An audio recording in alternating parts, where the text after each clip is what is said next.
that could be said. I mean, they're having a nice battle, aren't they? You got to give it to them. They've been this close. They've been this close for a while. Of course, maybe some mind games coming into play. Quarter of the race left to go.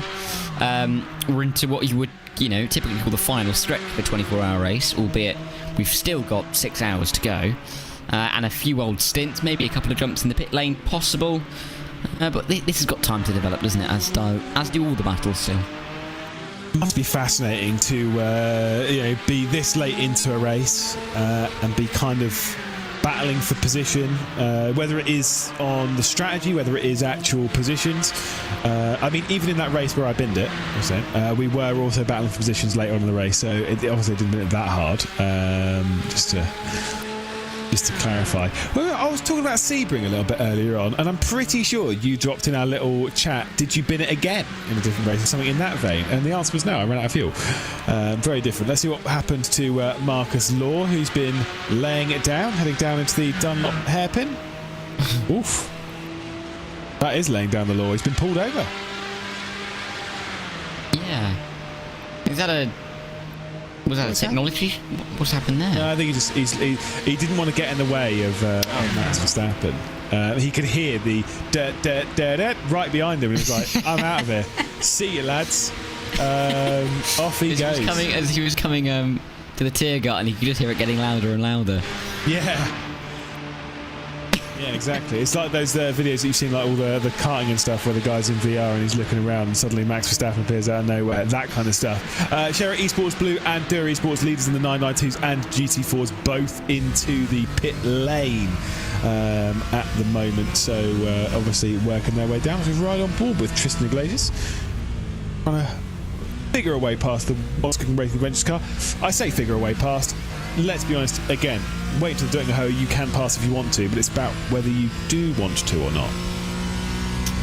You kind of have that advantage, don't you? You can play that game, you can either sit in behind, maybe give a bit of a bump draft, or make the move, or maybe if you're very lucky, use some traffic to make your way through. Is this going to happen here as we make our way through the fun bit, or as Arjuna called them, the twisties? Yeah, I hate this. Well, I hate Arjuna, so, it is what it is. He's asleep, I can say what I want. Not for too much longer, to be fair. I mean, it's not even midnight where he is it? So yeah, but you still got to have a nap. That's true. Would you like a quick Alex Sun update? Actually, so that's a great point. I completely forgot the race has started. I'd love an Alex Dunn update, because I think everyone He is still P27. Yeah, all right. He works just behind Joseph Loke, who's P26. Oh, my boys. Anyone that's raced in GB3 before, I have bias for no reason. Alex Dunn, not Alex Dunn. Callum Boyton's 18th. There's your trio.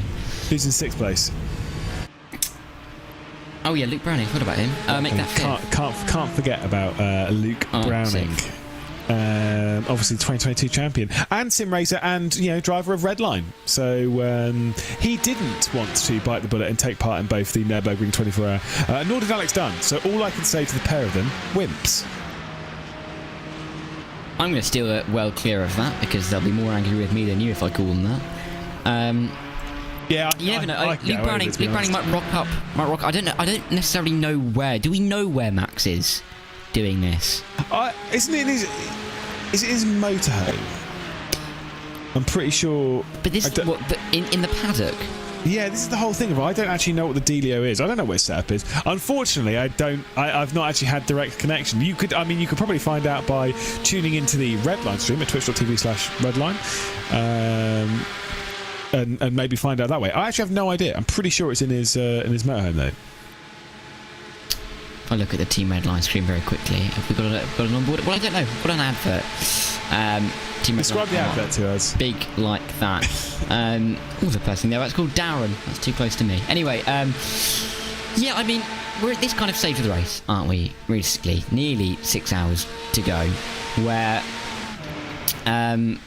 most of the battles you'd argue are settled. There are still things up in here. GT4, top 4, 45 seconds, probably the closest battle of all 5 classes at this stage. But the GT3 lead battle isn't too far away. And the point I was going to make about Max Verstappen is, I'd be impressed if he's actually got himself into the paddock, got himself ready, and gets racing all for 8:20 in the morning.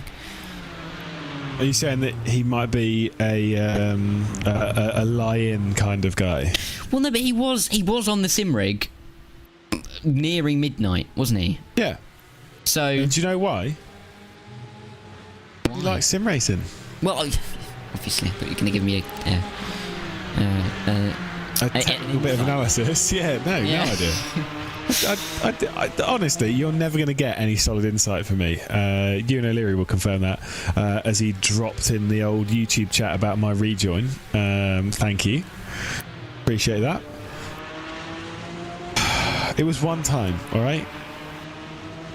I have caught... This thing is that as much as I joke about being told about your transgressions on a racetrack, I've had my fair share, including one time I was 3 wide into turn 1 at Le Mans with a driver called... I think it might have been Hani Asadu, it might have been Arnold Sconefleet, and a driver that you might have heard of, one Mr. Haniowski.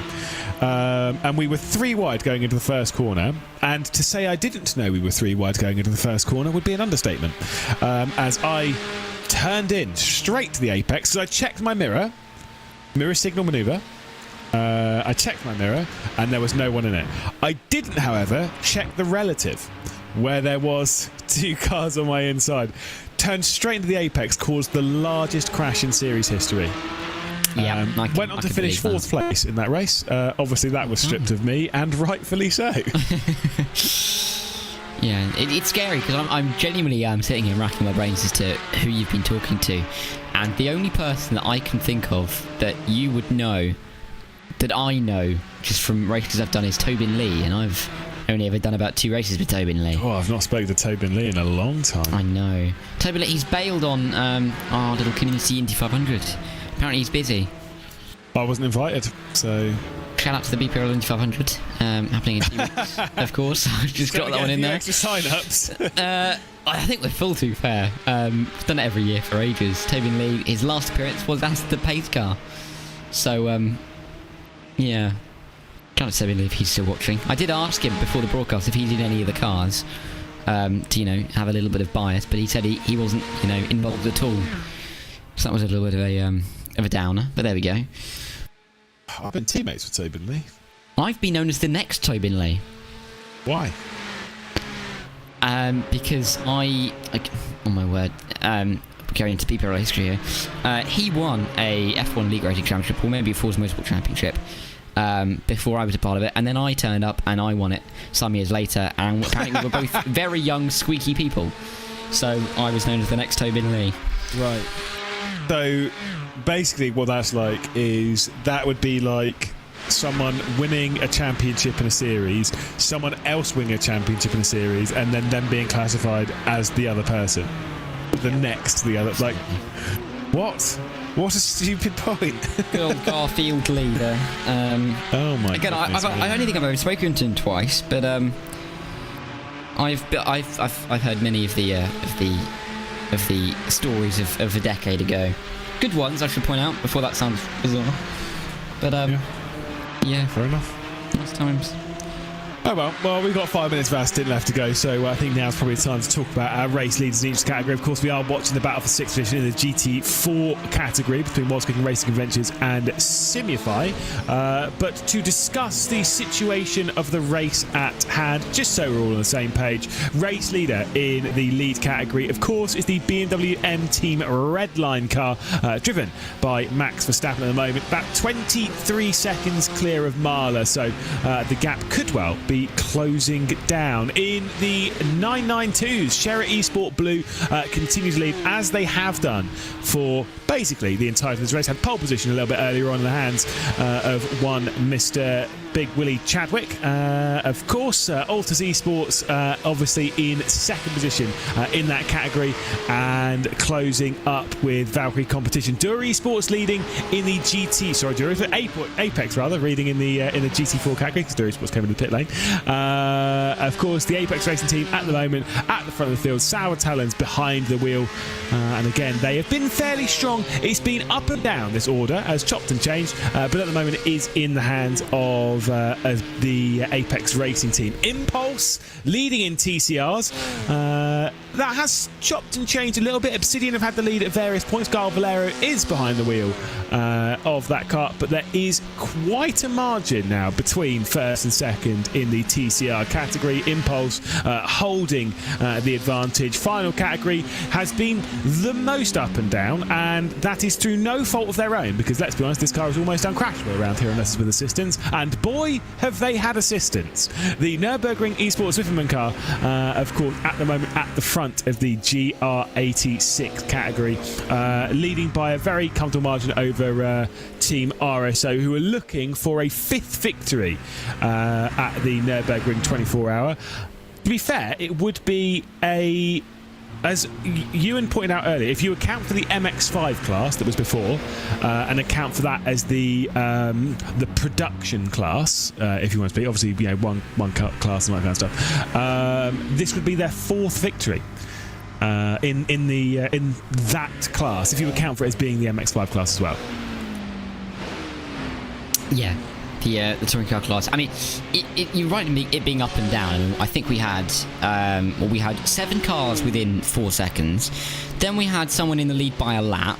Now we've got a different car in the lead by 3 minutes, and that's the only other car on the lead lap. So, yeah, it's been quite a journey for these GR86s, isn't it? And full credit to all of them for carrying on going, because it's not been the most enthralling race for any of them, but they are still sticking it in there.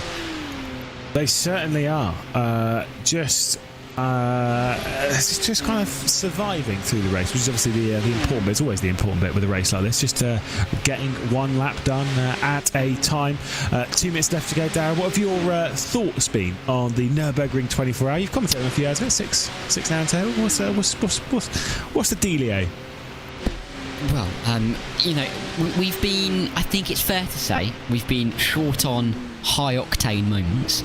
But it's been a good race just to see how it all develops. It's been nice in terms of the strategy we've had in the GT3 battle. Of course, we've had pretty much stagnation in terms of the strategy with Redline, Marla, Redline, Falcon Sim Racing, Door. They're all really been on the same strategy. There hasn't really been much difference between them, much differentiation between any of the strategies. They've all come in the same lap and come out again. So it's generally been pretty much of a muchness, and you've got to overtake either in the pit lane or on track, and we've seen both, and of course a failed overtake, including a crash for the lead. But there's that in the GT3s. We've got in the 992s, it's been a good race all the way through. Sherry Esports Blue look like they've been in absolute control for well over 12 hours now, and all they've got to do is really bring it home. 1 minute 40 ahead of the rest. GT4s, I do think it's been the best category overall so far. I'd stick my neck out on that one.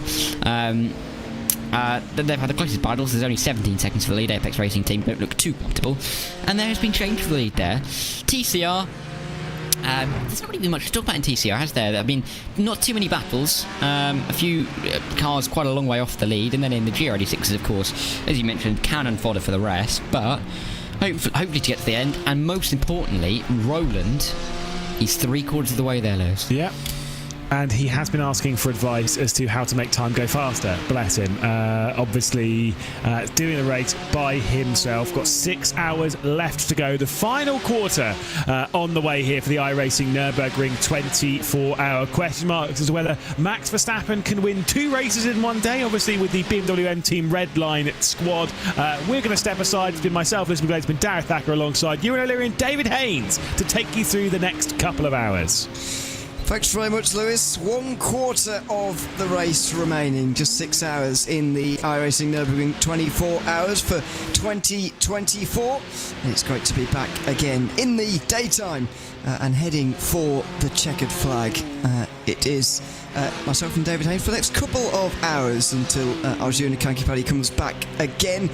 And Max Verstappen is leading, David. It's a familiar feeling at the front of the field. And I've got to admit, I'm slightly surprised we're seeing him this morning, as we're only 6 hours away from the Formula 1 Grand Prix starting later this afternoon. Yeah, we sort of covered off a little bit of this like a couple of hours ago. Look, he'd already driven 21 laps, which is basically 3 hours in this race. And I went, if he woke up this morning and decided, no, I've got too much media, too much briefings, I'm worried about how quick those McLarens might be today at Imola. Nah, there's 3 other competent teammates. They could aptly handle it, but the man's just nuts about, a bit of racing. So clearly he's woken up well this morning, dotted his I's, crossed his T's, ready for Grand Prix Sunday, and decided, I'll get in for at least a couple more laps. I wonder how much we'll see of him. I think like 2 hours, like a double would be good, and then you've got plenty of time for team meetings, sponsor commitments, driver parades, the whole whatever. So great to see him in. I don't know about you, but my resume is just going to say commentated Max Verstappen on a Grand Prix Sunday. Yeah, that is a good point, actually. I was going to say we've seen Max Verstappen plenty of times now in the past on RacePot TV, because as you mentioned there, he's done plenty of sim racing in his time, but on a Grand Prix Sunday, absolutely, I don't remember this happening in the recent past anyway. It is nearly 9 a.m. now over in Imola. The race starts at 3 local time, so as I say, 6 hours away, but as you mentioned, there's plenty of things to do beforehand, as we all know, and that may well mean his stint is a little bit shorter. It certainly won't be the 3 hours that we saw last night from him. In case you weren't with us, he drove from roughly I think it was 9 p.m. to midnight Central European time, or 8 to 11, but it was 3 hours, whichever way you cut it, and he was able to extend the lead to BS Competition, who were in second place at the time, actually. But now it is the Marla Racing team who are chasing him down, 25 seconds adrift. But I'm beginning to wonder as well. He's on lap 5, of this stint. He'll only be a few laps away, including this one, from making a pit stop. I do wonder whether this will be his only stint in these couple of hours, because as you said, there's surely a lot of things for him to do, and to be honest, it's already getting a little bit late, I suppose, in that regard. It's already 9 a.m, and I'd imagine some of the other drivers around Imola at the moment are waking up and starting their preparations already, but whatever that is. Yeah, I mean, and one of the other things you get if you're watching TV, but you definitely notice when you're at the circuit is, sure, it's like lights out, start of the race at 3 p.m, but they're doing like driver parades like 2 hours before that. You're doing install laps to the grid like more than half an hour before that. You really are in that race day Sunday mode significantly before the 5 red lights go out, and it's lights out and away we go. I hope Crofty's having a more relaxing weekend. He's doing what nothing, and Max Verstappen's doing everything. Yeah, two stark contrasts. I would argue 2 people at different ends of their career, but still, it's not that Crofty. 2 people at different ends of the buffet. Yeah, nice. They certainly are that. But there we go. Just seeing in YouTube chat a bit of an update from Roland Alfredson, who's let us know his throttle pedals died, which is not exactly ideal. I'm not entirely sure how he got that car back to pit lane with a broken throttle pedal, but anyway, he clearly did, because he's still third. Not sure if it cost him any time or so, but I don't know if you've seen, he's told us that he's switched his throttle pedal to his clutch pedal now, which has got to be a bit disconcerting, and a very difficult thing to get your mind wrapped around, I would have thought, as you're driving around the Nordschleife. Yeah, that's insane. I don't know if you've ever even just on the highway had to take your right foot off the accelerator and use your left foot for just a second to sort your shoelaces or sort something, or whatever the case may be, and that it breaks your brain. But and I imagine Roland Alfredson's brain is already in a slightly fragile state, having raced for 18 uninterrupted hours around 170 corners of 25.95 kilometers of racetrack into the night, lots of traffic. So I mean, it's a tough time in the race to try to reprogram your brain like that, but the man's got a lot of support and he's in third.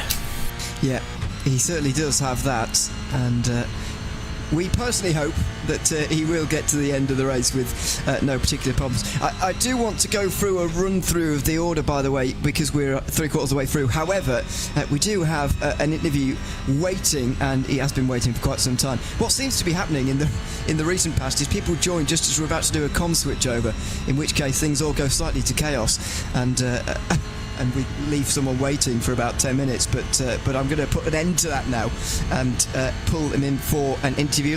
Logan McKenzie of the number 86 Sim Racing Grid Phoenix team can now join us. Welcome in, Logan. Good to have you with us here this morning. Well, it really is the morning for you, I suppose.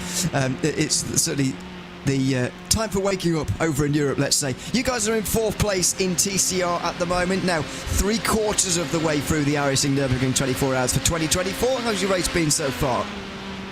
Well, I think aside from the small altercation we had around like hour 2 or 3, where we ended up on top of a tire barrier, it's been great. I think we climbed all the way back from 7th up to where we would have been without the crash, honestly, on pace, on merit. So no complaints here. And if one of these guys up ahead just happens to make a mistake, we're right there for a podium.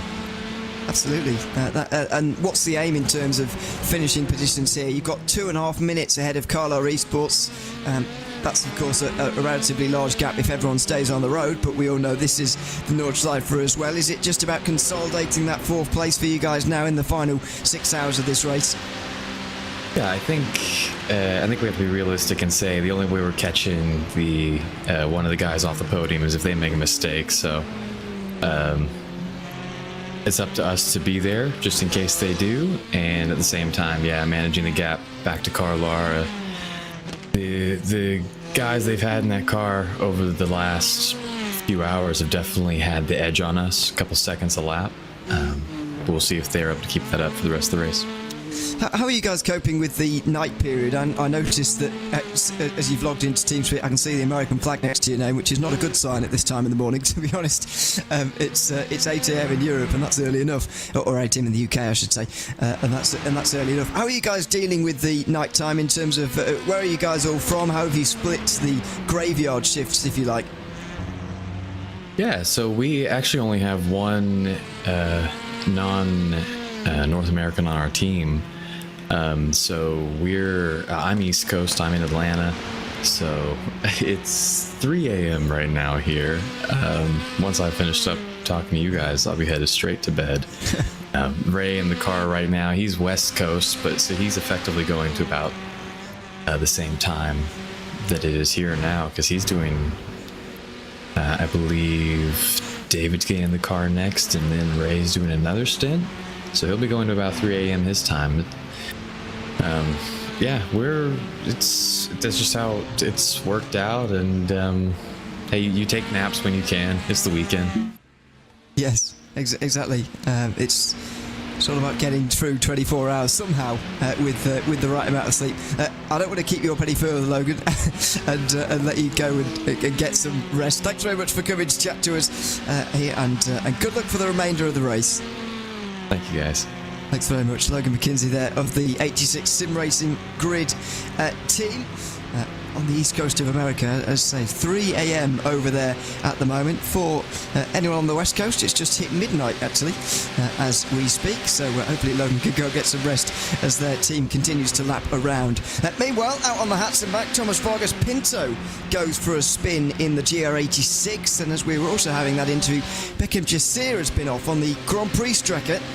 This is up the Schumacher S, and that was a very long and loopy spin, and he's a very lucky boy that he didn't grab the wall there. Yeah, we've still got GT4, I think, as the class with the most cars running. A lot of them are pretty tanky. The GR86 is a little more fragile, TCR a little more fragile, GT3 and the Porsche Cup likewise. Yeah, it's not a great place to be parked. That's a little bit rough, but it just goes to show that even, when you lose a couple of cars from the race, you think, You know, it should be smooth sailing. You've got some reasonably large gaps between cars and positions, but no, you never give up on this racetrack, because this racetrack never lets you breathe until that checkered flag. There's a few classes where things sort of come and go, you know, who's really in control. So I note that at the GT4 lead, it was down as low as 12 seconds. It's now out to 16. And in 992, as we look at Scherer, they are managing a pretty decent lead of over a minute, which is not comfortable, but it means you don't need to take too many risks.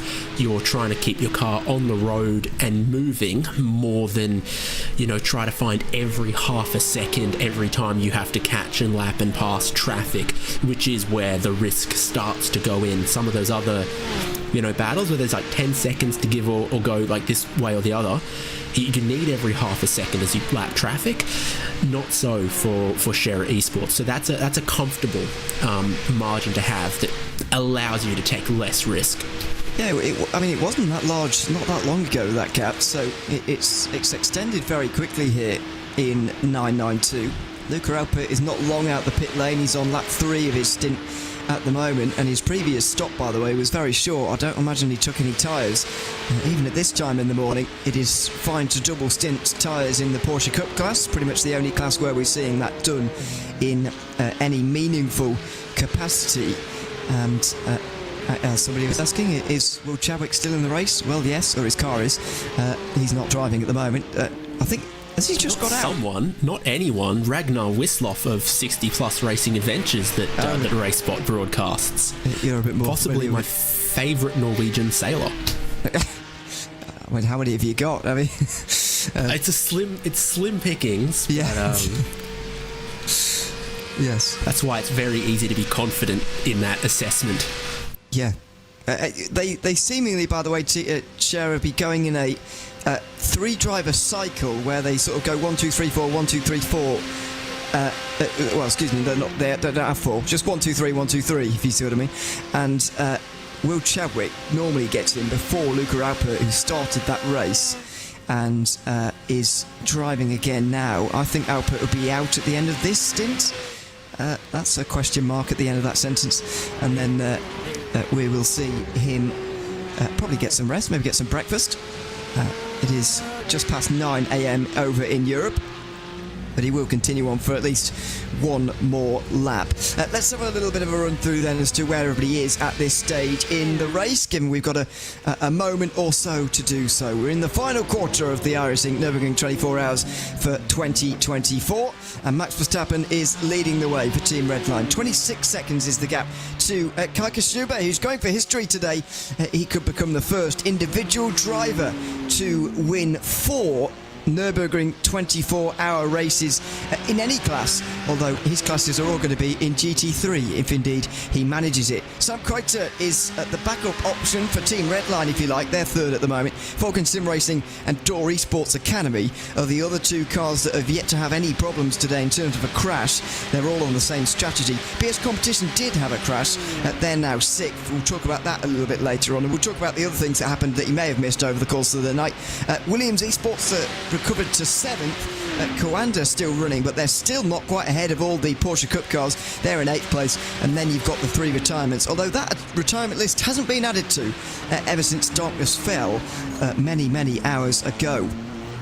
In the Porsche Cup class, as we've just mentioned, there's a minute and a half now between Scherer Esport and Ultras Esports. That's a surprisingly big gap in my mind. 6 minutes back to Valkyrie Competition, who are battling for a podium with Visceral, although it's very much going in their direction now, as when it was when night was falling earlier on, things were not necessarily looking up so good for them. Ollie Peacock chasing them. He's 38 seconds behind. Garaika Motorsport are in the top 5 at the moment, and then the rest of them follow on. Effect Simulations, Carlisle Esports, Visceral Esports, Pro Sports, Sim Racing to round out the 9 still running. Sim City Racing are out of the race. In GT4, we've got what we believe anyway, is the most interesting category, the closest category in terms of a battle for an overall win. Salva Talons is leading for the Apex Racing team, ahead of the Grid and Go car, currently running in second place. Although they've lost their 002, the 001 is still just 17.5 seconds away from glory. It is Team 75 Bernard by Simar C in third, ahead of Dory Sports and Drago Racing. The top five covered by 1 minute and 10, the closest class I can remember inside a top five for quite some time. Simify Esports are not that far ahead of What's Cooking Racing Adventures, the winners last year. Suntech Racing are just over 6 minutes back ahead of what Zach Swingley likes to call as the Williams Esports community car for some reason. They're in 9th place. Grid and Go are in 10th and as I say, falling through the field, although they are back going again. Gabriel Straightmatter, despite the fact he has fallen behind the podium sitters of TCR. Then we've got Drago Racing's GT4s. They are the only retirements, in fact, from the GT4 class. In Perhaps TCR... I'm sorry, perhaps the suggestion is that it's less of a Williams Esports Academy and more of a Williams Esports Community College? Good, but I think you're saving him really from embarrassment. Oh, okay. As you were. I think he meant it, to be honest.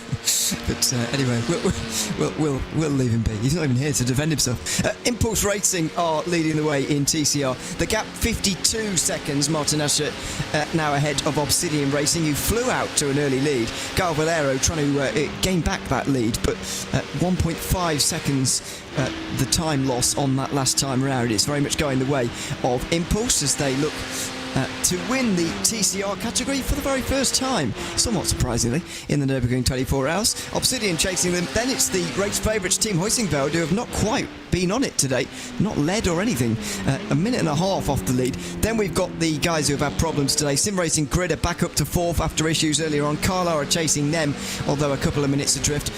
In 6th place, you probably can't read that name, but I'm going to have to tell you it from the timing. It's Whiskins Racing, intoxicated by iTelemetry. Marcus Law, who pulled over on the Grand Prix tracker not too long ago. Don't know why, and still don't, but he's still 6th, so that's fine.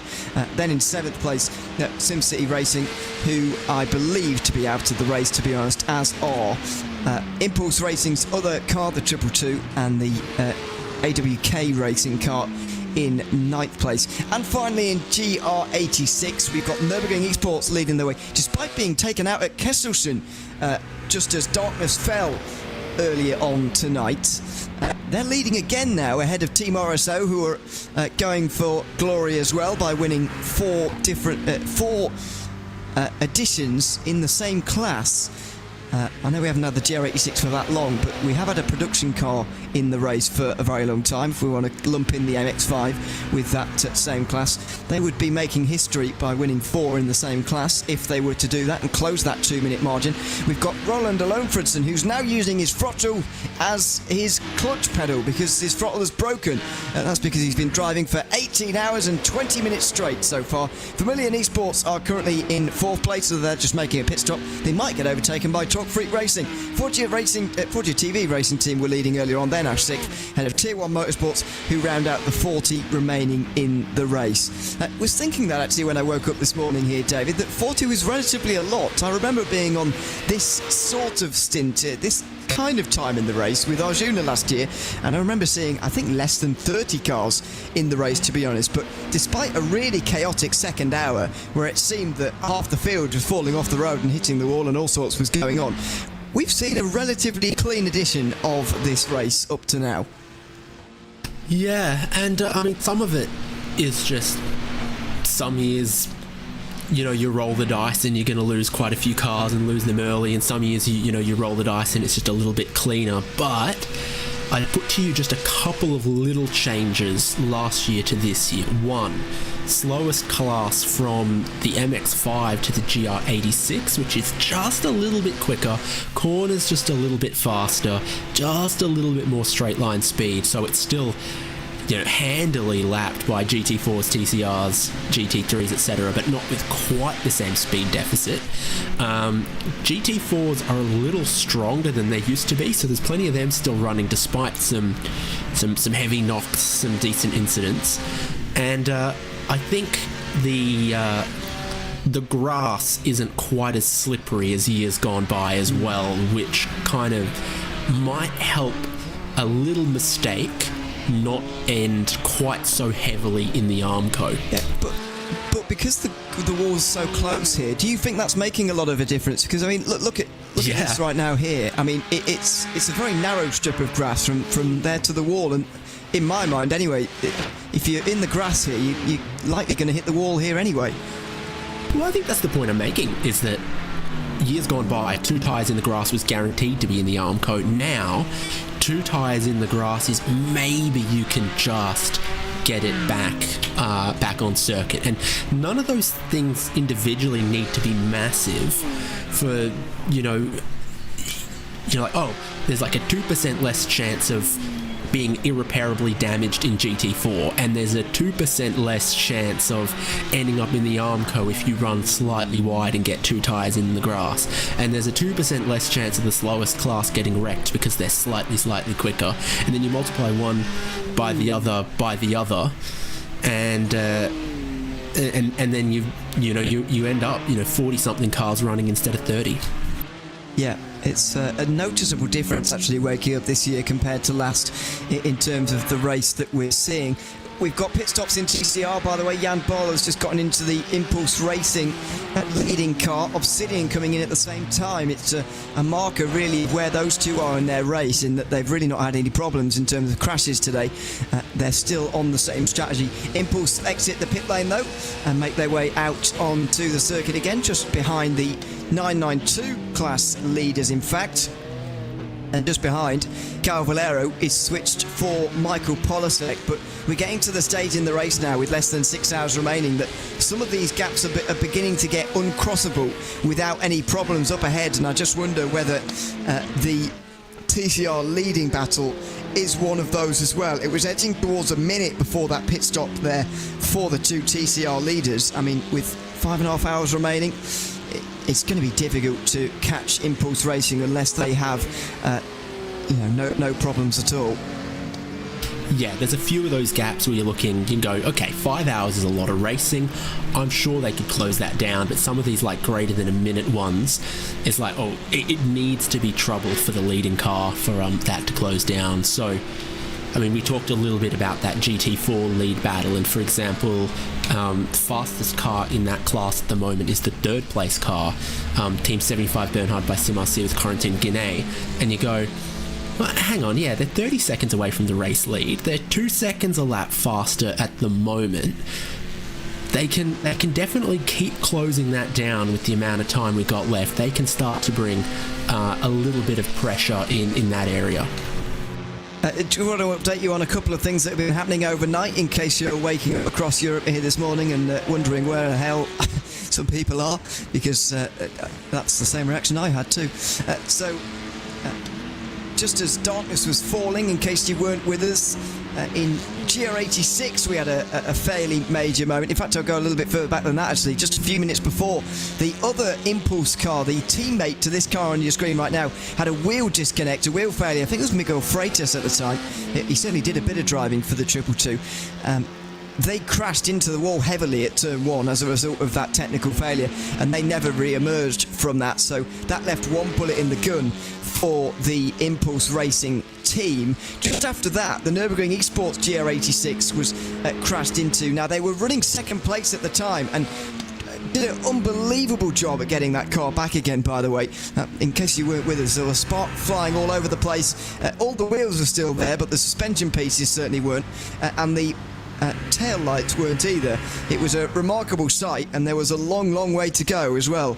About half of the Nordschleife before this car could get back to pit lane and get the repairs done. Eventually they did. They took on the requireds first of all, then went out for a lap, decided that wasn't worth doing. They came in again and took some more minutes of optionals, and then they were back out onto the circuit. But I think if there's ever an example of an encouragement to persevere with this race and stay in the race and just keep going, I think it's the Nürburgring Esports team, because I'd imagine when they crashed with just over 16 hours remaining in this race, in the full darkness with most of the nighttime driving still ahead of them, it would have been quite easy to just call it a day and give up from that point, thinking that you might not be in contention for the win anymore. But That's not what the Nürburgring esports team have done. They've soldiered on, and they are now leading this race by 1 minute 58 seconds ahead of Team RSO.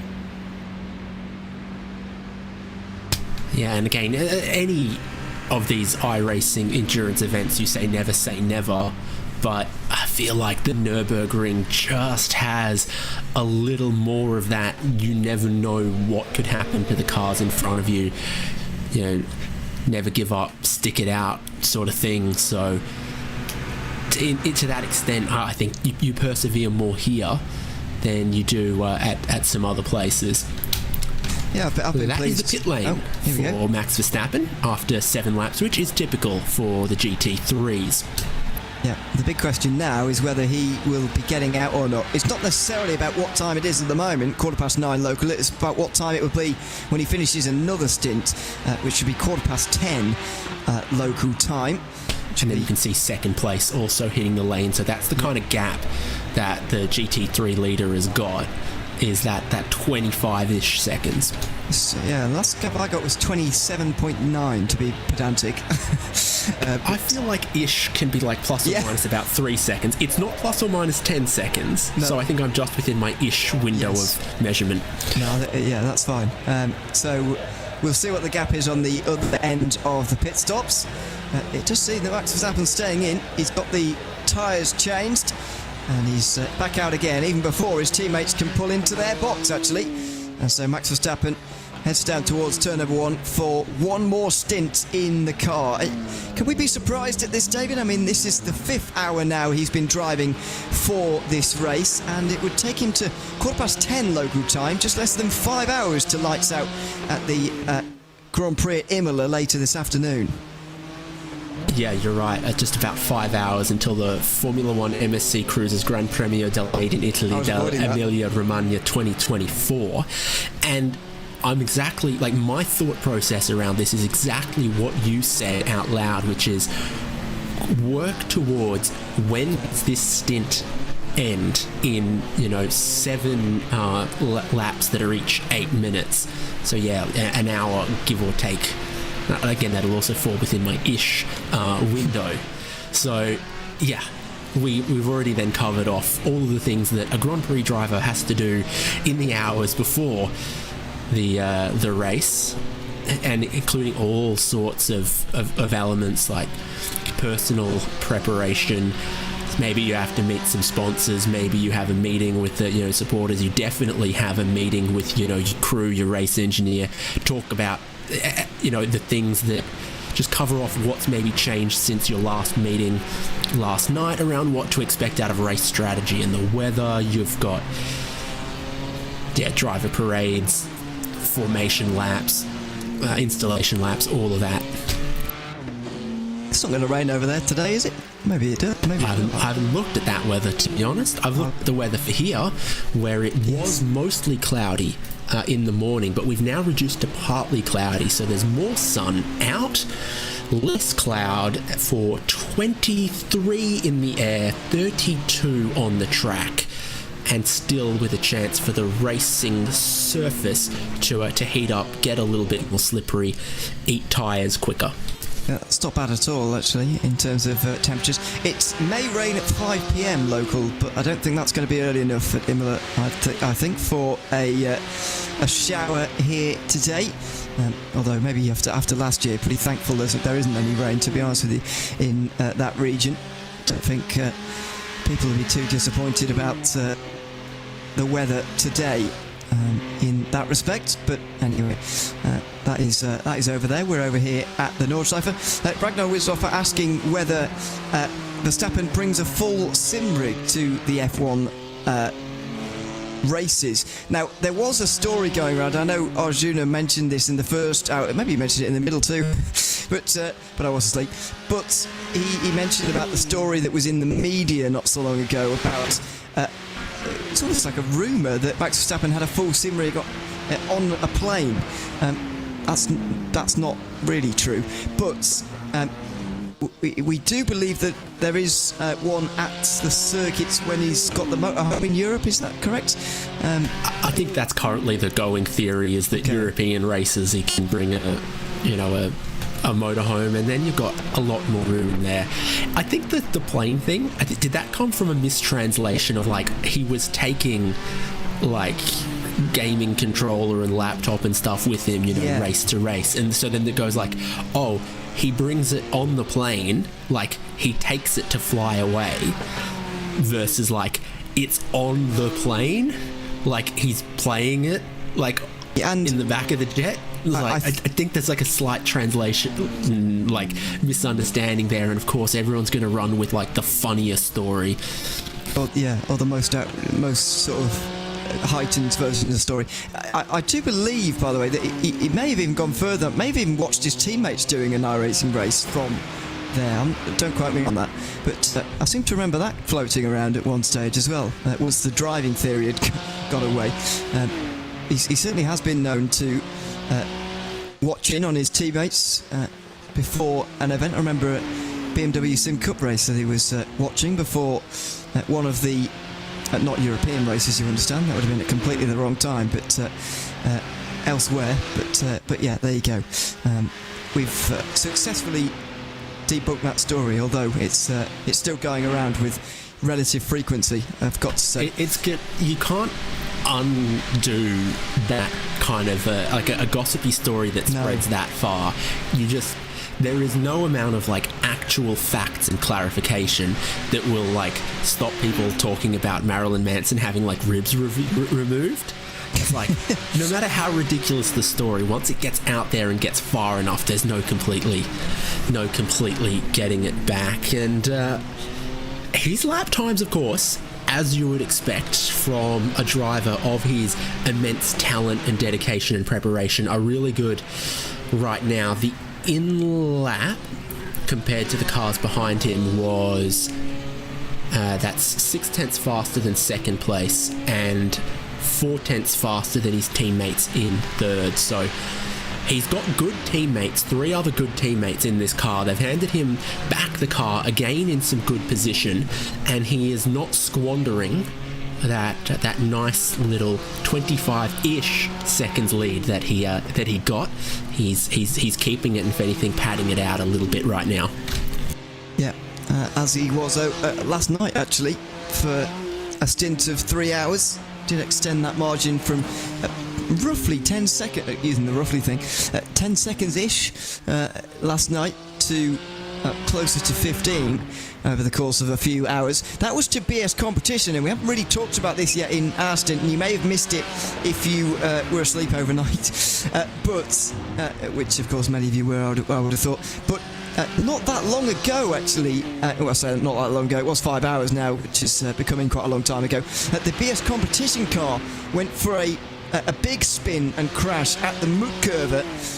There is a clip of that floating around, by the way, if you want to go and look at it, but it was running second at the time, I think. Still, it was the closest challenger to Team Redline, and unfortunately they eventually went round for a spin. And slightly more interestingly to me, having watched that incident here this morning, was the fact that the race-leading Porsche Cup car was right behind them and did a pretty good job not to get involved in that very same accident as well.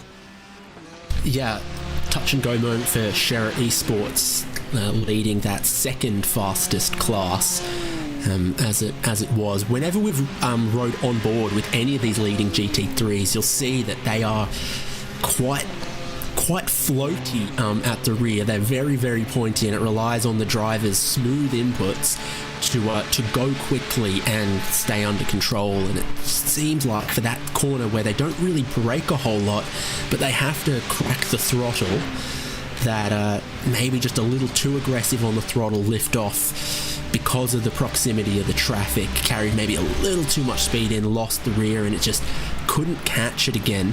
So they turned in too aggressively with too much lift-off oversteer. These are the way that they're all set up to maximise the speed out of these cars does rely on the drivers to have some finesse and smoothness. Do you think that's more prevalent this year than in previous ones? Because I personally don't remember people so on edge through the Mutkkurve in years gone by. We saw this even with Vasilis Baltsiotis on I think it was the second lap of the race where he grazed the wall at that corner. I mean, I can't speak to it. We've obviously got a lot of work going on with iRacing's GT3s of late, more of them coming along, and then with each car that they add, iRacing kind of get more data from that manufacturer, more ways to sort of, optimize and balance the already existing cars. So it's possible that, little tyre updates, little all the other updates, the cars do respond pace-wise to a bit more oversteer, a bit more on a knife edge than in some previous years. We're talking about that Era Esports Blue leading 992. Zino Lombardi has gotten into the second place car in that class, but man, they are 90 seconds away from the race lead. You don't see them finding pace to close that kind of gap. It's fingers crossed and prayers and divine intervention that could deliver a win to Altus Esports. Yeah, I think so. Speaking of podium contenders, by the way, about 8 hours ago now, we saw the Marla Racing team, who were a podium contender themselves, by the way, in GT3, hit the Ava Vavatic car in GR86. Unfortunately, we're left with only 7 of our slowest class now, 4 of them out the race, although it's not been quite as attritional as last year, where the GR86s were... well, I've used the word decimated maybe too much to describe them in this broadcast, but it is true. The winning GR86 finished in 20th place that year, by the way. That shows you just how difficult that race was to get to the end of, because right now 20th place is being occupied by a podium sitter in GT4. It's a very, very different race in 2024. But in terms of getting to the end, we had just 3 of the GR86s. Unfortunately, I think one of them was hit in the end. And to give you the final number of those that finished, by the way, we got just 22 to the flag in 2023. We've still got nearly double that in the field.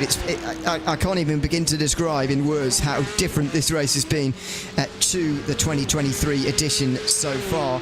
But unfortunately, it's one of those things we were expecting. GT3 on GR86 aggression, if we can call it that. And unfortunately, it has come to fruition and more often than we'd like. But I think it was one of those things that we accepted just would happen over the course of the race.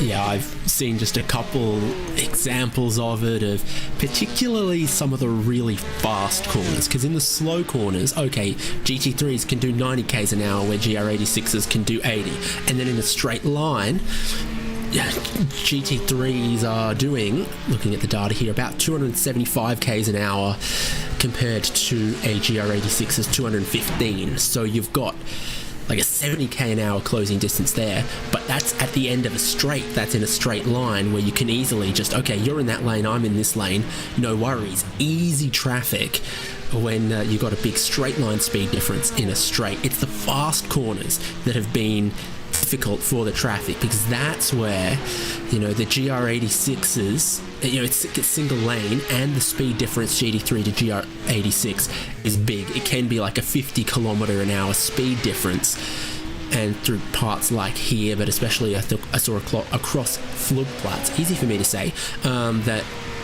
that's where some of the incidents were happening, and the risk was being taken, and it was tough, because you're kind of committed to a single train track, and you're bearing down at 50 k's an hour on a car that can't do much to pick a different lane to get out of your way. Speaking of getting air, by the way, I don't know if you saw before night fell, Visceral Esports got a huge amount of air just before the Stefan Bellafers and went for a humongous spin. I don't know how they got away without more damage, to be honest. They're still running 4th as it stands right now in the Porsche Cup class, so there you go. But that's another example. That wasn't it in terms of GR86 action overnight. About 3-4 hours ago now, the leaders, Forgia TV Racing, crashed out of the lead at Exmüller. That is sort of the slower section just before you get to the run to Bergwerk, and then that's the long run up the hill through the gently the gentle left-hand bend is what I was searching for there, that you really need a good run for. Unfortunately, they crashed just a couple of corners before getting to that point, with 9 hours 25 minutes remaining, about 4 hours ago, as I say, and that has given the Nürburgring Esports team, who we were talking about earlier on, having crashed the lead, as they are in the lead right now. They've actually got 3 minutes over Team Morris, so it's a bigger gap than what it was in the previous moments of the race. So there you go. But always disappointing to see a class leader crash out in that respect. And now it's up to Nürburgring Esports to take this to the flag and make it home with a 3-minute margin. I still believe it's all about survival in GR86, to be honest. Yeah, I think it always has been when you're the smallest, slowest class of 5. Not necessarily make it so easy for GT4 though, as they're kind of like the middle child, looking in their mirrors for GT3s and 992s, and then catching TCRs and GR86s, trying to make their way through cleanly, but without losing too much time. So we spoke about, does Max Verstappen need to get back in the car this morning? And the answer was no. He'd done 3 stints. He'd met the minimum drive time. There was going to be no problems for the team if he didn't get back in. Obviously he has. We're all delighted for that. It's exciting for the race. It's exciting for the teammates. It makes this afternoon's Grand Prix a little bit more interesting viewing as well, potentially. But there is one other team still out there, still running, that by the looks of things, it might struggle to clear the minimum drive time of all of their drivers, and it's the Jura Esports GT4 in 4th in class. They've just gone a lap longer than their rivals, so they're up into the leader class at the moment. But Alexander Tiber, it looks like, got into the car, didn't complete a lap, and his teammates Lucas Müller, Niklas Laubisch and Tim Yarschel have driven all of the laps since. But if Tiber doesn't complete 11 laps, that car would get a disqualification for not meeting minimum drive time of every driver who got into the seat. So GT4's got some pit stops happening at the moment. Just, I'll get back to that because I want to revisit that, but we'll just have a look at this replay here first in TCR. Marcus Law pulled off to the left-hand side before the Dunlop hairpin not so long ago, and now he's got little to no brakes. Or maybe he's just missed his braking point, but he's ended up in the gravel down there at turn 1. Let's have a look. No, he definitely has brakes, but I think he missed his braking point down there and towards turn 1.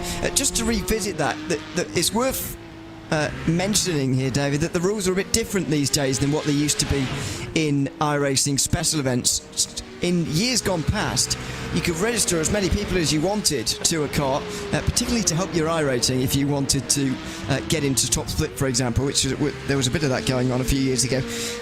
However, that's gone away now. Everybody who signed up to a car has to satisfy the fair share rule, whereas previously you could leave a driver out of the race entirely and it's fine. You would only have to actually get into the car to be subject to the fair share driving rules. So that's a noted difference, but I also want to ask how you've worked 11 laps now. I didn't think we had a confirmed number on the minimum drive time. See, this is the difference between you and I, Ewan. Within the iRacing server, it gives an estimate, and so that's based on the number of factors that go into calculating the minimum drive time. It's very generous the way that fair share is calculated. It's like the total number of laps done divided by the number of drivers divided by like 4 or something. So in a 24-hour race with 4 drivers, the minimum need only be about 2 hours. And so in this case, it's estimating with the estimated lap total and 4 drivers that the minimum in GT4 is 11 laps. And yeah, if Alexander Tiber was a nominated driver before the start of the race, then he has to drive. The way it works is you nominate your drivers before the start of the race now, or declare them, as I think the iRacing terminology is, and then all of the declared drivers have to drive, and only the declared drivers can drive.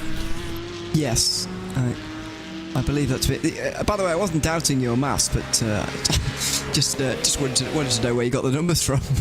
It sounded about right. It's an estimate as well here because it relies on, I think, guessing the total laps. But it's easier to calculate it and guess it now with the declared drivers than, back in the past we could get to this far into the iRacing Daytona 24, and then a fourth driver jumps in that car, and suddenly the numbers for fair share are totally different. Yeah. As you say, it depends in iRacing on how many drivers you have. And by the way, I think the limit on drivers is still ludicrously large, isn't it? We had this discussion earlier. Yes, it's 16. Yeah. So if you wanted 16 drivers for your 24-hour race, you could have it. I'm reliably informed in one of the other splits, that there is a team with 16 drivers. Is there? And I don't want to get the name wrong or name a team that it isn't, but I'm pretty sure the team was called Sapphire Esports Sweet 16. Okay. That sounds about right. So, fair share there might be like 2 laps. If that, maybe 1 lap. I don't know. But yeah, wow, that's quite remarkable. I mean, even Racebot TV could field a card, to be honest, without yeah. The iRacing fair share is calculated as 1/4 of an equal share of the race distance. Now, if the race distance was 100 laps and you had 2 drivers, and an equal share would be 50 laps, 1/4 of that would be 12. So 2 drivers in a 100-lap race, each driver would have to do a minimum of 12. So you can see how really generous that is, that you go, 2 drivers, one of them can do 12 laps and the other can do 88, and that clears the bar of fair share. It is not a tough minimum drive time by any account. So that's why Alexander's team only needs 11 laps in a 4-driver lineup in a 24-hour race to meet iRacing's fair share rules. You say that, but it does. The fact that it's based on a lot of drive time rules in real life are based on timing, and so I personally find anyway that quite easier to keep abreast of, if you like. But when it's laps and you don't know how many laps you're going to be doing, especially in a 24-hour race, maybe less so at the Nürburgring because the lap's so long, but when we were doing Spa, it's a lot of laps around there, and the goalposts are moving around quite a lot, and when you don't have all 4 drivers, because this is probably a problem lower down in the splits, to be honest, lots of these drivers, other than Max Verstappen of course, will be available pretty much for the entire 24 hours anyway. They're just trying to work out a good way to split the 24 between themselves, even despite them all being available for all of the time. So it can be a problem lower down, I find, when you're not available for the entire time, but the goalposts are almost always moving as to where you can satisfy the drive time rules and where you can get all of the laps that you need to get in sorted. But as you say, it's not too much of a problem, really. I just hope that Alexander Tebet doesn't have any technical malfunctions, to be honest with you, and he can get into the car. The discrepancy between driven laps and driven time becomes a far more significant aspect in races where it could be dry half of it and very, very wet the other half. Yeah. And that's going to be a problem in the future, I would have thought. Maybe even by this race next year. I mean, other endurance races, like it would have been, for example, at Sebring earlier this year as well, just not this particular race, but any other endurance race on iRacing with weather and fair share enabled, it's already, a factor. Yeah, that is always the concern, because as we all know, you complete less laps when you're in the rain, as it turns out. Then because you have to go slower because there's less grip. Yes. Welcome to physics with Wet Racing 101. Yeah. I was having a physics lesson last night with Dara. The quote from like Jolyon Palmer or whatever, and it's just like a picture of Jolyon Palmer, and it's like, you have to be alert on a street circuit. Yeah. And it's one of those things that, like, on face value it sounds like a great quote, but it's so obvious to actually impart no information. I feel like that's us with, like, you have to drive slower when the road is wet. Yeah. Meanwhile, this is not nice. Marcus Law into one of the GR86s. Talk for the Stefan Bellafest. Oh dear. That car's going to be toast, I would have thought. It was Roland Alfredson Oh no! Oh no, it wasn't. It was just ahead No, of no, him. it was the Torque Freak. It was the Torque Freak. Apologies. GR86. Apologies. Goodness me, I was about to. Don't scare the people. All my Roland heads out there are like cheering him on so hard. Scaring myself. Dear oh dear. Apologies for that. It was, as you say, it was not Roland. Big dramas for both though, because obviously the GR86 sustained some significant damage, and the TCR, while that engine went kaput. This is Joy Esports GT4. They were in 4th place before the round of pit stops. The top 3 pitted 1 lap before them. So we'll see exactly how it goes. Hey, I was just saying, here he is for his first laps. Alexander Teeb is going to make sure the Joy Esports GT4 meets iRacing's minimum drive time fair share rule, and that their result will be official. That is a wonderful sight. Tiba has won this race before, by the way, not the GT4 edition of this, but he has won in the Porsche Cup class back in 2020 when he was driving for Redline. On screen there goes 3rd place through, so as we were looking from up on high, Apex Racing Team went back to the lead. Virtual Coach by Grid and Go went through into 2nd, and Team 75 Bernhard by SimRC. One of just a few cars flying the Porsche flag, the Weissach flag in GT4, went through into 3rd, and Alexander Tiba is back into this race for the first time. He is back into 4th. Just ahead of Drago Racing by about 20 seconds. That was a bit late on the brakes, but he's okay. In towards turn number 1.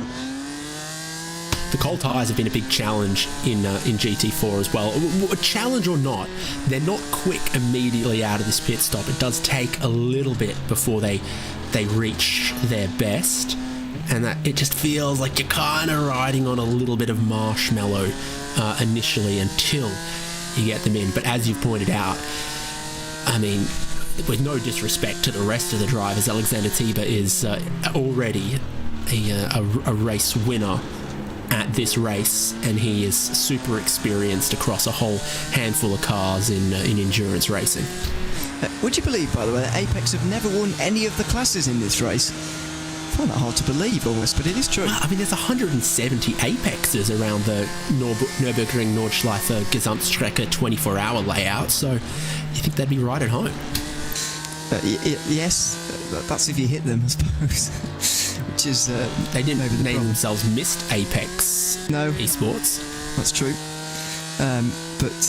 That's Apex Hunters. That's different, yeah. But there you go. Right. Not many of these teams actually in GT4 have, and indeed the drivers who are within them have actually won this event before. Nicholas Laubisch won GT4 for Urano, and he's part of the Joy Sports team today, isn't he?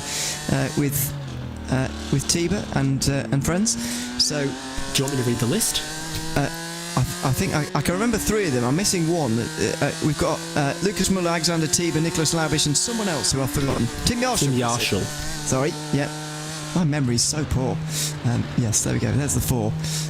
I'm reading it off a sheet here, not remembering it at all. So if I'll give you full credit for that. Right, thanks. But I think I've been in the booth when almost all of them have been in, which is quite rare actually. So I'm quite pleased with that. But anyway. As I say, Laubisch has won this class before, Tiba has won a class before, but other than that, not many of the GT4 drivers or teams have won races before. SimRC have won TCR, of course, back when they were winning everything in TCR, really, back in 2020. Diego Pinto was driving for them, by the way. Shows you how long ago it was. He's been at Redline for quite some time now, but it's going to be difficult for them to win the race. Although, having said that, they are catching Grid and Go for 2nd place. The gap 4.7 seconds. I think that's the closest gap we've got out on the circuit at the moment. Yeah, we'll keep an eye across the gaps. Not quite getting to the apex Alexander Tiba wanted on those tyres that are still just a little cold, but he's looked controlled as we've been on board. We've reportedly got a meatball flag for the Scherer Esports leading Porsche Cup car. Now, I'm hoping... If you recall from some people will have watched 24-hour series esports by Crevensic at Barcelona, which is a very tire-eating circuit that right at the end of the double stints for that class of car, the 992, they were starting to get meatball flags displayed to them because of tyre wear below about 10%. So I think we've got the class leader to the end of a double stint here, and the meatball is probably just because you're not allowed to carry on that set of tyres no longer. They have reached the wear marks. Just wondering and hoping they hadn't hit anyone, but it doesn't look like they have. It looks like we're going to have a driver change too, as I expected. Julian Raymer will get in for a couple of hours, then we'll see Will Chadwick in. And hopefully I'm still here at the time to see Will Chadwick back in the car for what will be the final time, I would have thought. So you can today's race. Whisper nice things or naughty things about him. Well, I said this to him actually when we interviewed him, that we do often take the mick just because he is a RaceSpot TV member, but he is actually a very good driver.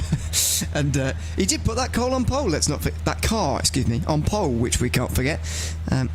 Whether that has had much bearing on where they are at the moment, I'm not sure, but it is relatively important at this circuit to be starting on pole position, and he can take all the credit for achieving that.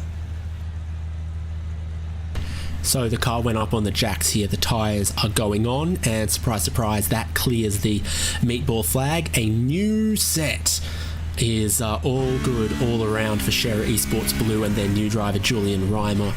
Not really any drama there, it's just that every now and again this car, the way it eats through the tyres on the double stints, throws up a little meatball flag. Yeah, it's just a slightly concerning sight, to be honest, sometimes. Well, all the time, in fact, when there's a meatball flag, but there you go. The gap now down to a minute between Scherrer and Altus, as Scherrer go for their second year in a row, their second win in a row in the Porsche 992 Cup category. 2 in a row, something that has never been done before, by the way. Race clutch sorry, they didn't win again, did they, actually? There we go, never mind. No team has been able to do it 2 in a row, and so they could be making history today. In fact, in terms of, it's always difficult to know who to categorise in the same team as having won 2 at all, to be honest, because team names change and stuff, and then we've got to decide whether they really are part of the same team or what's going on. But anyway, the point still stands. Luca Alpert, by the way, the only driver of the 3 who was there last year as well. He partnered Raphael Renhofer and Fabian Hochstetter last year in an all-German lineup. Julian Raymer makes his way back out onto the circuit. We believe, David, we might have an incident out around the circuit. I'm trying to work out who for. Oh, looks like it might be one for the GR86s again, unfortunately. Yeah, definitely caught a GR86 get copper hit and go into the Armco, and I was trying to work out who it was, and it may be the 28 car of Vermilion Esports, and again I didn't see who hit them, but just enough to know that something happened there. What's the football meme? It was like, and he's been sent off, has he?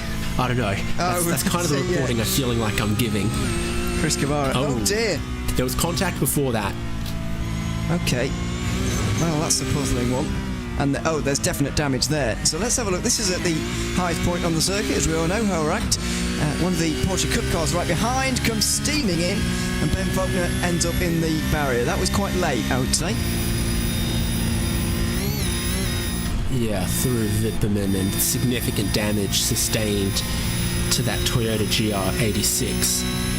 From that, Reimer's up in 6th gear, revving out the beautiful Porsche Flat 6.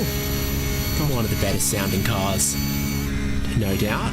Tell you where they're good is a street circuit. So Super Cup at Monaco or Porsche Carrera Cup Australia at Surface Paradise. Those beautiful, like, pinging downshifts echoing off a couple of apartment buildings is so good. I don't think I've actually heard one of these cars in real life before at all. Never mind on a street circuit. You'd know if you had. Yeah. Okay. Well, in that case, I haven't. So there we go. Yeah, this feels a bit unbelievable, to be honest, because they support almost every race series in the world. But I must have done actually at British Touring Cars. They support those, so I must have done at some point. Because That doesn't go to many street circuits, does it? no, that's true. Shame. We don't really have street circuits in England anymore. Now that I've seen your streets. They're probably not up to the task. can't deal with normal traffic. Never mind, the roads just get tuned up. I can't imagine what race cars would do to them. Goodness me. It's the downshifts on these cars as well that I mean, I'm not sure iRacing's quite got it, because the automatic blipping on the downshift to perfectly seamlessly rev match. It's such a high revving engine that when you pull for a downshift, it needs a big blip to get the engine RPM up to match the next gear. So, sort of like automatically blips, 5,000 to 7,000 RPM on each sort of downshift there, and it's a very significant blip on account of that. It's an iconic noise, there's no doubt about that. We've had that engine or a variation of it in iRacing for quite some time now. I think it's the second generation of proper cup car that we've had in iRacing. Very much the faster version than what we used to have when it was first introduced. Sotomuto makes his way back out onto the circuit again. A decidedly less good sounding engine, this one, unfortunately.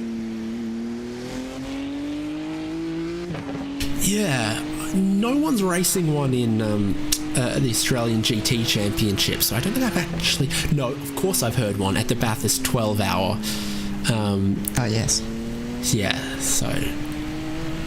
It's a little more subdued, but it's not bad.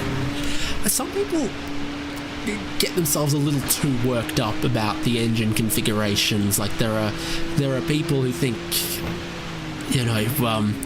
Ferrari are a lost cause because the 296 that's replaced the 488 has a turbocharged V6 instead of a turbocharged V8, and it's like, you just think you've had something taken away from you, but you haven't, because a turbocharged V6 is a great engine, especially when it's 120 degree V6. 120 degree V6 is as close to a Porsche flat 6 as it is to a Toyota's 60 degree V6. It's 120 degree V6 is dangerously close to being a flat 6 as well, and no one complains about those in a Porsche. No, exactly. It kind of feels to me as if the days of finding the biggest engine you can possibly build and just sticking it in the back doesn't really constitute race car building anymore. Really, the days of the huge Corvette, was it the C8 that had that absolutely huge front end to fit an 18-litre engine? Not 18, but you get the point. A very big engine in the front and a very good sound, I'll admit, but kind of feels like that's not really... Was it C7? I don't know. But it kind of feels like that's not really the way to go anymore with GT3 racing and GT racing, especially. I mean, even NASCARs have got not quite the same...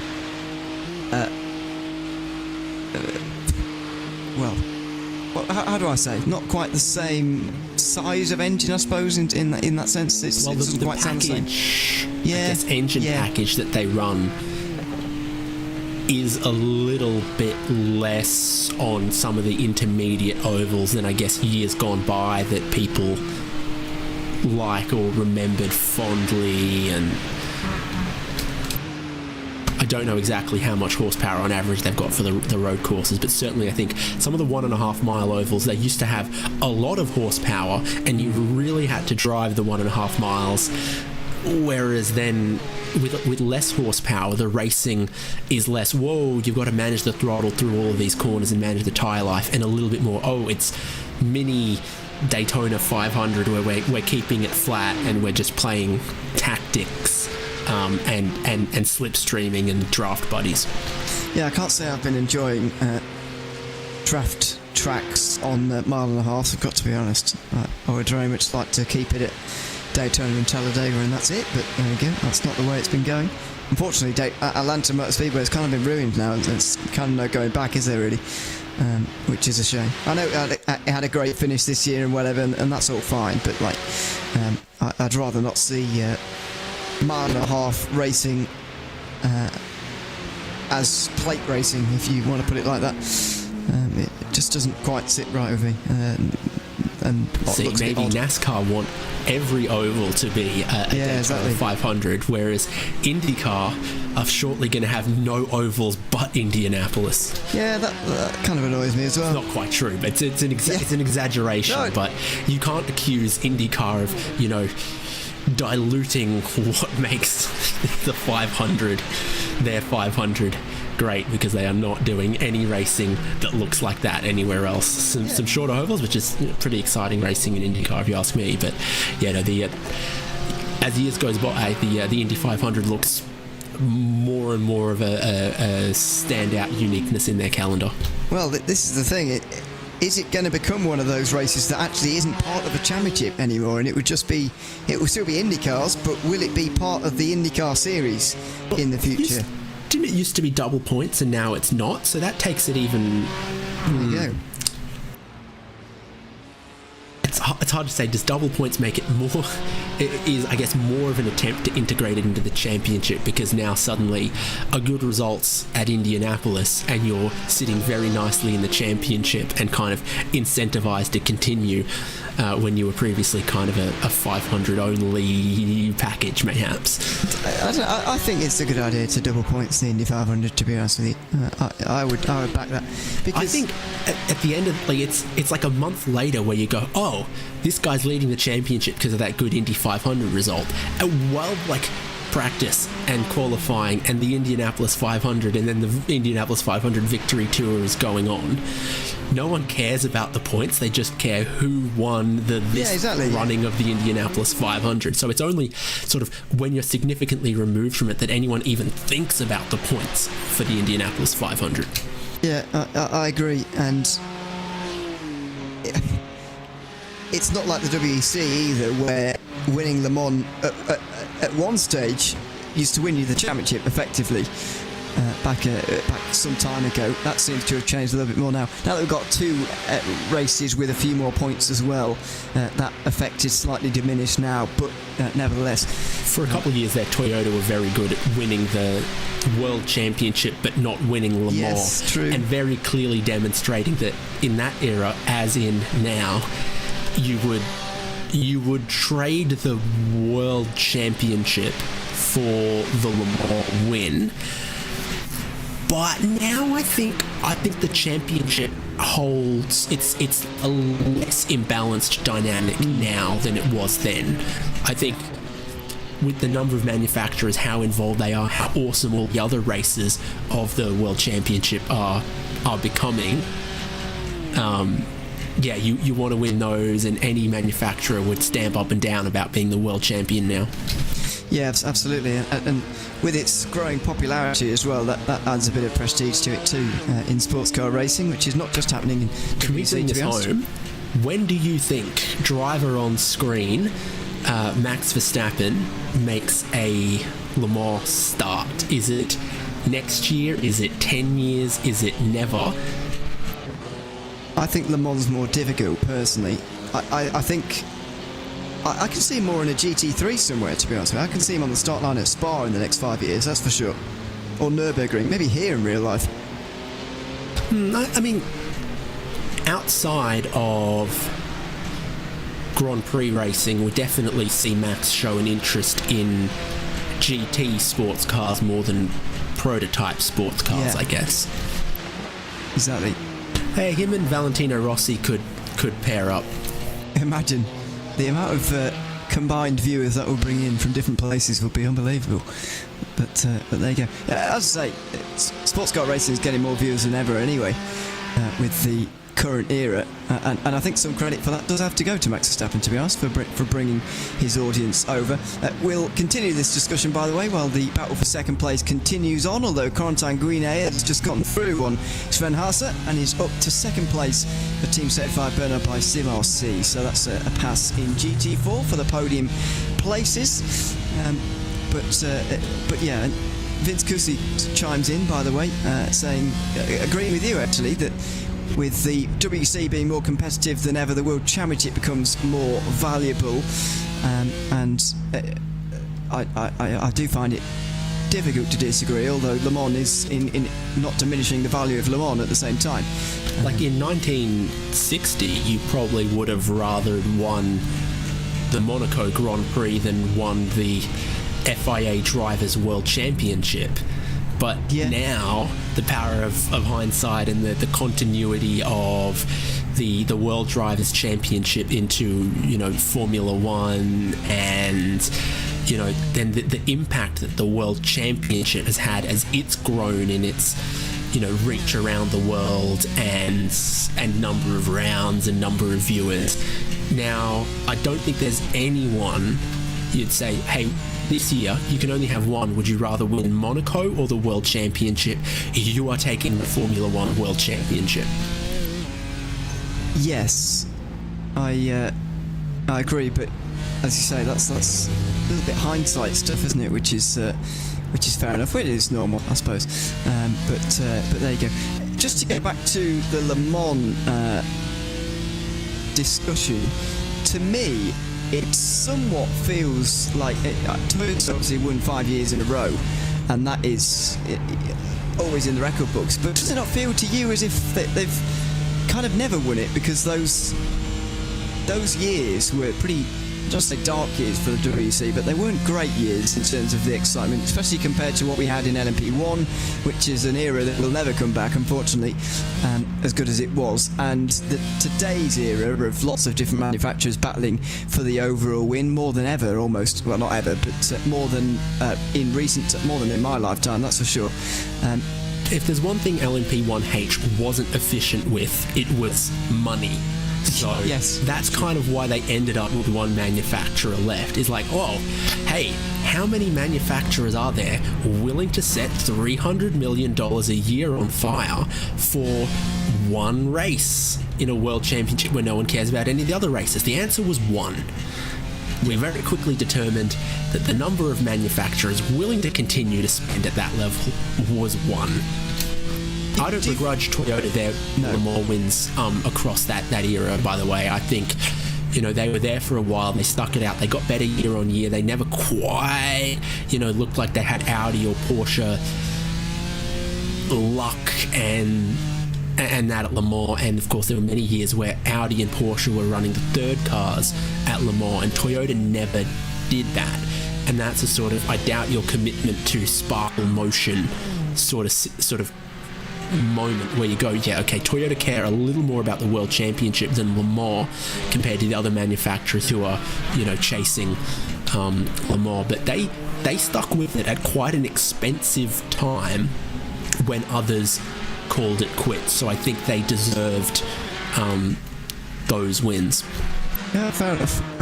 I just feel like that they kind of need to seal one more with the current level of competition, and that would really stamp them, in my mind anyway. Yeah, and you'd do it with a lot more eyeballs on you if you did it this year or next year than in 2019 and years gone by. Saying that, they almost got more publicity for losing in 2016.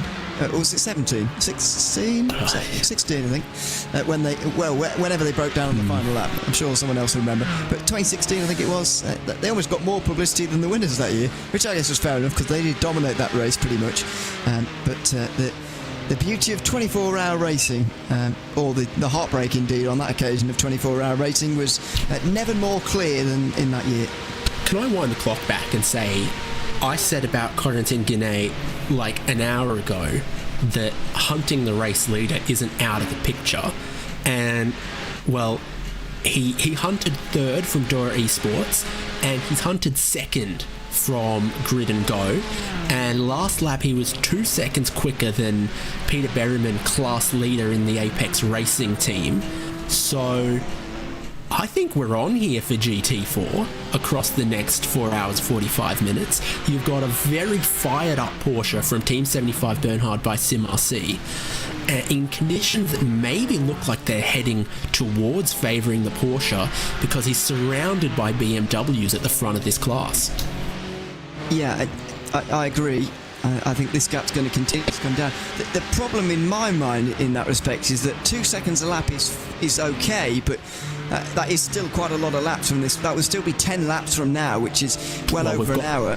34 laps predicted to the checkered flag, so I don't know, that sounds like enough time to me. Yes, but I think we're presuming that gap's going to continue to come down at that rate. I think Salva Talens, when he was in the APEC car, was maybe a little bit quicker, and I don't think Corentin Guinet's teammates are quite as quick as he is, because he is so quick, actually, out on the circuit. Not quite up to fastest lap level, but we're never going to see another fastest lap today, I wouldn't have thought. I mean, Karim Havers, decent. Adam Isaacson's pretty close to his level, I'd have thought.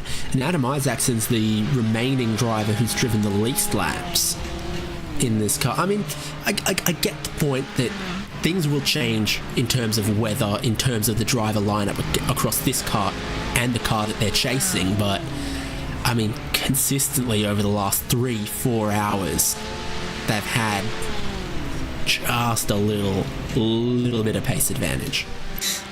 Yeah, okay. Well, like I'm telling you, like, it took them an hour. They hunted third. It took them 2 hours. They hunted second. Let's go. Feel the hype. I'm just trying to rewind to that point so I can see for myself. Yeah, they were quite a long way back. I just rewinded to about 2 hours ago in the race. They were 33 seconds off the lead then. They're only 19 now. So, yeah, you're right. That is coming down at quite a rate at the moment. I just always worry about these things continuing on, if you like, forever, because... I'm extrapolating across like 4 hours of pace and not one lap, you know. I need you to believe. Okay. I think you believe more than them. But I've always been one to believe the hype. Well, I'm willing to jump on board with it, because I would love nothing more than a final couple of hours battle for any of these classes, to be honest with you. It's looking pretty tricky overall for us to see a repeat of a finish that we got. I'm going to try and work out what year it was before I leave this morning, but there was one year in the mid-2010s in this event, the first or second edition or third, it was early on, where there was a last lap pass or a penultimate lap pass for the overall win. It was very close and it was very exciting. I'm hoping for somewhat a repeat of that here today in just one of the classes would be nice, because yeah, it'd just be very exciting, wouldn't it, to be honest? So look forward to that. I'll try and do some digging in the meantime to work out who that was. But in the meantime, they're going to continue to try and close. Corentin Guinet closed in a little bit further. Sven Haas is staying with him, though. Yeah, again, the lap times are relatively close, and once you're in that slipstream zone, you can stay there for a little bit. We made note of the car that's fourth place in this class and how Alexander Tiber got in for his first stint and is going towards the minimum laps for the fair share. There's a few other cars actually in the same boat. So Tier 1 Motorsports, Andre De Silva has just gotten in for his first laps of the race, more than 18 hours into the race in that number 11 car in GR86. And then I opened another one here. Where did it go? Someone that hasn't driven in TCR. Okay. To be fair, I didn't realise we were quite... Hang on. Obsidian Racing's 111 in TCR. Really? Daniel Herrera is a nominated driver and hasn't driven yet, while Michael Polisek, Gail Valero and Patrick Hingston have. I'm not counting retired cars here as well, by the way. Only ones that are on track right now and haven't met minimum drive time. So Tier 1, Zor, Obsidian... and Visceral Esports 96 from the Porsche 992 class, where Vince Peters, it looks like, hasn't driven yet, while Ollie Peacock, Leon Rudinger and Matteo Quinzer has. Surprised about that. I would have thought Vince Peters would be doing a lot of driving for this race, but maybe not. He's got to do some, but... yeah, I mean, if I'm reading this correctly, they're nominated drivers that haven't driven, not Oh, second place in 992 has gone backwards into the Armco. Not, spotters that are attached to the car but not drivers. Okay, we'll get back to that discussion because Dino Lombardi may well be seeing that second place under threat before long, if indeed that is the case. He does seem to be losing time at a rate for Otis. There he is, he's back going again. He's got an awkward moment now with a GR86 on towards her right there.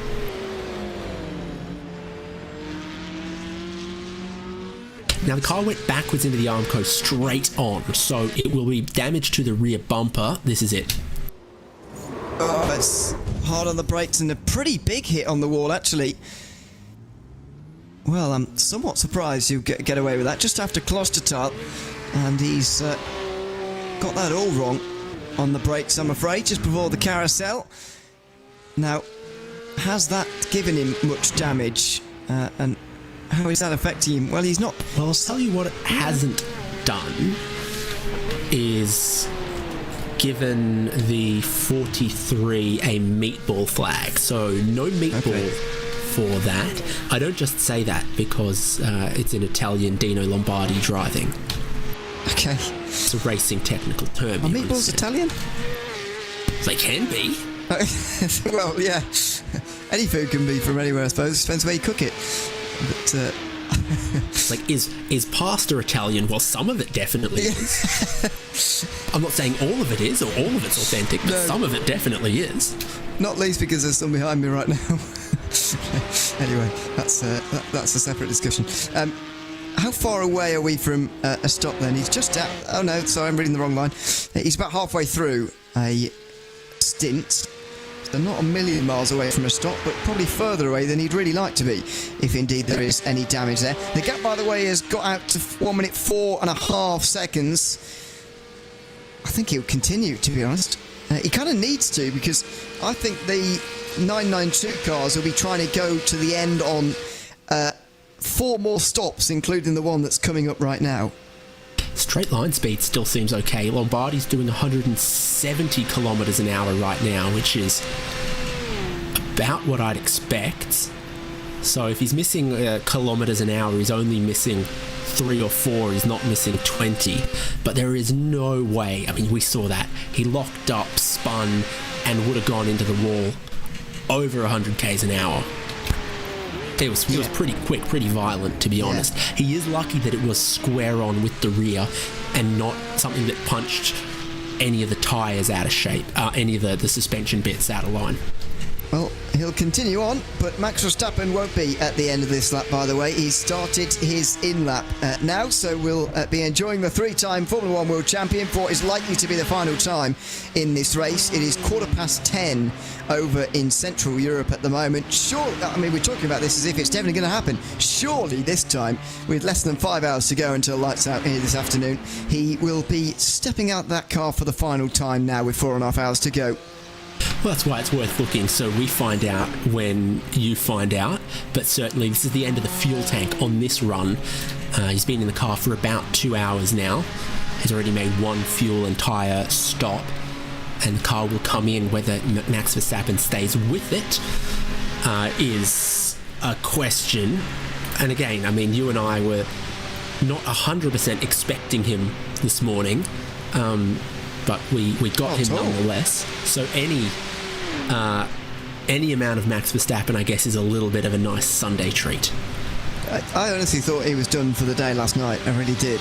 But the other drivers in the car, of course. So at the end of this, Verstappen will have driven 35 laps of the race. Chris Lawlham has done 35. Sergio Pinto has done 44, and Florian Lebigra has done 28. So I don't know if that suggests we're likely to see Lebigra again, or if we've got going to have more Pinto or Lawlham if Max Verstappen steps aside at this pit stop. I'd be shocked if he did, or didn't. Excuse me, but there we go. We'll see. He did a triple stint last night. I'm ready to be both shocked and flabbergasted. So I guess that would make me slightly less shocked if I was ready for it. Bit awkward pit entry as he has to drive through 2 people to get into the box. Up on the jacks. and he gets out. So that is the Good end luck. of Max Verstappen in the iRacing Nürburgring 24 hours.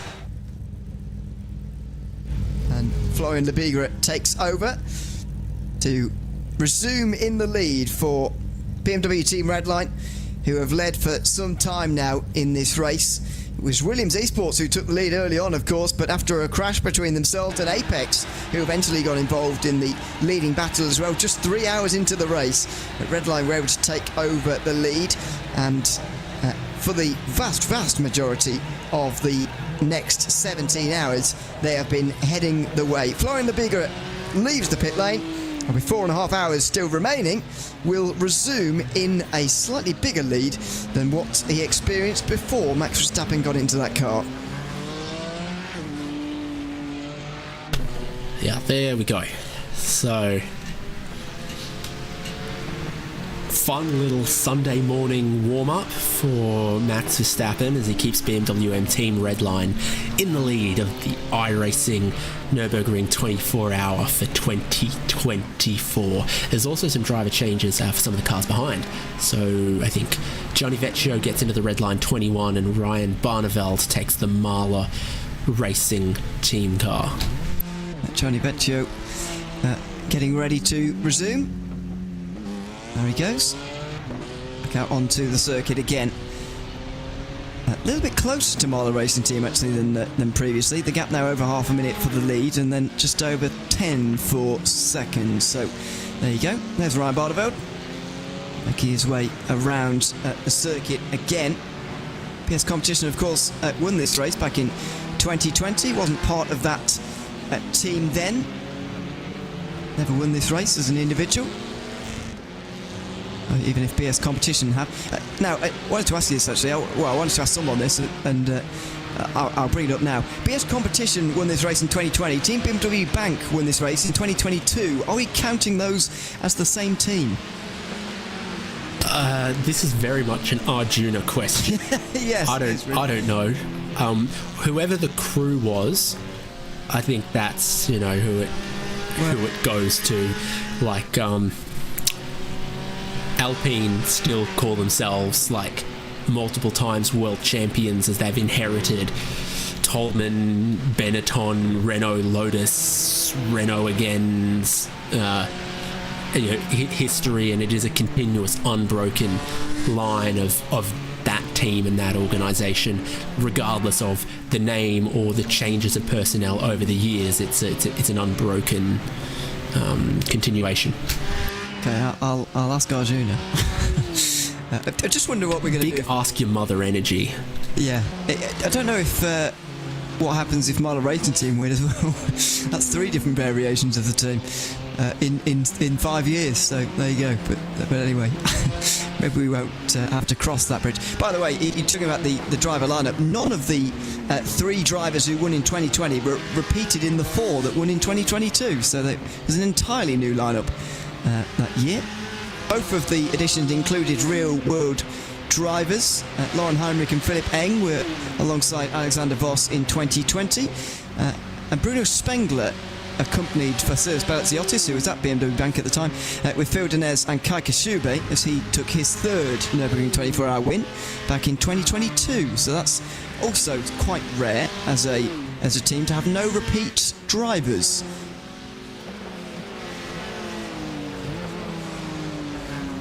Very, very interesting in that way. So we've had our top 3 pit from GT3, and means it's now the in-laps for 4th, 5th and 6th place, who are multiple minutes, 5, 6, 7, 8 minutes behind the leader. Yeah. They haven't had an incident to throw them off strategy. They just are that far behind, I think, at this point. I say that far behind, like I'd be closer, but you get the point. It is difficult, isn't it, when there's such a small selection of GT3 entries into the Nürburgring 24-hour race. This is the sort of limitation that we've got. We need to have things running smoothly, of course, and need to have 5 classes as well for a real proper Nürburgring experience. And it does still feel like that in the morning, actually, as opposed to last year, which did feel a bit too spread apart, really. But in that sense, the GT3 field is a little bit smaller, but I guess the upside is that we've got the absolute best of the best here. Fortunately, Apex are out of the race. Williams are out of contention, even if one of their cars is still going. Coanda have been out of contention for some time as well. Both of those two teams are a lap down. Dory Sports Falcon Sim Racing team also here, some of the best GT3 teams, and then you've got the BS Competition and Redline cars who are at the front of the field. It's a little bit of an odd race in that respect, but in the grand scheme of things, it's still relatively close, at just over half a minute the gap, but I think the other teams are now hoping for an issue for the race-leading Redline car in these final 4.5 hours, rather than truly believing they can catch the leader on speed. You know who does believe they can catch the leader on speed? That's right, I'm beginning to form perhaps not a religion or a cult, maybe just a movement, a people's movement for second place in GT4. Corentin Guinea taking a little more out of the race leader. This is fourth place coming into the lane, like we said.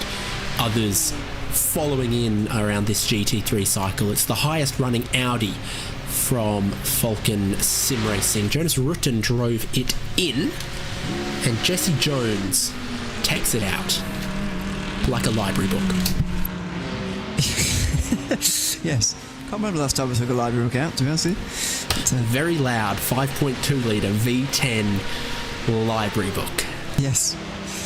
I don't think they'd appreciate that really in the library. There you go. No. That's a separate problem. There is the Corentin Guinea's Porsche Cayman. 2.3 seconds last time round. Although you mentioned that a while ago, they're still not finished another lap. Just the length of the lap round here. 15 seconds now, the rough gap, by the way. I think it's worth noting as well, actually, that their pit stop was 6.3 seconds shorter, or their lane time, I should say, to be more specific, was 6.3 seconds shorter than the race leaders that time round. I can't really think what they would have done to have shortened the pit stop time, actually, in GT4. Change tyres and fuel at the same time. So a man walks into a library and he goes up to the desk and he says, "Can I get a large Big Mac meal with Sprite?" And the librarian says, "Excuse me, this is a library." And the man says, "Oh, sorry, can I get a large Big Mac meal with a Sprite?" It didn't make me laugh, but it's a good joke. Yeah, fair enough. I'm wasting all of our time, but there's 24 hours of time to fill in a 24-hour race as we sort of just wait for the simmering battles and for the sun slowly rising in the sky to continue to heat up the racetrack to 39 degrees Celsius. So I think throughout the night, cars that are a little oversteery are going to work well on a really grippy track. But as we heat up now, cars that were maybe a little pushy, a little understeery are just getting into their element. So if you made some of those setup decisions that you have to make at the start of the race and then live with, like, you know, roll bar stiffness and some of that other stuff, you might have been a little uncomfortable through the night and just now hitting your element. More dad jokes are available or welcome indeed in the YouTube chat if you want to give it a go. Although, be careful, please. I don't think Vince Cusi enjoyed your joke, by the way, David, very much. He's not impressed, seemingly. Yeah, it's because I didn't order his favourite food, but that's fine. Other brands are available. Did you say the brand? Or I said the name of the meal, but I didn't say the name of a restaurant. It doesn't matter anyway, we're not the BBC. So. It is a trademarked, name for a type of, Yes. Basically a club sandwich and a hamburger, let's be honest with ourselves. I don't have them, to be honest with you. Not my preferred meal from that particular restaurant, if I'm honest with you, but there we go. I like fried chicken, no matter where it comes from. Okay. Have you seen second and third, but the gap from second to the lead in GT4 is certainly going to be interesting. Who's that in the pit lane? The BS Competition. They're out of whack, aren't they, with cycles? Yeah, they've just done 8 laps though, so they've started to reach some kind of fuel extending here. And if the prediction is correct on 32 more laps from here to the finish, that is a multiple of 8. BMW M Team BS Competition might have one less stop than some of the others if they can hit 8 laps of fuel every stint. There comes Greenes into the pit lane. Can I disagree with the amount of laps that we think are going to be left? I think it'll be more than that. Don't disagree with my logic, but you can disagree with the prediction of the laps remaining. I think there's 33 in this race, personally, but maybe more, because... I think if there's 32, BS Competition are going to look very, very clever. Maybe. This is a 1 lap early stop for Team 75 Bernard by Sim RC. Corentin Guinea gets out and Marvin Strell gets in. Big call here. Yeah, not necessarily a call, but a big moment for can they continue their momentum towards the race lead. Are you a little bit concerned that the guys that are left out there at the moment, especially Door Esports actually, who are going 1 lap even further than Apex are going, and Grid and Go as well, are you not concerned that those cars are going to make it to the end of the race without a splash and dash that seemingly Team Sim RC are going to need, looking at this at the moment? Well, if Team 75 Bernard by Sim RC go down 2 more laps to the outright leader in the next 4.5 hours, I think they're good. I do realise, by the way, I'm very much putting non-belief into your belief at the moment. I'm not meaning to, but... All you're doing is solidifying my faith. It's probably a good idea, really. It's so there we go. One of us are going to be right by the end of the day. And we just wait to find out. I think it was one of the first things you said actually at the start of this. There's big dramas for the 89 actually. Is there? They're still there. It's 2 minutes now to this stop as Phil Dinez gets in. The 89 has a black flag, potentially for unsafe pit entry or speeding on pit lane, and so just as we said, hey, they've got 8 laps, they've put themselves into a good fuel position. There is a penalty on this number 89 car. Hopefully we can get to the bottom of what or why, but it is going to hurt this car. I think you're onto something with the fuel. While I do disagree with the amount of laps that are remaining, all that seems insignificant. Something now becomes relevant, doesn't it? Yeah. I argued so strongly for my point. I also don't really know how they got to that position, to be honest, because I could have sworn they were running about 8th, 7th. But anyway. Did they shortcut the...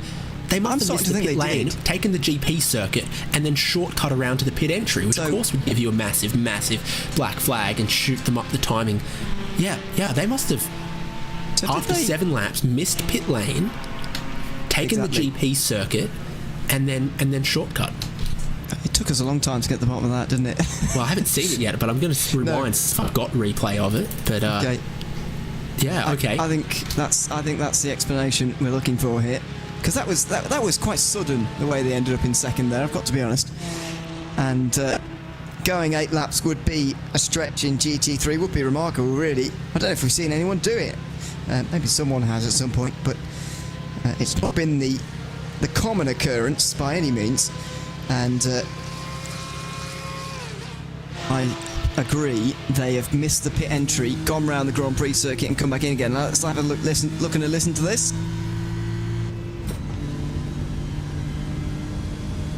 So they will have gone past the pit lane after 7 laps of the Gesamtstrecke. And it's dead stick, isn't it? It's quieter than a Big Mac in a library. Oh, they're spluttering in, yeah. So they were nowhere near making 8 laps on fuel. They've had a big mistake and not pitted when they needed to. No, absolutely. So... that has fooled us entirely. Fooled us into thinking BS Competition had a chance at winning at some point, but... I don't know what the penalty is for taking that cut, but I've got to imagine it's like a 15-minute hold. It is long. It's got to be a longer hold than taking and driving the whole Nordschleife. Yeah, which is about Otherwise 6.5 minutes. Yeah. So it'd be at least 6.5 minutes, you would have thought. So they are actually credited with that lap, are they? They're just given a very big penalty. Yeah, and given a penalty to hold them to make up for it, I think. Yeah, I was under the assumption that's how it worked too. So unfortunately... Because it hasn't, disqualified them and booted them.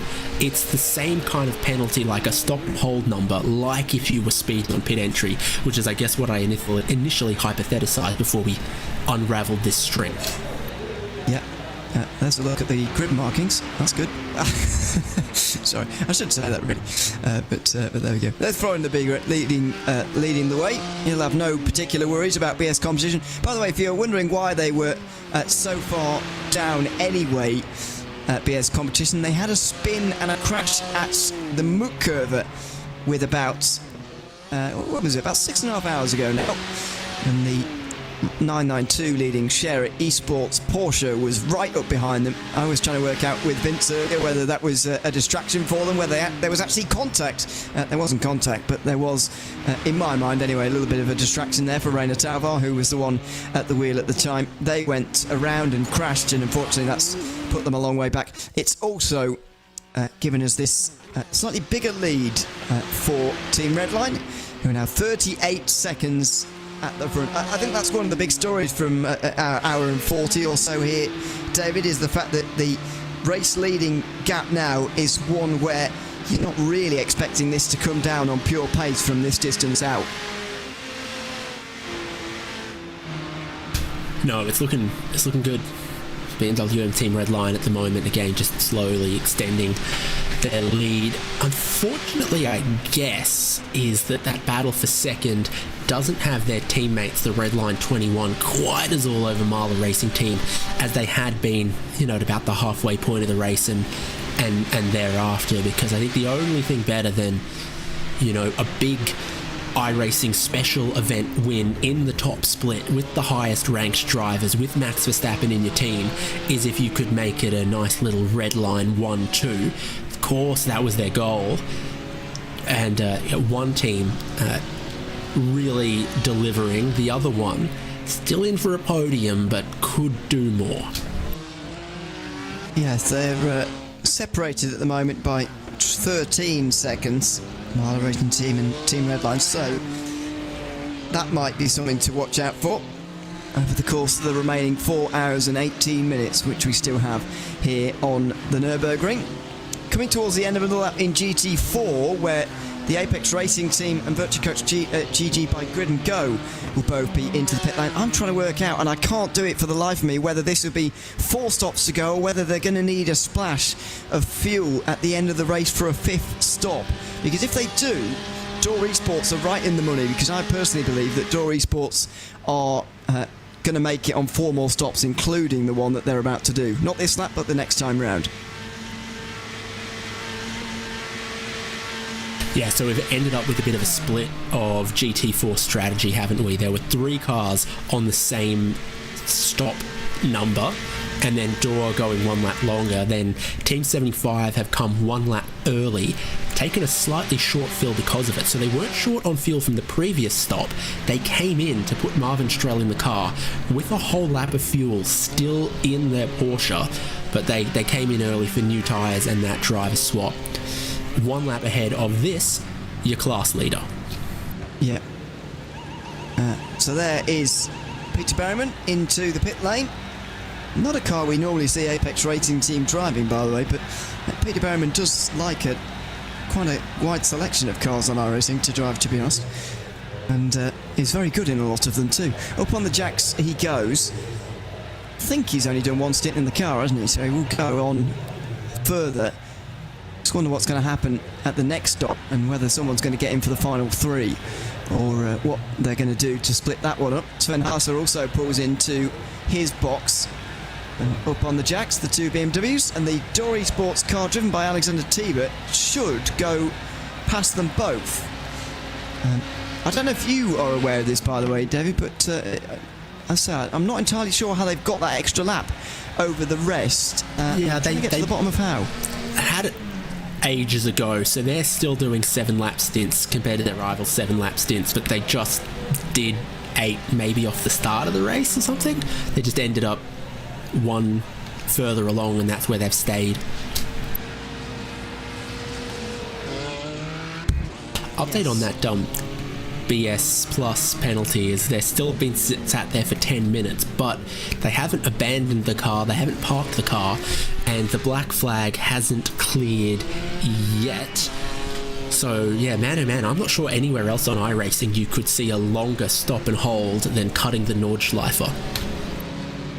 Yeah. I mean, is there a bigger one? Probably not. I mean, you don't normally you see like, oh yeah, drive-through penalty or 40-second stop and hold and other stuff like that.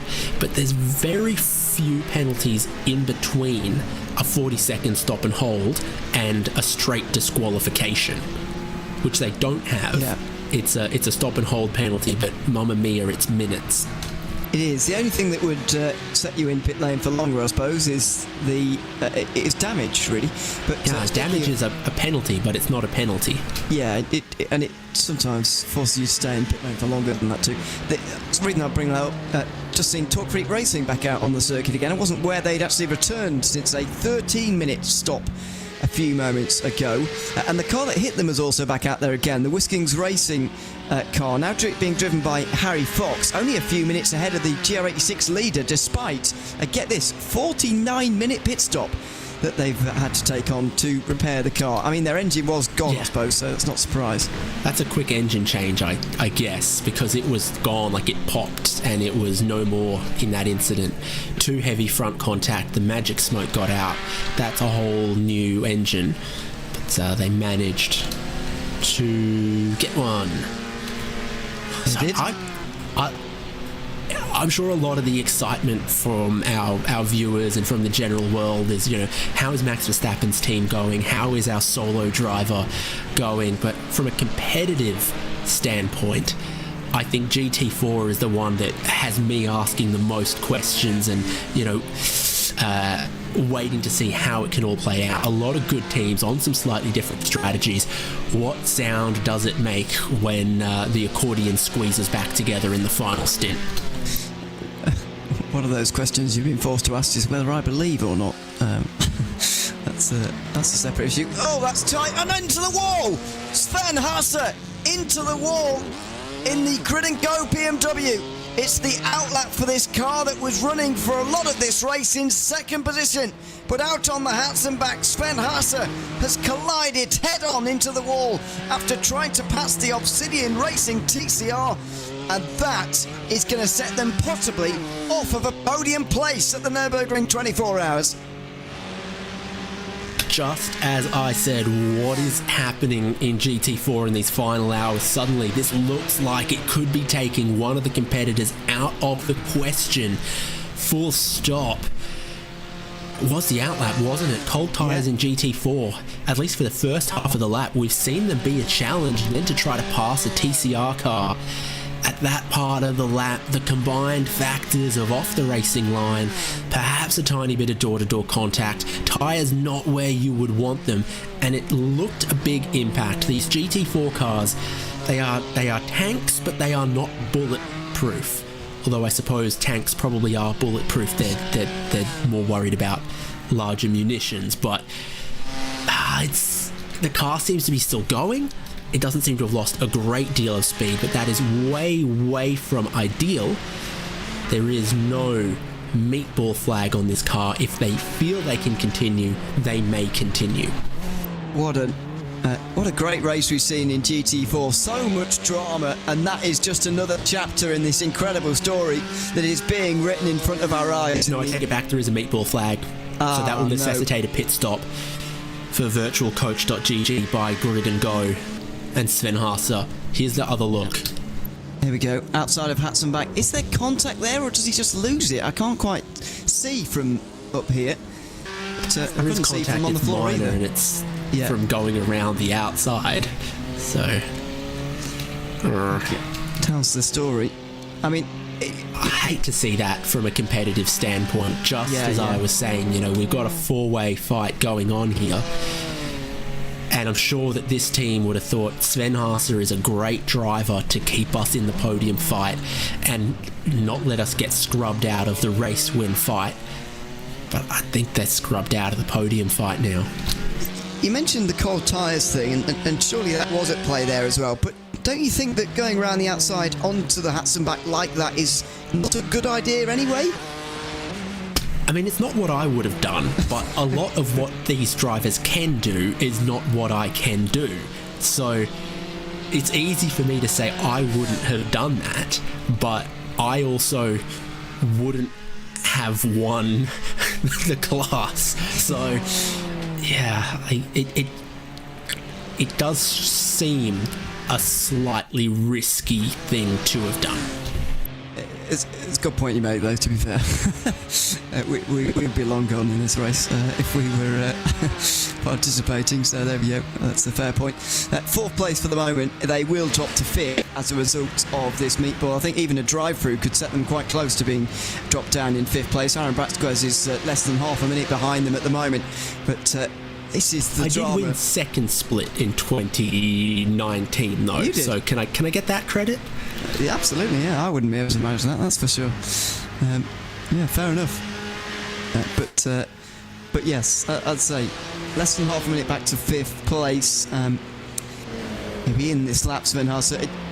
Quite kind of interesting to see how long the repair's going to be. He's got 2 minutes and a half back to sixth place, and I guess the next question is, will he retain even a top five? I'm not really sure how heavy the damage repair is going to be, because I thought Nürburgring Esports, for example, were going to have a humongous repair in it when they were hit at Kesselchen, but they were in for about 3 minutes. BMW entering BS competition have gone back out on circuit after being held for 14 minutes and 44 seconds. There's Nobby Kiss trying to continue the run, by the way, of race winners who also drive in real life that stretches all the way back to 2020. It doesn't look like that car is going to be continuing that run on. It's very much left to Max Verstappen and to an extent Will Chadwick, who does some real life racing, but I was deciding earlier whether to count him as a real life racer or not. I've still not decided, actually. Okay.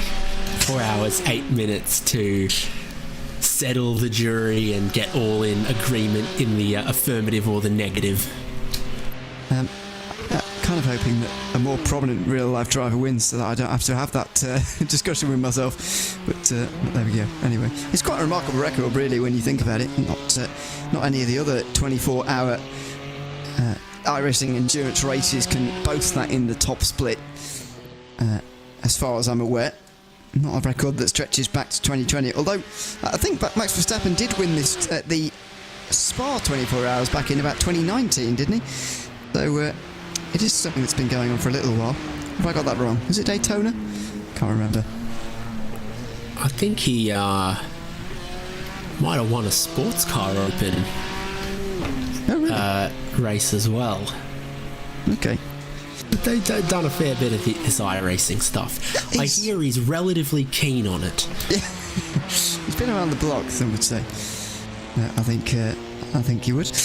Sven Haase can't be too far away from his stop now, but he's lost nearly 10 seconds on this lap. To be honest with you, I think even if he didn't have the meatball flag, he might have come in at the end of this lap, because the amount of time he's lost anyway is quite substantial, as Dory Sports now come into the pit lane from the lead. I truly believe this is their fourth last stop, and maybe the others are going to be making a splash and dash that could put Dory Sports in the lead. What a fascinating situation in GT4.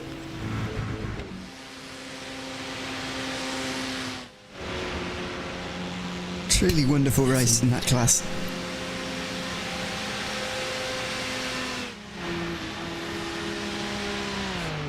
I'd dread to think how far down on straight line speed Sven Haase is at the moment. There's no one really around to compare him with, but it just doesn't look quite right, does it really? That BMW. It was a big hit on the wall, head on at the Hatzenbach. And it's put an end to Grillingo's hopes of winning the Nürburgring 24 hours for the first time. Sven Haase has never won this event either as a driver. And this year is looking more and more difficult for it to be their year as they pull into the pit lane now. As the leaders in TCR do the same, there is the very Obsidian car that they collided with not so long ago. Yeah, and there goes Dor out of the lane as well, so you'll expect to see some visual difference as that car is repaired, but you and I sitting here, you and I have no idea exactly how long the repairs could take. Is it 90 seconds? Is it 10 minutes? They've got to take at least the minimum repairs to clear the meatball flag, and then potentially you'd want to take a little more after that if possible. It's a painful hit to take right here. Down off the jacks, but how much longer on the floor are they going to spend here? There goes the Obsidian car. They're probably not very pleased with Sven Haase, to be honest. Michael Polasek is a new driver, though. He wasn't at the wheel at the time, I don't think. Or was he? Maybe he was. Obsidian, one of the few cars that have got a driver that still hasn't driven yet, almost 20 hours into this 24-hour race. Daniel Herrera is in the session, though, so he is connected. But he is not the driver behind the wheel right now, has not turned a lap just yet. Don't you think as well that by the time they get to the next pit stop, they've got to put him in, because 2 stints away and he won't be able to satisfy the fair share rule, I don't think. It's 10 for TCR as well, so you can't put that driver in when there's less than 10 laps to go. And it's not entirely dictated by how many laps you can do within the remaining time. It does what if you think you put them in time and then get lapped by the outright leader at an awkward time that cuts your race a lap short? True. Yeah, good point to think about. It does need to be sooner rather than later, mayhaps, if they want to be a classified finisher. There is one car in this race we know doesn't want to be. Yeah. Roland Lowenfurten still going. Still in third. Yeah, he's still on the podium. I don't quite know how that's happened, because he's had to swap out his throttle pedal for his clutch now, and he's still a lap ahead of the Forgia TV Racing here. I suppose Vermilion Esports dropping out of 4th place has helped him, because Ben Faulkner was in the wall, if you remember, just after Hoeracht, and just around Vipperman, just before that. It's that kind of region of the bobsleigh section, as I remember someone calling it to me once. There was pretty big contact with the wall that time, and that has put the Vermilion Esports car still in the pit lane and may not re-emerge, quite sadly. Yeah, don't know. There have been some tweaks to the repairability of different models of cars, and one of them was sort of like, it should be possible with enough time to repair any car. Maybe not completely repair, maybe not repair it to a state you like, but there should be less. It's completely broken, there is no way to fix it. It's like, if you've got 4 hours, maybe we can fix it. Then occasionally, as in the real race as well, a few cars will sort of creep out of the garage in the final 30 minutes to come around and finish the race, even if they did sit parked for quite a significant amount of time. So I wonder if there's not 1 or 2 cars like Vermilion, like some others, that might do that. Yeah, they were quite big of that last year, I remember. Repairs still ongoing for that Grid and Go BMW Sven Haase. So they're up at about 4 minutes in that stop. It has dropped them to 7th as they have lost spots to Door Esports, Drago Racing, Simify Esports, Was Cooking Racing Adventures have gone through on them as well. And if they're still there for another 5 minutes, I think Williams Esports Academy will nip them for 7th place. I think so. I think they could drop right to the back, to be honest. Gringo are already in 10th place. They're the last running GT4 other than the one. Well, the nose of it looks better now. Like, it's sat there getting repaired, and the nose of the 001, the bumper, is like, you could see the work happening. So I've got an idea like it's going to be more like 5 to 10 minutes rather than 20-30 minutes. But that's just the vibe I'm getting. Yeah, let's hope so for their sake. We're just a minute away from 4 hours to go. The meatball's gone. So they're doing optional repairs now. Yeah, they are doing optionals. So we'll hope that doesn't take too long for them, as Norby Kish comes in again here. This is odd. We'll get to that in a few moments' time. But David, 4 hours to go. What are you expecting from this run to the flag in the Nürburgring 24 hours? A still exciting GT4 battle, but with one less cat in the fight, as it was. 5 classes where the race leader will know that catching them is difficult, but that staying in the lead, fighting this racetrack, negotiating the traffic will be a super challenge. So you know that you've come so far, 20 hours of racing, but 4 hours around the Nordschleife. That's still no easy feat, regardless of if it's the home stretch or not. Yeah, we are very much into the home stretch now. 4 hours to go in the iRacing Nürburgring 24 hours. Big thanks to David Haynes, who's been alongside me for the last couple of hours as we bring you to about lunchtime, virtual standard time. It's time to say goodbye to him and a good morning, very early morning, to our Suna Kanki Paddy. I was going to say lunchtime. It's gone 1:50 in the morning for me here on the west coast of California. And as I rejoin all of the action, well, things have changed in many ways since I was last in the broadcast booth, but not really in terms of who's leading the race. The only thing that has changed since about 6 hours ago when I was last here is the fact that no longer is the Forgia TV racing team on top in the GR86s, and now it is the Nürburgring esports crew that leads there. Ewan, talk to me. What's been interesting in the last handful of hours? Of course, we still got the dominant lead for BMW M Team Redline, for Sherry Esports, and some other classes as well. I saw the small issue for Virtual Coach by Grid and Go in GT4, which means the fight there has somewhat come to a, let's be honest, complete halt. But what's been interesting from your perspective as we get ready to head into the closing stages? Well, you say that about GT4. I personally think that's still and me and David were agreeing on this, the fact that this is the most interesting class, in my opinion, GT4. I think there's the most room for changes down there in there. I think, especially with the incident for Altus in the last hour in the Porsche 992 Cup class, which has made their pit stop a little bit longer than it really needs to be. They're now 3.5 minutes off the lead, although we are expecting a pit stop from the race leaders very shortly. What we've got in GT4 is now 4 teams separated by just over a minute, which is quite remarkable after 20 hours, really, at such a difficult circuit. And at a certain point during the last stint, Team 75, burdened by SimRC, were closing quickly on the Apex Racing team. Now that they've come out the pit lane, Apex have taken out another couple of seconds from them, and it does seem that Peter Berman's outlap is going a bit better than Marvin Strell's at the moment. Maybe mainly, because, if that's a phrase I can say, because he is not fresh into the car. He's been in there pretty much... or he was in there the last hour. Marvin Strell is a new driver into that one. So while it is 20 seconds for the moment, that's still a closable gap in my opinion in 4 hours. But more pressingly, the fact that Door Esports might be able to avoid a splash and dash as opposed to the 2 in front, which may need one, although that is still unclear at this distance. Yeah, we're still, 3 hours and 57 minutes to go. I think Door will be feeling confident that they'll cut out a pit stop. The thing to note is that it won't be necessarily a full pit stop. It might end up being closer to half, which is still a 24-second gain or so, but you know, they find themselves currently just outside of a full minute off of your race lead, and so Peter Berryman currently still does have at least a little bit of comfort in that 199 as it rounds its way through the Grand Prix section of the track right now.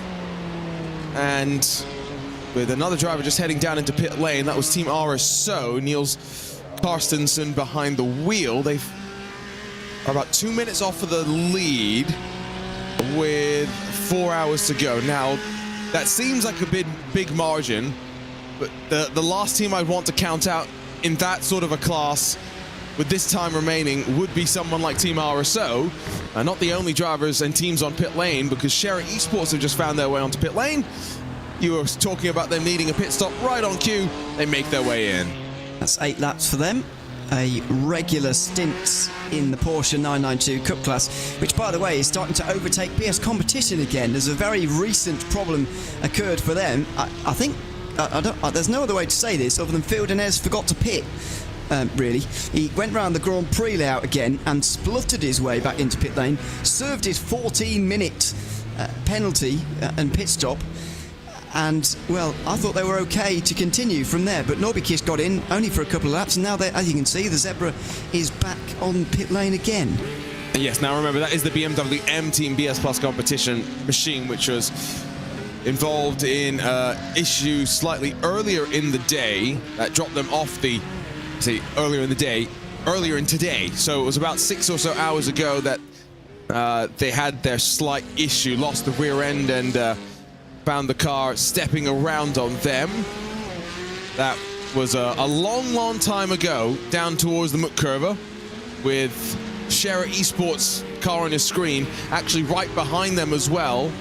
Their race lead, Will Chadwick, I believe, was behind the wheel, was so big that they could come to a complete stop, and they were actually okay. But wow, 6 or so hours ago, and they're still out there and trying to finish. I guess that's what happens when you've only got the 8 surviving GT3 machines. You just try and show a little bit of endurance racing spirit, right? Because you don't get many of these 24-hour races, and you got to make the most of what we do get.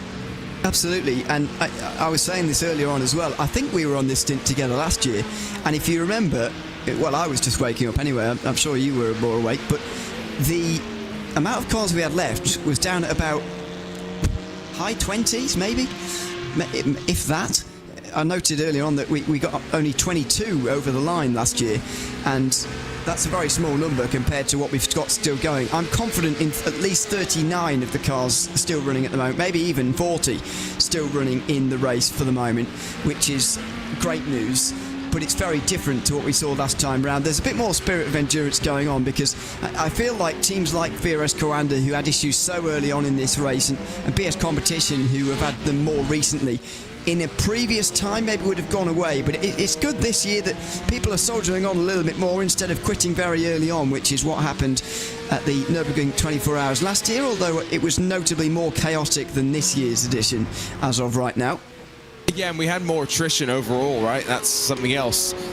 Quite excited about the fact that I know Vermilion Esports are right now in pit lane. I'm not sure if they'll head back out there, but do seem to still have 6 of the GR86s out there and surviving.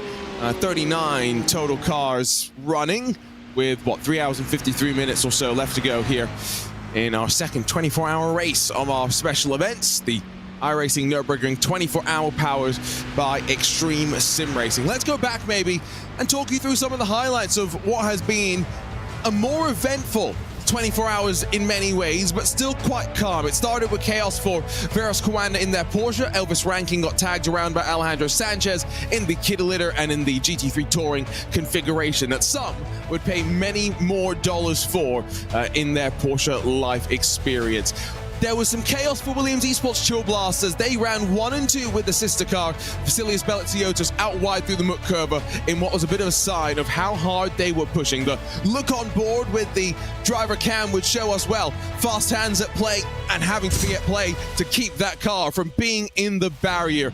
After that, though, GR86s, even with all the traffic making their way on past, initially 8 cars in that lead train until the traffic started to claim its victims. Gianni Vecchio would be the first to have a little bit of incident with the Carl TCR machine down at Flansgarden, just hitting the rear end before a little bit technical issue for Nicholas Rubala meant that one GR86 went end over end at the very same complex. Fortunately, a couple more cars able to be a little bit more lucky for survival. As Sanchez made his charge forward in the Apex Racing Team machine, he was battling with Williams Esports Schulblast until it all went wrong. Contact on the run out of Bergwerk on the run up towards the Muck Curve. Such was the lead. BMW M Team Redline came to a complete stop, made their way through safely, and have not looked back in the almost now 15-something hours since then. It was a 3-car Drago racing effort in GT4. One of them had a major issue through the Hatson back, and while the Impulse Racing team had a major technical issue, the sister car is leading the race in the touring car category. Through the night, it was a story of relatively few retirements, and the Nürburgring Esports team would have that little bit of an incident and now find themselves with 4 hours left to go, still somehow fighting on top with the time remaining. And then Ava Vavadik would be, well, unceremoniously dumped by the Mahler Racing Team GT3 before big chaos for Diogo Pinto, avoiding the frozen speed by Grid and Go machine. Had a big moment over the top of Flugplatz, and then had to, well, see stricken cars making their way on past as well. That's what was mentioned with the BMW M Team BS Plus competition. The small little issue through the curve ending up in a big drama for them. A little bit further down through the field in the waking hours of the day, Talk Freak Racing in the GR86 category back out there on track and continuing to persevere amongst a handful of others. I got word from one of my teammates down in the pit lane that this was how the day ended for SimCity Racing. Kevin Carlisle was running with Altus Esports chasing them down, and as they will make their way down towards Quido-Bakahoa, unfortunate miscommunication. That, though, was where the lead that the Forgia TV racing team had built up slowly came to an end. And this is what Ewan had been mentioning not just 10 minutes ago. Altus with a slightly longer pit stop, Dino Lombardi losing the rear end of the car. And do you make simple mistakes like forgetting to come down pit lane? Don't worry, the best in the world can do so as well, as Phil Denez did just there on your screen. And while Sven Haase was pushing in the Virtual Coach by Grid and Go entry, pushing just a little bit too far around traffic and finds himself in the wall and now down on pit lane. 3 hours and 50 minutes ago, Ewan, it's been a good, interesting race in many ways so far, although we are very much in podcast mode with the time remaining. That is to be expected in the Nürburgring 24 hours. By the way, the reason I let out a little squeal there is I'd not seen that incident for Pinto before. I'd seen most of those before, but not the one for Pinto. I didn't realise they were quite so close to making big contact with someone over the top of Flugplatz there, so that surprised me a little bit. But it has been a bit of an incident-filled night. It's certainly more incident-filled than we had early on in the race, to be honest. The first hour, and in fact we saw it there, we saw the very first crash of the day. It was, if you can cast your mind back to Gianni Vecchio hitting the Carlar TCR, that was the first crash. An hour and 25 in, which really surprised me, but since then the crashes have come a little bit thicker and faster than that, unfortunately. That's to be expected, though, in the Nürburgring 24 hours. So it's been a good race so far. I've got to say I've really enjoyed it, and the prospect of a good finish is still very much upon us, to be honest, with just under 3 hours and 50 remaining. Yeah, but I think you and I were always going to be excited for this one after the digital Nürburgring Endurance Series that we had in the winter. It was such a great blockbuster, showcase of what this track can really deliver with so many last lap moments and, craziness across of our classes that we were looking forward to it. And I don't think we've been disappointed in many ways. There will be 130 cars out there on track next week, Ewan, for the real Nürburgring 24-hour race. It's going to be interesting, of course, to see how it all gets on. Plenty of people, of course, interested in Jimmy Broadbent alongside Super GT, Steve Brown, as they race in the GT4 category. But I'm looking forward to seeing how some of the changes out on track end up racing as well. We mentioned earlier in the day, Adnan Forrest has gone through rather significant rework, and so the racing line that the drivers use has changed quite significantly. I'm going to follow along with some of the onboards and be comparing some of our iRacing onboards to what they have out there in the real world. Yeah, that is certainly one of the noted differences that we're going to have to look out for. And one of those things to get your head around, to be honest. It's so almost in the muscle memory now for everyone, even away from the top level drivers who surely have had to get their head around it, but even for the regular idiots like us, it's something to get your head around as well when you're driving this circuit. The thing I'll be looking out for most, actually, among those 130 drivers is 130 cars, I should say, is what's the strangest car?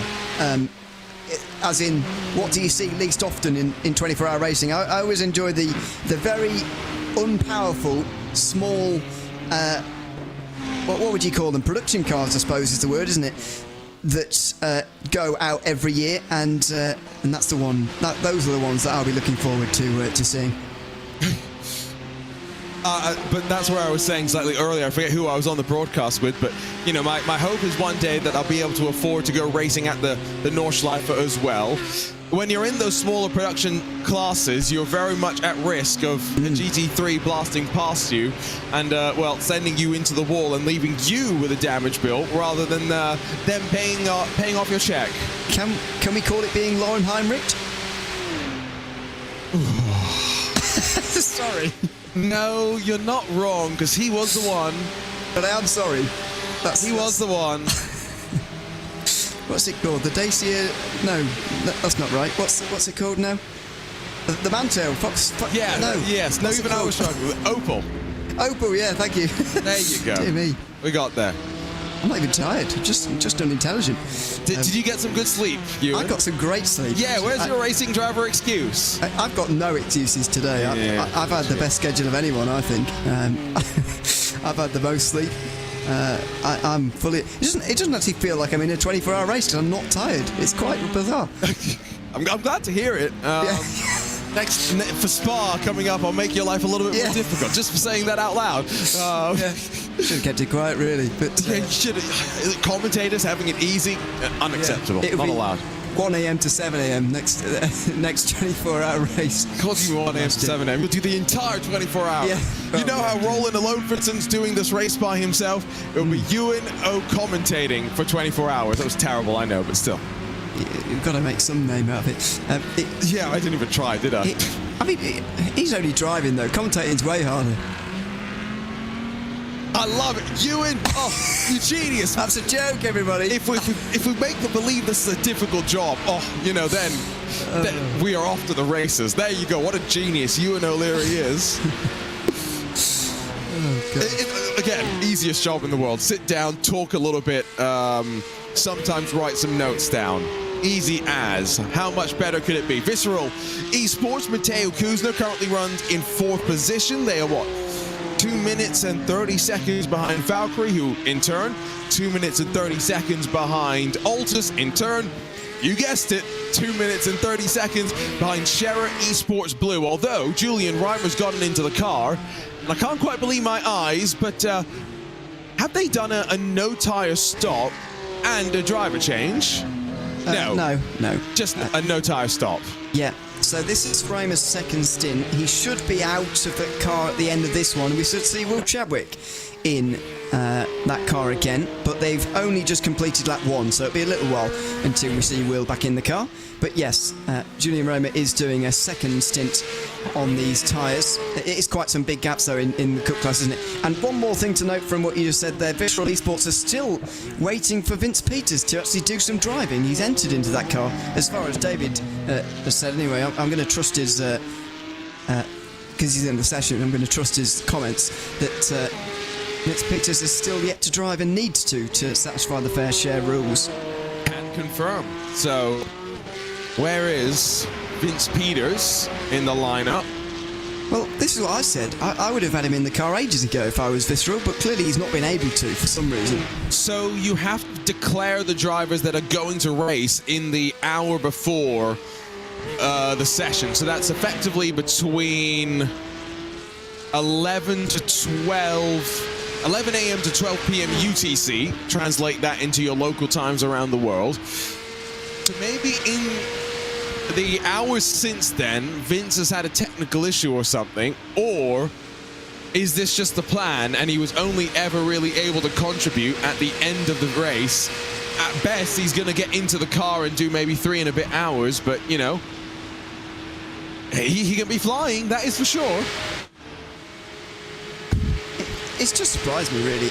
I think that's the only explanation we can come up with, really. I'm hoping it's not a technical problem that has actually forced him to not be able to drive at all. That would be really disappointing for them, because there is kind of nothing you can do about that. Other than there are stories, of course, about people driving to someone else's house in real life and just doing it on their rig, but that doesn't really solve the problem, does it? You've got to be in the sim with your login. Well, you can go and log in from the other computers. It's funny that you mentioned this, because wasn't it... This was a story of Virtual Le Mans, so very slightly different from an iRacing special event, but, you know, Rudy Van Buren was doing a race from his home. He had started having a technical issue, so he drove on over to Kevin Siggy's rig at the Redline team facility and ended up finishing the race from there once they got it all set up and stuff. So, you know, it's one of those things you don't want to think about. Now, my timing screen has just said Gianni Vecchio has had an incident. What has happened to the second Team Redline car? That would be the number 21.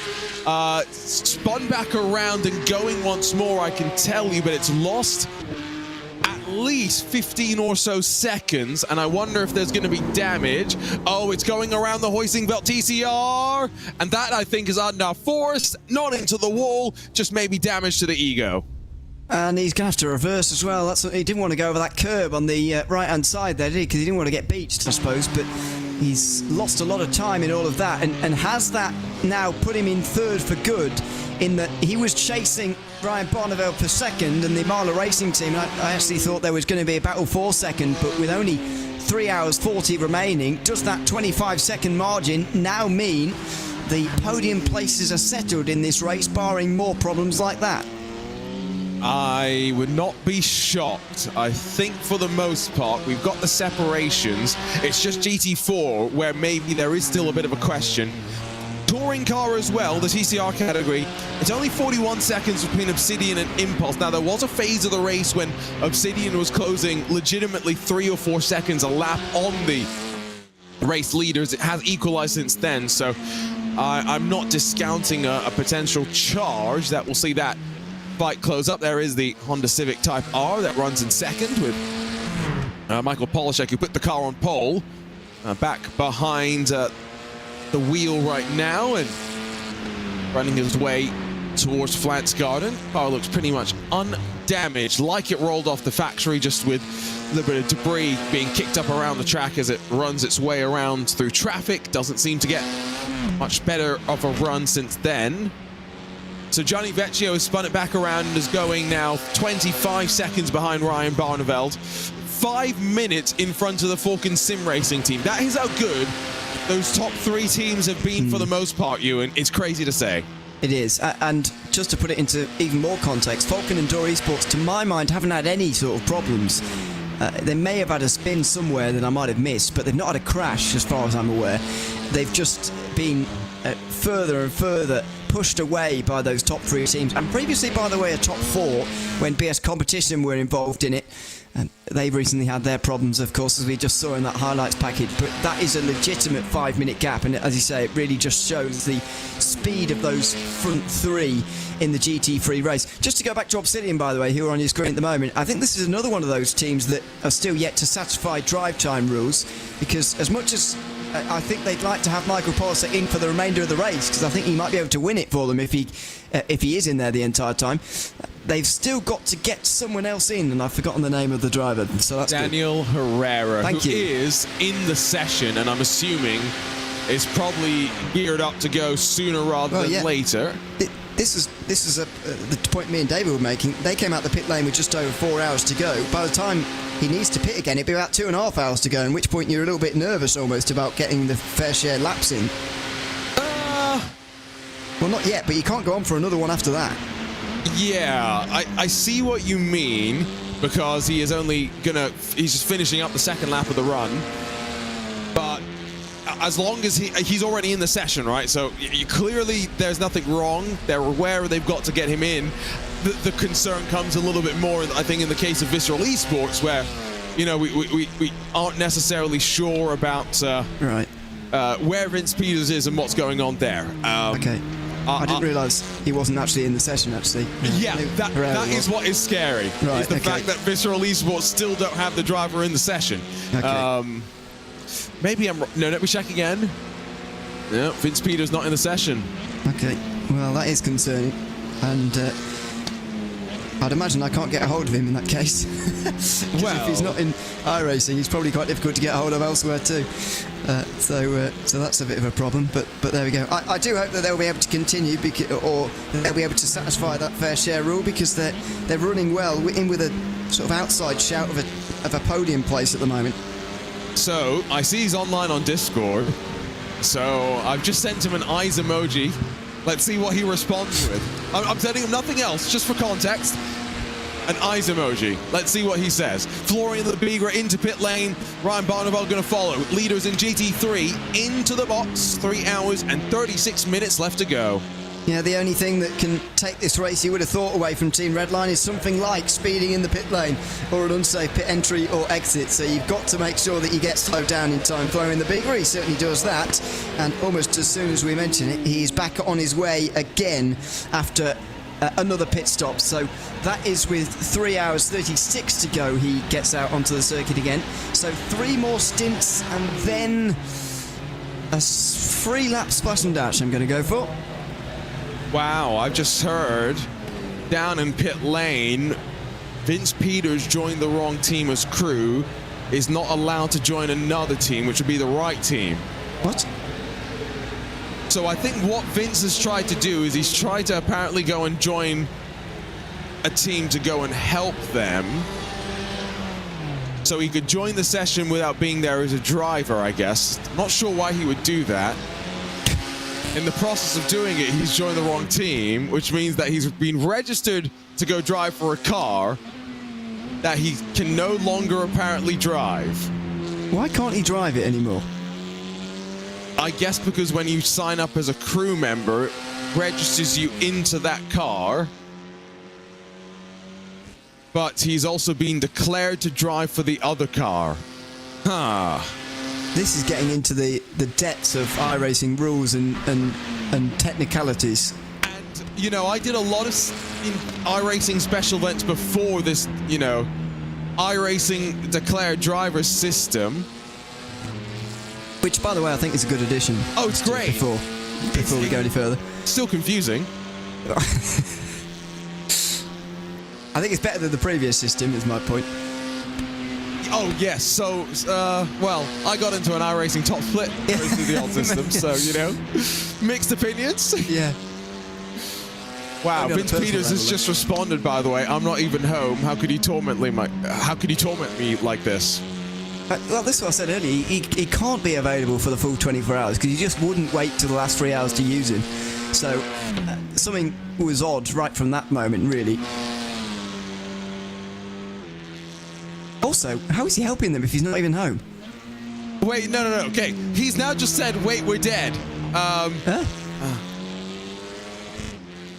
I'm very lost right now. I am so confused. So maybe we've just got some false information from the YouTube chat. So he's clearly expecting to come back to a car that's still alive and maybe do some driving. Live pit lane investigations, Ewan. This is great. This is not great. I don't know what's going on. I really don't. This is the most confused I've ever been, I think, on a special event broadcast. I really can't make head or tail of any of that. Okay, now he's just said, yes, silly me. So I think he is not going to be racing. Can you get him to be clear?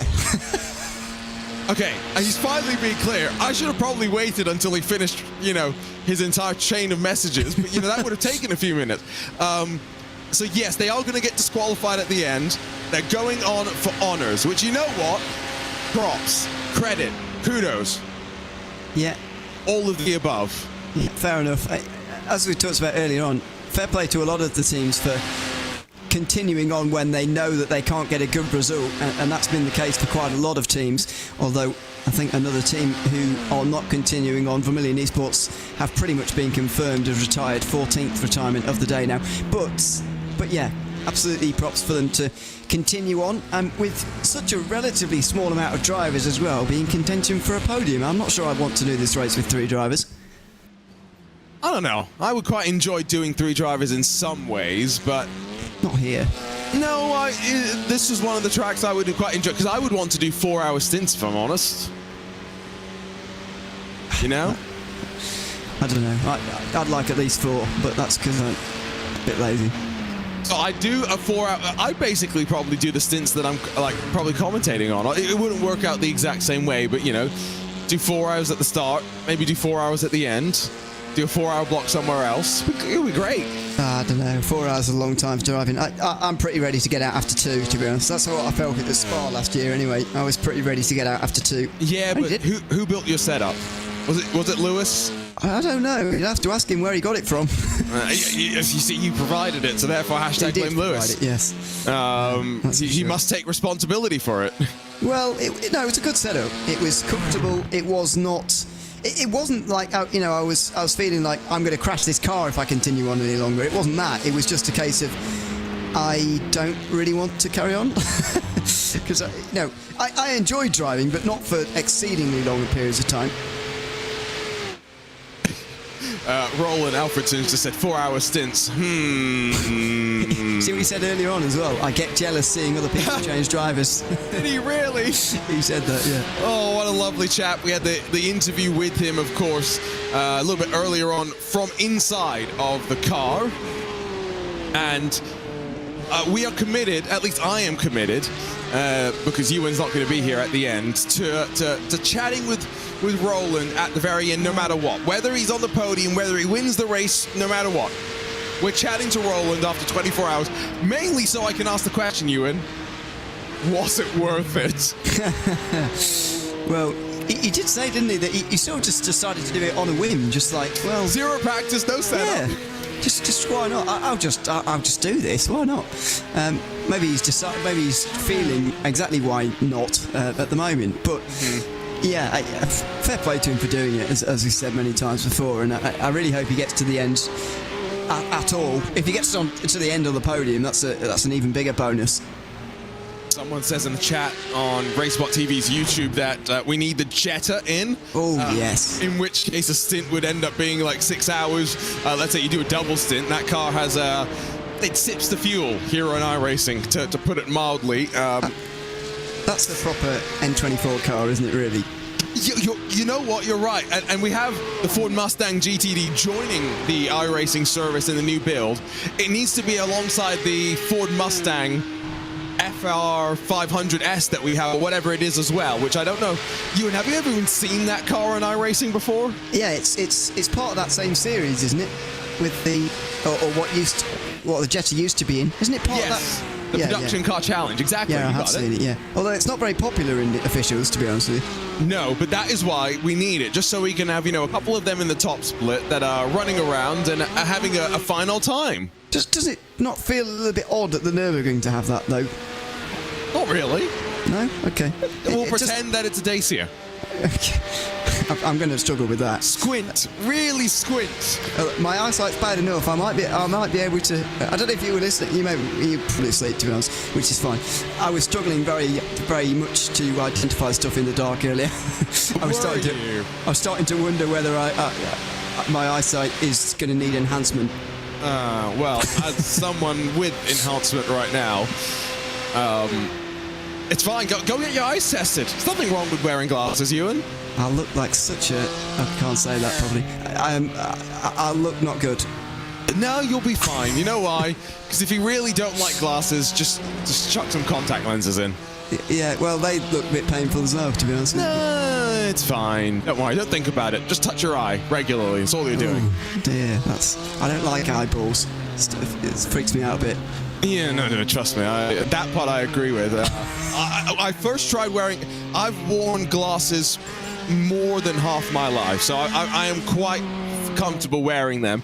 But I remember trying contact lenses when I was a sleepy teenager in high school, and the rush, of waking up late, then having to get to the school bus and trying to put your contact lenses in the middle of that period somehow. It never quite worked out for me. Until I graduated college, got a job, bought a VR headset, and went, you know what, I want to race in VR. Didn't want to wear my glasses, and that's when I first got contact lenses figured out. I don't wear them every day, but, that's the only reason, Ewan, that I actually ended up trying contact lenses on properly. Oh, here's a question. Is it even possible to use VR with glasses? Yes. Oh, absolutely. Oh, is it? Oh, yes. I thought it'd be too close to your head, if you see what I mean. Too close to your eyes. The main issue can be that when you're trying to fit the glasses in, they can be squished a little bit. That's one of the issues that I have with my glasses. So, our good friend Lewis McLeod wears glasses, and as he's just reminding us in our chat, he's getting ready to join us back in the broadcast booth in around 90 minutes time.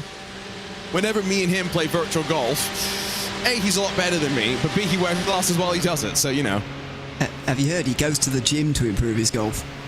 To improve his virtual golf? Well, I don't know if it improves his virtual golf. He says it improves his real life golf. I know. I slid that part of myself. Okay. Especially since he's not here to respond. Yeah, I mean, literally not here to defend himself, so we can say what we like. And people that think, oh, you go to the gym to improve your golf. All I am going to say is search Bryson DeChambeau. Look at the way that he is built, and you'll see. Oh man, that guy. Is he a unit? He is a unit. Oh, is he? Unit. Okay. Is that what the kids say nowadays? That's what I say, so I wouldn't say that. Oh, you're going to be cracking up right now. Oh. It's a good thing that I'm standing up right now, because otherwise, sitting down, I might be keeled over trying to find my CSI Miami goggles or something like that. 3 hours and 25 minutes ago. Fight on between Drago and Dor in the GT4 class. Not sure exactly where that has sprung from. Now, these teams both trying to, extend and elongate stints potentially this late in the race. You can see the margin on your screen. Aaron Vasquez has the rabbit in front of him, hunting down Alexander Thieber. Yeah, that has really surprised me, actually. I'll do a bit of digging as to quite why that's happened and where that's really come from, to be honest, because I wasn't expecting to see these two together at all, actually. I thought Dor Esports were a long way ahead, but realistically they weren't, actually. They came out of the pit lane about half an hour ago, only 5 seconds ahead of Drago Racing. I've just gone back and looked, so they have lost that amount of time. That's not a disaster, though, to be honest, 5 seconds. The only problem for me is the fact that I thought they were, really in with a shout of maybe a surprise race win, but actually they've lost quite a lot of time in this stint. Even despite cutting out that pit stop, which we've already discussed, that's not going to save them the minute and 11 they currently trail Apex Racing Team. It's a big margin still. Peter Berryman has, they charged their way forward. Let's not forget, qualifying, yes, it will say they were in third, but dropped back in the early stages, bided their time, and then Berryman initially talons, then pushed their way forward. These GT4 cars, relatively low downforce, and they are working hard around the Nordschleife. I can't believe he saved it, to be honest. It's so unseen, but still, the wheels on the grass out there, big opposite block, you would have thought as well, and no room for error around there. You'll hit a wall very quickly indeed, so he does seem a little bit ragged at the moment. Aaron Vasquez taking some better lines here. That was an example of that just after Brunchen. It was a lot better through that sort of flat out wiggly section, if you like, and gets really close now on the way towards Flanscott, and you'll imagine he'll trail this BMW through this next section as close as he possibly can get, and then just draft past on the back straight, you would have thought, or maybe even go for it now. Ooh, he's getting a slingshot. Now you can hear him lifting off.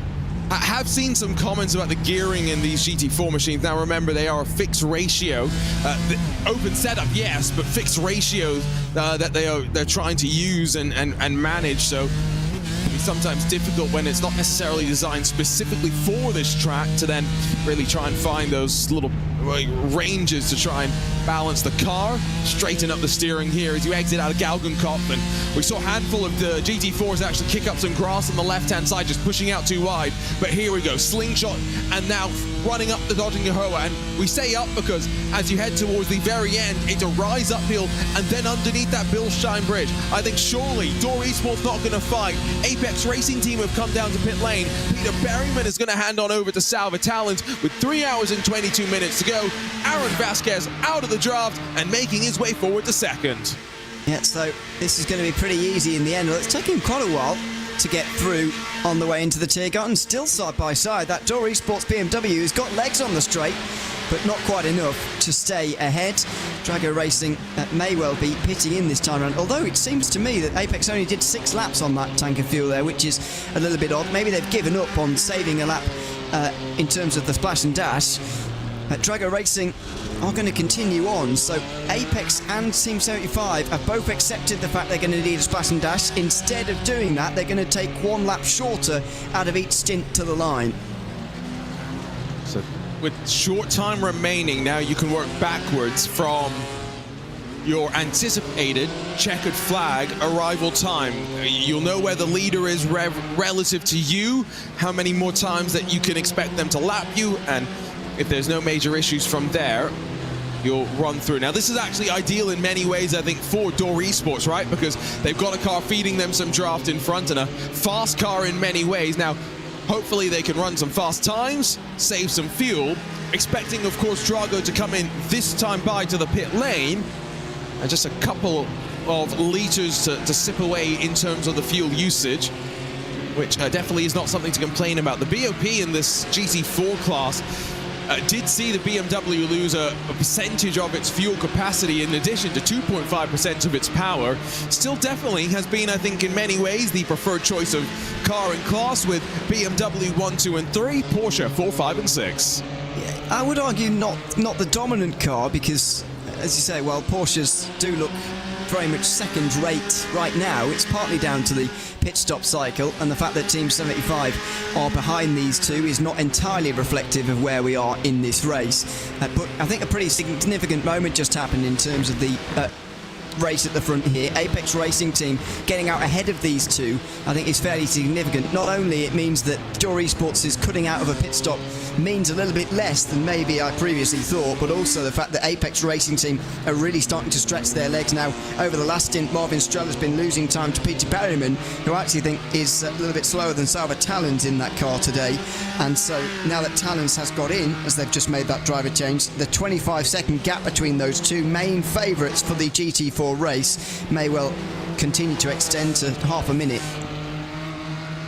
Pit stop's advantage is a bit demoralizing in many ways, isn't it? But that was not a full service, as we've talked about. That's a recognition that they're maybe just going to slightly be shifting their pit stop strategy on the run to the end. So keep that in mind. 3 hours and 20 minutes to go. In the iRacing Esports Network Twitch chat, I saw a couple of people talking about the impressive run from Roland Alonefridson, currently sitting third in the GR86 class. They did do a relatively longer pit stop last time by. Total time in the pit lane around 2 minutes or so, which I think indicates a chance for Roland to probably get out of the rig, probably run to the bathroom, use the facilities, and get back into the car as well. So he's persevering, and looking forward to asking him the question again. Was it worth it? I said earlier, by the way, no setup. I think that was incorrect. He has a setup, but I think somehow managed to load the wrong setup for the race start. So he's been doing, 21 hours so far with the setup that he didn't intend to use. Well, I'm sure he's used to it now, to be honest. He's very much accustomed to what he's driving, I would have thought, at this stage, nearly 21 hours in. But doing a fantastic job. I think now 2 laps ahead of 4th place, actually. The Forgia TV Racing Team, who were leading earlier on, before they were taken out, were they? No, they crashed on their own, didn't they? They went straight on at Exmuller, straight into the wall. A rather rare solo incident, actually, down at that corner. But that's put them down in 4th place, and they're chasing Roland for a podium place. It's looking like a pretty full-on chase at the moment, really. Now, last I had checked, the Forgia TV Racing Team, sorry, give them their full and proper title, had lost the entire front end of their car, right, from that incident at Exmuller. Last time they did a 10:23, which is a good 30 seconds off of your race leader. So I think that does go maybe to show that they are still lingering with some of that damage. So potentially parachute in a straight line. Maybe that best describes their Toyota GR86 and its aero configuration that they have right now. Yeah, it happened 6 hours ago, though, so I would have thought they'd be more repaired than that. Apparently not. Taking a look on my screen, there you go on screen in front of you as well. Oh dear. Yeah, you can see the radiator and everything. I've not seen that this morning, actually. That evaded my notice. I don't really know how that's been allowed to happen, to be honest with you, given it happened 6 hours ago. I mean, I don't really understand these teams just taking required repairs and then realising that they probably did need to take the optionals anyway and pit in again. This what happened to Nürburgring Esports earlier on, by the way, when they were taken out in that incident at Kesselchen. We had on board with it during the night, just in that highlights package there, and they came in for their required repairs after quite a great job at getting that car back. It was actually Joel Klinknex, who's at the wheel right now, who got that car back and did a very impressive job. They took the required, and then 1 lap later came in to take the optionals again. It was very bizarre. Oh, maybe this has happened more recently than we thought. Ooh. It looked already off to me. Kind of, but that definitely doesn't help the cause, does it? So that was maybe another twist in the tail for the former race leaders. And again, they had, as much as, you know, Roland alone, for instance, doing an amazing job doing 24 hours by himself, their opening driver for Forgia TV Racing did 12 hours or so by themselves, as that is just a Porsche with absolutely no regard for the GR86. That's the effect simulations car of Andrew Dawson, and by the way, that's not the first time, even in my commentary stint here for the last 2 hours 45, that car is taken out of GR86. There was another car taken out of this very corner, actually. Ben Faulkner was taken out, and that was the end of the Vermilion Esports GR86. So unfortunately not the first time that Cup car has been involved with the slower classes. So as Drago Racing drop into the draft of the Apex Racing team, the 3 leaders now all within sight of one another. But of course, with the Drago Racing car expected to go down onto pit lane, this time Bardor Esports going to drop out of the draft, actually, as Alexander Thieber slowly sliding backwards in this equation, running down to the jump at Flansgarden. You see the drivers use that curb on the left just to try and open up the corner that little bit more, and then bring the car back over through the rise towards the Stefan Bell Offessos, where you keep your foot pinned to the floor, hold on to the steering wheel, and in these cars with no downforce, hope it sticks. It is a very scary section, I'll be honest, and that's, you know, intensity rises when you have traffic trying to work its way through. That's a Cup car as well, which with its top end speed but lack of downforce can sometimes just be that little bit scary for the likes of the GT3 to try and make their way around. It is very scary, and we saw the Visceral Cup car have quite a moment over the top of that section earlier on today. Well, yesterday now, wasn't it, in the race. Worth noting, I think, that Alexander Thieber is driving this GT4 for the first time today in this stint right now. He's coming up to the end of a 6th lap of this stint right now. The previous race winner in the Cup class of this event, of course, back for Redline, but I just think the fact that he is in there for the first time right now is holding him back a little bit, in terms of he doesn't seem to be quite up to speed with those around him. 8:46 last time around was 2.4 slower than Aaron Vasquez, who I'm not saying it's slow by any means, but Vasquez took quite a lot of that lap, stuck behind Alexander Thieber, and he was still over 2 seconds faster than him. So I'm not entirely sure Thieber's really up to speed at the moment, and it's somewhat hurting Door Esports, but they do need him to drive a bit more, because he is not currently satisfying the fair share rule. Now Drago Racing have exited the shot and are down on pit lane. Klaxon goes off, you can hear it just in the background. And so Aaron Vasquez rolls the 169 down onto the box, and here we go.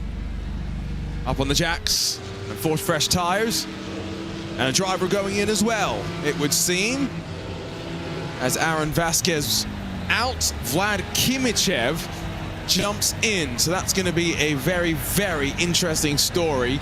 Now, this is the sole surviving Drago Racing car, because the 269 retired, well, very, very early in the race, relatively. 369 retired around 50 laps ago. Now just this team out there and representing, and let's be honest, what is now a very, very distinctive livery. It is becoming a very distinctive livery in the world of sim racing, which is absolutely fantastic. By the way, we saw the 269 retiring in that highlights package there. It was Ricardo Rico smacked the wall at that chicane, got over the curbs all wrong, and then retired. Manuel Troncoso, the other driver at the wheel at the time for the most recent Drago retirement, but Vlad Kimichev takes the sole remaining car out there again as they search for a podium. I think it's going to be difficult for them to manage it, but we'll see. It's quite interesting, actually, that Vlad Kimichev is competing for Drago Racing. Nicholas Laubish is part of the Door Esports team. 2 former teammates fighting for the same podium place at different new teams. And wow, it's crazy. We're almost halfway through the year, All right, it's the month of May. Great month, yes, for motorsports fans around the world, but you know, these driver changes that we were talking about, you know, December and January, talking about all the Urano Esports teammates splitting up and going, in some cases, separate ways, in some places going together to brand new teams. They've now been in their new homes and established themselves for quite a while, and what's going to happen from here moving forward. And Dominic Hoffman, for example, one of those drivers from the Urano Esports stable that made his way on over to Drago Racing and was competing in this GT4 class. A little bit more familiar, of course, with the prototypes is the likes of Dominic Hoffman. And the next time that the GTPs will be out in action, Ewan, is next month when we go up to upstate New York for the Watkins Glen 6-hour race. We're going to see warm track temperatures probably, and the risk of rain will be in the air. Don't want to make myself or anyone else feel quite old by this, but that would represent 3 years at Racebot for me. Just a little fact for you there. Anyway, looking forward to the shortest of the Grand Slams, if you like, 6 hours long, and a very busy race, I think, is the way to describe the Watkins Glen 6 hour, to be honest, especially with the new GTP era and so many prototypes on the circuit these days. It's going to be a race of survival somewhat as well, but a different challenge of survival compared to this race, for example. The DTT class gets its infusion, right, with Ford Mustang, with Corvette Z06. No new prototype, at least I think on the foreseeable future. Of course, the Lamborghini GTP joined the party at Sebring, elected to miss the opening round of the IMSA WeatherTech Sports Car Championship, the Rolex 24, but we'll be curious to see at some point if we do get a fifth prototype to add to the mix. All I'm saying right now is I've got to try and figure out how to BOP how many different GT3 machines. Don't try and make my life any more difficult trying to BOP an additional prototype, Ewan, because, that sounds like fun. I think you're going to have to. I don't know, actually. It's I don't know about you, it doesn't really feel like Lamborghini's quite part of IMSA yet in the GTP. It feels a little bit like an outsider, sort of not really there yet, if you see what I mean. Maybe it's because it didn't do the showpiece event of the Daytona 24, but something feels missing just yet, and it feels like they're somewhat that's not the right word. They feel like they're not really very competitive at the moment. It kind of feels like they get to in certain positions because of strategy and decent moments in cautions, and then they sort of fall away rather with a bit of a whimper. At least that's what seemed to happen at Sebring to me. Well, we've had 2 rounds of the championship since Sebring. It was Long Beach, and I should know this. It was last weekend. Laguna Seca. That's where they went racing. Took me a second. Sorry, I got there in the end. I'm trying to remember right now as well how those races ended up going, because I don't think we've actually seen them in either of those rounds. I think we only ended up seeing them in Sebring, so maybe that's why you're not wrong, basically, Ewan, is what I'm saying. That's kind of why you have that feeling. Yeah. I don't know what their plan is this season. After missing Long Beach, I actually thought, well, they're just going to do the endurance races, I suppose. Maybe that's the plan? Maybe. I think the next race is Watkins Glen, though, isn't it? Or is there one? Oh no, is Belle Isle before or after? Belle Isle is before. Right. That is the first week of June in the real world. They're coming thick and fast at the moment, aren't they? Goodness me. So they may, if they don't go there, then my mind will be definitely made up. They're just doing the endurance races, which is not a terrible idea, really. And then imagine if they miss Watkins Glen just to prove us wrong. But I think in which case, what was the point of going to Sebring? No, exactly right. Picking up what you're putting down, basically. The next round of the Endurance Cup after that would be the Indy 6 Hour, which we do have a special event for. It's not part of the VCO Grand Slams, unfortunately. Final VCO Grand Slam, of course, is the iRacing Petit Le Mans, which is in, I think, the 3rd week of October. So quite a ways away from that, but that's always a bit of a special treat in many ways. 3 hours and 6 minutes ago, we were out on board with Sim Racing Grid Phoenix, currently 4th in this touring car category. Front-wheel drive, let's not forget. fast front-wheel drive race car is a loose race car, one where it steers from the rear. And so you watch on board, watch the hands at work, often trying to use as little steering input as possible, be as neutral as possible with the hands, and just let the car dance around as you work through relative parts of the track. This is the slowest part of the track as well, down at Worsiphon. Car still looking relatively stable. Yeah, I don't know about you, I always find front-wheel drive racing really difficult, so it is quite good to see someone who knows what they're doing driving it well with this on board here. And it is such a different car behaviour, isn't it, to any of the others we've got in this field. It's rear-wheel drive in all of the other classes, in all of the car options that we've got, although we haven't selected too much of a variety here today in the Nürburgring 24. It's just such a different way of going about it, to have the rear dancing around a little bit, having all the powers coming through the front wheels as well. Such a weird way of racing, and one I find anyway, one of those cars that you really do have to put the time into learning. You sort of get that residual knowledge from driving it a lot and a lot. And if you don't do that, then you are going to be found out very quickly in a front-wheel drive car. Just listening to the engine. As it's still climbing up the hill, let's not forget, towards the Muck Curve. Just a little lift, just the smallest of lifts there for a second.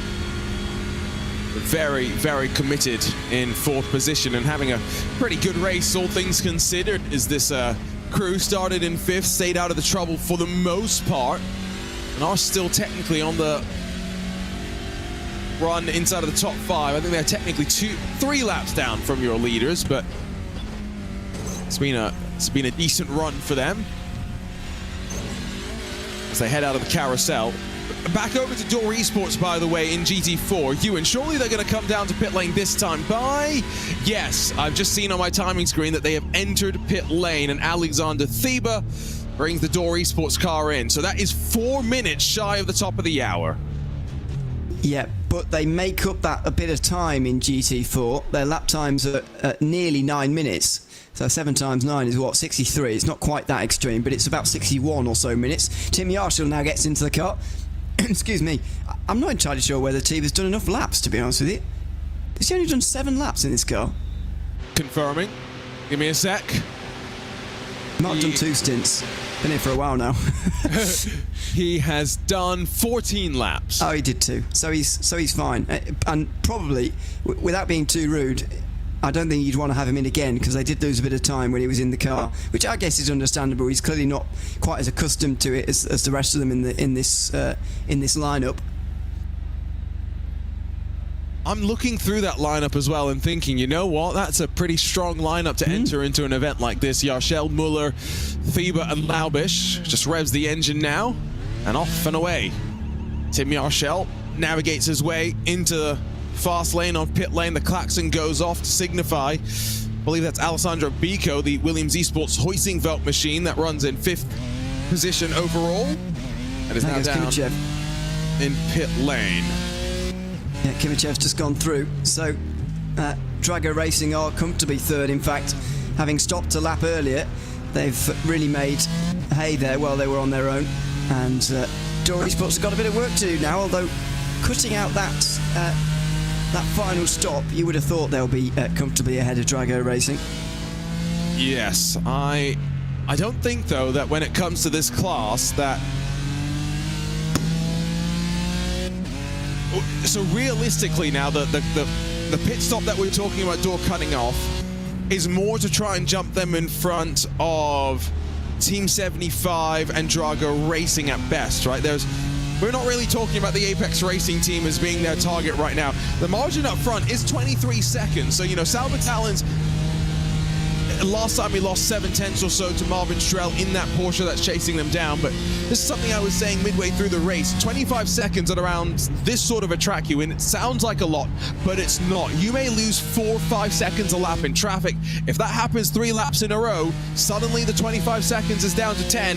It looks a lot less comfortable. Exactly. With about 3 hours to go, you can presume there's about 21 laps remaining for these GT4s. So you could argue that just over a second a lap lap and you'll be there. Now, that also sounds like a lot, but when it's a well over 8-minute lap, you pretty much divide that by 4 and you're okay. If you were told to gain 3 tenths a lap on someone for 3 hours, you'd say, well, that's pretty difficult, but it might be manageable. And that's the way you've got to sort of chunk it, if you like, when you are a chasing driver in this situation. I just think it's going to be difficult to get near the Apex Racing team. I think they've...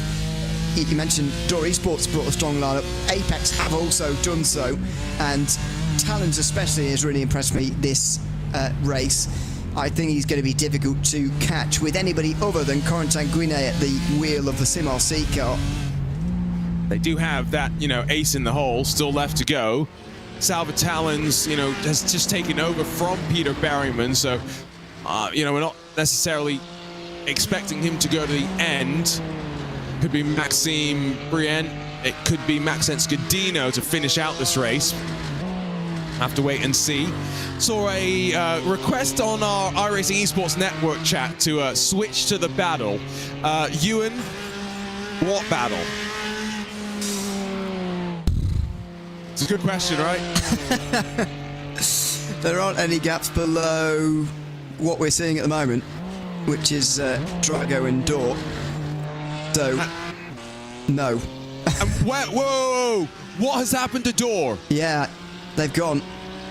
Tim Yarshell is not on the timing screen. Now, they have not been disconnected from the server just yet from what I can see, but technical issue for Door. Their hopes of second have just gone down the bin with officially 3 hours left to go in the 2024 iRacing Nürburgring 24 hours powered by Extreme Sim Racing. Yeah, what a remarkable final few hours, by the way. In the final quarter of this race, we've gone from 5 teams separated by almost a minute, just less than a minute in GT4, to now seeing 2 of those fall by the wayside, and this is the second of them. The Door Esports BMW disappearing into thin air and doesn't look like it's coming back. Wow. Oh, the heartbreak of online racing. You just asked Max Verstappen, right, about what you can have, not necessarily having to just be internet issues. I always go back to 2019, the 24 hours of Spa, when leading the race in the Team Redline GT3 machine, Ewan, his brake pedal starts to disintegrate in front of him. Yeah, and did you hear, by the way, Roland Alonfredson swapping his throttle to his clutch? What? What? Hello? I don't even know if he's lying, because I don't know how that's possible, but well, I do know it's possible because I do it myself, but how is he able to do it with the wrong foot? I don't understand. Well, so okay, so there's a couple of different ways that can be, taken, right? One being that he's got a pedal set like where each pedal is its own unit, which is attached on its sim rig, and so you swap around the throttle and the clutch, and that's one option. So that way, the right foot's still doing throttle, the left foot's still doing brake. Like you say, though, if it's a pedal set where it comes to you together, and it's got a base of its own, that means that if his throttle, for example, has stopped working and he's now using the clutch as his throttle, is he right foot throttle and braking, or is he like left foot throttle, right foot braking, which is totally counter to what is normal? I don't know the answer to that, but he's listening, so I don't see why we won't find out in the near future. Give us the answer. Yes. Give us the answer. We'd have to try very hard to get things out of him, to be honest. So. No, he seems great. Yeah, if only more sim racers were like that. Oh, I mean, seriously, can I go back to my Discord conversation with Will Chadwick at the start of this race? And I will quote, "Cup is pure strategy, but I can't tell you ours." Thanks for that. He did tell me something about his strategy, though, actually. Okay, what did he say? Mostly because I got it wrong. I said Julian Raymer would get out the car at the next stop. He's not. Will Chadwick is going to do the end of the race, but Raymer is very close to the end of another stint right now.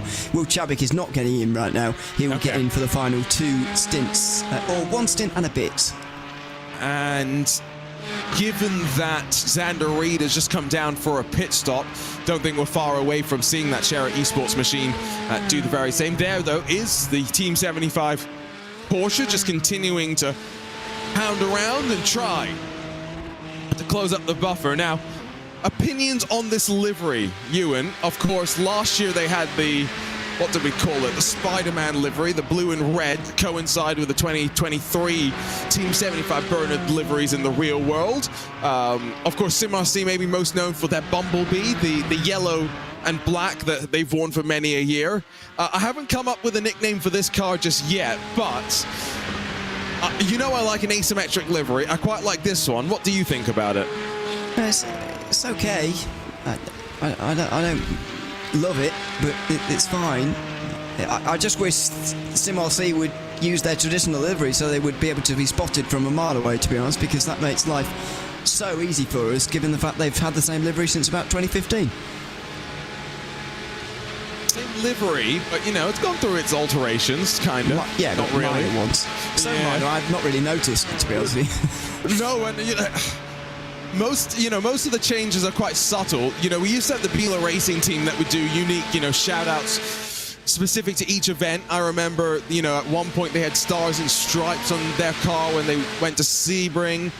They had kangaroos on their car for the Bathurst 12, peaches for the Petit Le Mans. So, they had those little touches. It's not often that we get those sort of liveries in the sim racing world. So, at least on the road side, on the oval side of things, they do that a lot more. And so I'm hoping that maybe the likes of BS Competition, now of course racing in the eNASCAR Coca-Cola iRacing series, will learn a little bit from stuff like that, and we'll get some more unique liveries. I heard from the team boss Florian at BS Competition that ahead of the Charlotte race in the eNASCAR Coca-Cola iRacing series, they've actually done some patriotic, it's coinciding with what they traditionally do in NASCAR, some American patriotic themed liveries. So I'm looking forward to seeing what those are like and what they can do with that in the road course as well. Right, well, I was going to say, what patriotic in to what country was going to be my next question. Yes, no, don't worry, the American ones. Right, okay.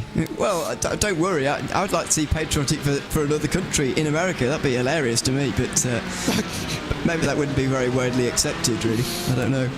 All I know is that Jordi Lopez had one of the two drivers for the team at BS Plus had said, what are we going to do? Can we do something special? And the team management, as ever, was very eager to say, yeah, absolutely, let's do something fun, and can't wait to see what that's going to be like. So, the word from pit lane is that Roland has recalibrated his throttle, so he's no longer using the clutch as a throttle anymore. So he's no longer doing that. But the reason why he was doing it in the first place was that his throttle wasn't going to 100% anymore. And so his clutch he puts in the middle. So he's got his throttle on the right side, his brake on the left, his clutch goes in the middle. Obviously he doesn't use it very much in the sim racing world. That makes a lot more sense. It does make a lot more sense, although it does lead me to question slightly why on earth it is in the middle. But as you say, if you're not using it very much, you might as well have your legs sort of either side. I always used to find it very awkward to use the middle pedal in a sim rig because, at least on mine, I've got a metal tube bar down the middle. Yeah, that sort of runs through the middle. That means you have to sort of bend your leg around like you're a footballer trying to curl one into the top corner to press the middle pedal. So I thought, I'm not doing this, I'll put the brake. So my brake is my clutch pedal as a result. Just saw that Door Esports have now back in pit lane, and wow, they have gone from 4th to 8th. Well, thankfully they're not going to drop any further, but that's not good news nevertheless.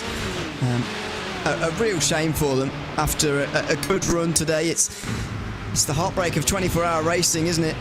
Rearing its head again, just less than 3 hours from the end, and more drama in what's been a very drama-filled GT4 class. Very sort of engaging for us to watch that class actually for the last few hours or so, but unfortunately for Door Esports, they've been part of drama they didn't want to be part of. And we have a fight, an actual wheel-to-wheel, honest fight. Talk for a Racing. Honest. Yeah, honest, maybe puts it a bit far. James Ewan's on the back of Franco Ruggieri in the Forgia TV racing team. Now, again, that was a remarkable 12-hour stint to open up the race from Franco. So he's back into the car. It's his 72nd, can't quite believe I'm saying that, 72nd lap of the race. They have done 123 laps. So the total team the rest of the team combined, that is 3 drivers have done 50 laps. He has done 70 laps. Yeah. I wouldn't want to. If I'm going to put it Here we go. Oh. Around the outside. I mean, it's a fairly easy pass in the end. I know round the outside at Flugplatz is not recommended very often, but in this situation, I think we can allow it. So Talk Freak Racing will work their way through and they'll be away, I would have thought. Although it would be interesting to see what happens in the slipstream. I think Forza TV are still too slow in a straight line despite the slipstream, although they're clinging on. Maybe this will help them, right? Slipstream could help them compensate for the parachute of a front end that they somewhat have right now. I saw Christopher Plumley jumped into the RaceBot TV YouTube chat, so the short course community is here. I'll be looking forward to the Crandon short course special event that we'll have coming up later on this summer on the iRacing Esports Network. And you got your first taste of jumpy trucks, what was it, last year? Don't ask me when it was. Last year, I'm pretty sure. Okay, I'll take your word for that. Yeah, it was quite fun actually. I'm not a knowledgeable person about it, but I was enjoying myself, so that's about what I can bring to that broadcast. And as you said, you had never done anything so American before. No, did I say that? I can believe that I did, but no, I think you literally that might have been a direct quote from you, actually. Okay, well, I can believe it, as I say, but just surprised myself with my own quote. Yeah, it is quite American, isn't it? Really, we've certainly got nothing like that in the UK, that's for sure. And that's to your detriment. You need more stuff like that in the UK. Well, I don't know if we've got the space for it, really. You've got space for rallycross, apparently. Yes. Okay, so Trevor Teal, team manager for the Nitro Circus Sim Racing team, who's probably still recovering from their eNASCAR Coca-Cola iRacing Series victory at Talladega and the celebrations from after that. He says that you did rallycross, but rallycross, as much as, that has a place in the American folklore, it's, part of the X Games, you had GRC for many a year over here. Rallycross is quite an international thing, so you've probably watched rallycross before. Oh, I've seen plenty of rallycross, yeah. It's quite popular in the UK as well, actually. It used to be, back in the days of no social media and a long time ago, before I was born, well, not before I was born, but when I was, very, very young, it used to be on TV a lot as a thing. So, like actual national TV, if you see what I mean. So it's very popular, I think, in the UK as a motorsport. Yeah. Linden Hill, one of the great rallycross tracks around the world. That I couldn't name it anymore. Sorry. Okay, really? But not in England, no. Okay, to be fair, I'm now thinking. I do know there are a few more. It's just my excuse is it's 3 o'clock in the morning. So I can pull that out of my hat. I don't have that excuse. It's 11 a.m. And I'm actually most awake at these times. It's the afternoon where you can catch me sleeping. So I knew that Knock Hill, of course, had a rallycross layout, but I'm trying to think of purpose-built rallycross tracks. Yeah, same.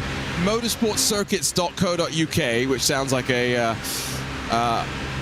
one-stop shop for all things UK track. There's Blyton Raceway, Croft, Knock Hill, Linden Hill, Mondello Park, and Pembrey. How many of those do you know? Well, most, but I'm not counting really those that are built around road race tracks, if you see what I mean, because they are, because I already know them. I'm trying to think of purpose-built, as you said, purpose-built rallycross tracks like Linden Hill, which don't do conventional road racing is not the right word. Circuit racing. Yes. No, I know what you're saying. By the way, I'm going back to the discussion about the right foot, the pedals for Roland Alfredson being in the middle with the brake. Apparently, it's the clutch pedals in the middle for a reason, and that's that this issue has happened before. So that makes sense. You've set it up just in case, and you've got the ability to switch it around pretty quickly. Now, are you a right foot or are you a left foot braker? In the sim, I am a left foot braker, yes. Okay. Not in real life. I've never actually done it. I've never even tried it. Okay, well, if you try left foot braking in a road car, it does feel very, very unnatural, to be fair. But the reason I bring this up is it was fascinating being at Prodigy Week and listening to Spencer Pumpelly, who, do you know that name? Oh, Probably do. Thanks for insulting me. No, I'm genuinely wondering, because I don't know how many, it's one of those unsung names in motorsports in many ways. I've seen plenty of enough of him to have seen him plenty Okay, of times. good. Yeah. Just making sure. Some of our viewers were. I'm not trying to insult you, Ewan. It's just, you never know. time. We've got Zach Sweeney in the commentary booth, so if I ask a question about tracks, I've got to say, do you know, Zach, Or MSN. I heard about that. Oh, let's not go down that rabbit hole about social media. But so it was Spencer Pumpelly, who has raced in some NASCAR machinery part-time, so he's always ready to go and step in there, but done plenty of IMSA, like you say. He's a right foot braker. In both. Like not in his road car, no, but in his race car. Like, Yeah. when he's not left foot braking in his road car. When he's out there on the track, I'm thinking, and I think part of what he was saying as well, part of the reason why that stuck around is, NASCAR, you've often wanted the ability to blip, so a bit of heel and toe. But there are other savings as well, like fuel mileage. You're not bleeding on the input so much together, right? There's a distinct weight between you coming off the throttle and getting onto the brake. And then hearing the other side of the story, which was Ken Stacy, who's an engineer who's done plenty in the real world, won many real world championships, but also developed the Mercedes GT3 suspension when that car was first being, developed and brought to the customers. He had this whole aero philosophy, right, about how you want to manage the car, right? It's because when you use the throttle, you stamp down on it, the front end comes up, the rear end sits down. When you get on the brake, the opposite happens. And so he was saying that he was basically trying to make the argument that left foot braking is superior to right foot braking, to which Spencer Pumpelly was saying, but I've been in the car, I've done both, and there's no difference. I can be as fast right foot braking as I am left foot braking. That does surprise me, though, I've got to be honest, because, as you say, there is a distinct moment. Well, it's not a distinct, I don't know if I can describe it as a distinct moment, because it's small amounts of time, but there is that moment where you're there's nothing happening, where you've lifted off the throttle and you are moving to the brake and then you're pressing it. It happens a lot quicker than that, of course, but there is that moment. So it surprises me that giving up, because while you're travelling at speed, say you're doing 200 miles an hour, what are you doing at that, about 20 metres a second at that speed, something like that? Something like that. If it's even 0.1 of a second, that's 2 metres. And so you've got to work out where your braking point is compared to that and so on. So I know 2 meters doesn't sound like a lot, but it would send you off if you got it wrong. So I don't quite know how you can make the same amount of time doing that. I would personally, if I was and as I do in the sim, left foot brake, because I can't believe it's not quicker, to be honest with you. Now, I don't think you're wrong in that mindset, right? That is how a lot of people think. Would you be surprised for me to then tell you that Adam Blocker, my teammate at Powerslide Motorsports? Yes. Would you be surprised to know that for much of his iRacing career, until actually a year or so ago, Adam Blocker used to be a right foot braker in the IndyCar? On an oval as well? Yeah. Dear me. That just seems wrong, really. It would surprise me. And if in any car you'd think, right, that left foot braking would be important when we're talking about the balance of aero and whatnot, it's in those downforce sort of cars, right? So it's just curious, and I don't think there's a right answer here. That is the beauty about racing. There is no one right answer. There's many different ways to try and find speed. Only one will win. Does that mean it was the right answer? Well, I will question that. I think there is a right answer for individuals. So there's not a right answer for everyone, but there is a right answer for you. You can't make yourself do something that your body doesn't want to in that respect. Perfect. That you want, exactly, you said it right there. And that's when we talk about the setup balances, right? How do you make your car adjustable across of the team? Now, that's at this level, most drivers are fairly adaptable, but again, it goes back. What happens if you're driving on a team with 3 drivers? One of them is right foot braking, the other 2 are left foot braking. got to make sure it works for everyone. Yeah, exactly. Yeah, I wonder if that. I can't imagine that's something you factor into to a setup. Surely it wouldn't make that much of a difference, but still. It's not that you're going to factor that into the setup, but you might factor in the fact that, you know, the driver that is right foot braking, he's probably got a more gradual weight transfer back to the front on braking, right? Because he's lifting off, then he's on the brake. Whereas someone who is just smashing the brake and maybe even has a little bit of overlap on the inputs, right? Maybe there's still a little bit of throttle while they're braking, which, let's be honest, some of us are guilty of if you go and look at your data, me included, which you never want, actually. As a rule of thumb, if you're on the brake, you're on the brake. If you're on the throttle, you're on the throttle. You don't want to try and be on both unless you're in a few cars where some drivers will try and claim, Trans Am 2, for example. I heard some drivers trying to say they actually find it's better to be a little bit on both of them, and maybe that's something true in the rallycross cars as well. This, again, the closest fight on screen, and even with no front end, 4G TV Racing Team, now they've got some help, a slipstream, seemingly able to keep up.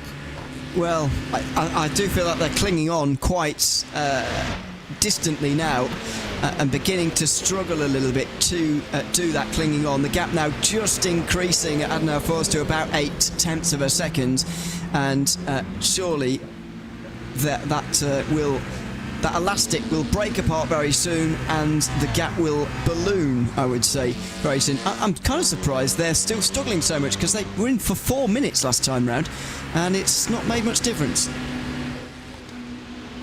Well, they could have as much as like 20 minutes of like optional repairs or something, you know, that they're still I'd not... take them. Yeah, I wonder if they are trying to grab a podium or something here, you know, if they're clinging on to that dream. You're never going to catch anyone with the damage they've got at the moment, you know. You're not going to catch, but if someone else has an issue in front of you, you just want to make sure you're in position to potentially scoop up. They're 2 laps behind Roland Alonfridsson, who is 1 lap off of the 2 leaders, who are now only split by 2 minutes. So potentially, if they can hang on from here, again, they still got a top 5 finish. There are only 6 GR86s running, and hopefully we get a photo finish at the end to see all of them across the line and celebrating in unison. Down on pit lane for Greiker Motorsports recently, and so they've just been dropped very close into the clutches of effect simulations. That is a 1 second gap between 2 cars on track as well. But again, outside of that, 2 hours and 40 minutes to go. Not much fighting left on track, and I do think that Door Esports in GT4 might have also just retired from the race. Maybe. I think BS Competition GT3 have also retired, if we want to add those to the list. Also, I think Sven Haase may well not be returning, so we might well have had a few retirements in the last few moments, as Andrew Dawson now is beginning to make an impression for the top 5 here, and looks like he's going to make it, although the Apex GT4 right ahead isn't going to help. They'll all get single file in time for the Tiergarten, and that is effect simulations up into the top 5. There's a bit of damage to the front of the Greiker Motorsports machine, and immediately makes the pass. Effect simulations enters pit lane, and we'll see if Andrew Dawson stays. Also, by the way, in pit lane, your race leaders, and Florian Lebigra is going to hand over the number 20 BMW M Team Redline machine over to Chris Lullam. Now 2 hours and 38 minutes to go. This could be the final driver change of the day. Somewhere Max Verstappen is getting ready for the Formula 1 Grand Prix in Imola, which will kick off. Checkered flag will fly here.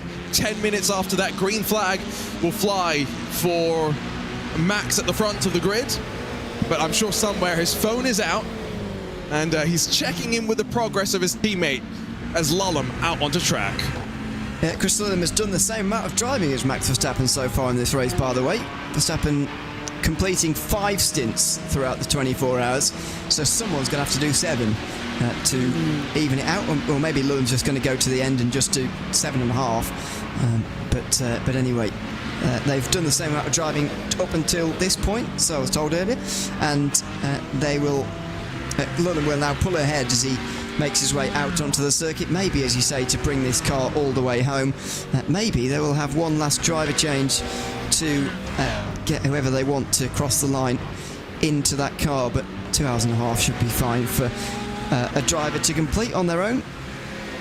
So Lallam has done 35, I think, laps so far this race. Lebigra and Pinto have done 42. Verstappen has done 35. So if Lallam does go to the end from here, it would mean that he's done the most stints of anybody in the red line camp. But I think he's going to. I don't know. Lebigra is in the session right now, but that's more just maybe as a bit of a counter, right, in case something happens. In the small box, now, James Ewens has made a mistake and Talk Freak Racing have dropped back behind. Forgia TV Racing Team. So no front end, the fight continues on, although I have the feeling down the Dutcher Hoa it's going to switch back around. Yeah, very easily so as well. The straight line speed that Forgia TV don't have is quite astonishing, really. It's even going to happen in Stefan Bellafes, I reckon, here. As Talk Freak are so close, they're almost having to try not to overtake here. Will there be space? No. I'm surprised about that. So they will wait for the back straight in any case. But very hard to say much more about this battle other than the fact that Talk Freak are going to come out on top in it. You would think so, at least. They do have to come down pit lane slightly earlier. Franco Ruggieri is relatively short into the stint in comparison as they head out through Galgenkopf. Long right-hander. And now the back straight on the run back towards the start-finish line and to the Grand Prix part of the track. So, with Ryan Barneveld in the Mahler Racing Team out of pit lane, Sam Koiter out of pit lane as well in that number 21, your GT3 leaders now once again separated out by around 45 seconds, and Chris Lallam re-establishes that separation as they head into the final laps of the race. There's the pass, as easy as you'd like, and towing themselves back up into line. Can just see how much faster James Ewens was even after he pulled alongside. Yeah, and he seemed to be pushing the car ahead of him for some time as well.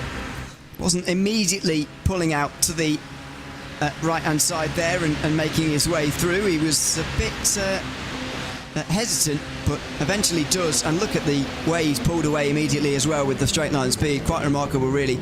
And no surprise, that's not going to help either. The Obsidian racing car getting it all wrong. And a flash of the lights from the GR86 to say, thanks very much for that. I've now lost the draft. Especially since straight down to pit lane for Michael Polishek. Follows in Norbert Leitner, who already has the race-leading Impulse Racing by GTU entry sitting in the box. So that is maybe just a move born from a bit of desperation, knowing that the pit stop was right around to happen. Bounces its way out through turns 1 and 2. Carves its way, skipping the Mercedes-Benz Arena around Grand Prix track once more.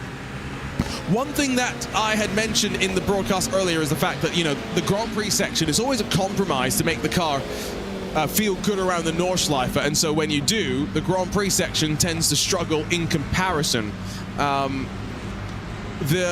thing is as well that a couple of builds ago, it wasn't that long ago, iRacing added in minimum ride heights, Ewan, and so now the front end of the car has to be 70 millimeters around the Nordschleife, and so your car becomes, you know, that was a threshold that many teams weren't meeting before. They would try to keep the car lower, incur a little damage as a result, but that threshold makes the Grand Prix section even worse because suddenly your car is sitting even higher around what is a smooth Formula One racing facility. Yeah, it must feel a bit awkward, although how much driving realistically in some of these cars do you actually do at the Grand Prix circuits? I guess maybe some of them would come here from time to time, but yeah, in this setup it would feel a little bit odd. I think it's probably a good idea and about time that minimum ride heights were introduced, to be honest. The parameters were sort of enforced in a bit more of a logical way in sim racing generally, actually, because sometimes you see some wild setups that just work in sim racing and it doesn't really make it feel very realistic at all. But that's a good idea, especially for the Nürburgring, when you would typically be scraping the ground so much. It's not very realistic to be doing that for a whole 24 hours. The 70 millimeters, I think, is actually realistic and matches what they have in the real world, so that's something to keep in mind. Does that not seem like quite low to the ground to you? Still? No. No? I mean, race cars are always trying to. You want to get them as low as possible to the ground, technically. So by Nordschleife standards, though, it seems low for me. No, because 70 millimeters.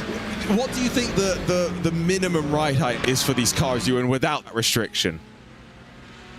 Well, as low as it would go, it's 0 centimeters, I suppose. No. Unfortunately, it can't go that low. Okay. You just see some of those cars sometimes, don't you, on the road, just stupidly close to the ground. I actually don't know. 4 centimeters or something? I don't know. 4 centimeters would be. 40. Oh, sorry. I thought you'd be able to do that, man. 40 millimeters then. Yeah, definitely not right now. It's 3:20 in the morning for me. It's just times 10. Yeah, but it's still 3:30 in the morning. Do that times 10. I am pretty sure that the minimum front ride height outside of the Nordschleife, in terms of what the car will let you do, I want to say it's like 35. So we're a little doubling it. Right. So I mean, it makes sense. Quite significant.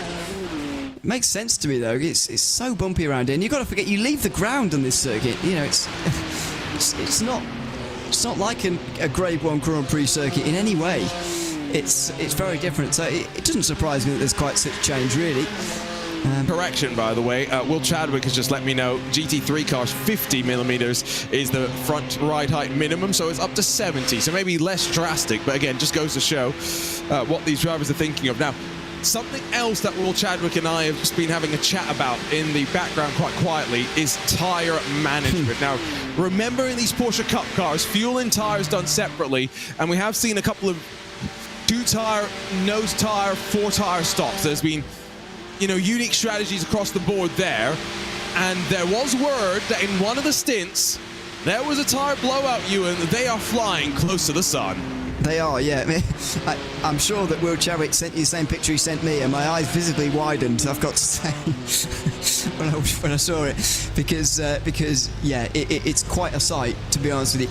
And I'm not surprised in some way. We were talking about this with David earlier on, about the fact that the Cup cars, or the Sherry Sport Cup car anyway, got a black and white flag actually during our stint after a couple of hours. So that, or a just say black and white flag, meatball flag I mean.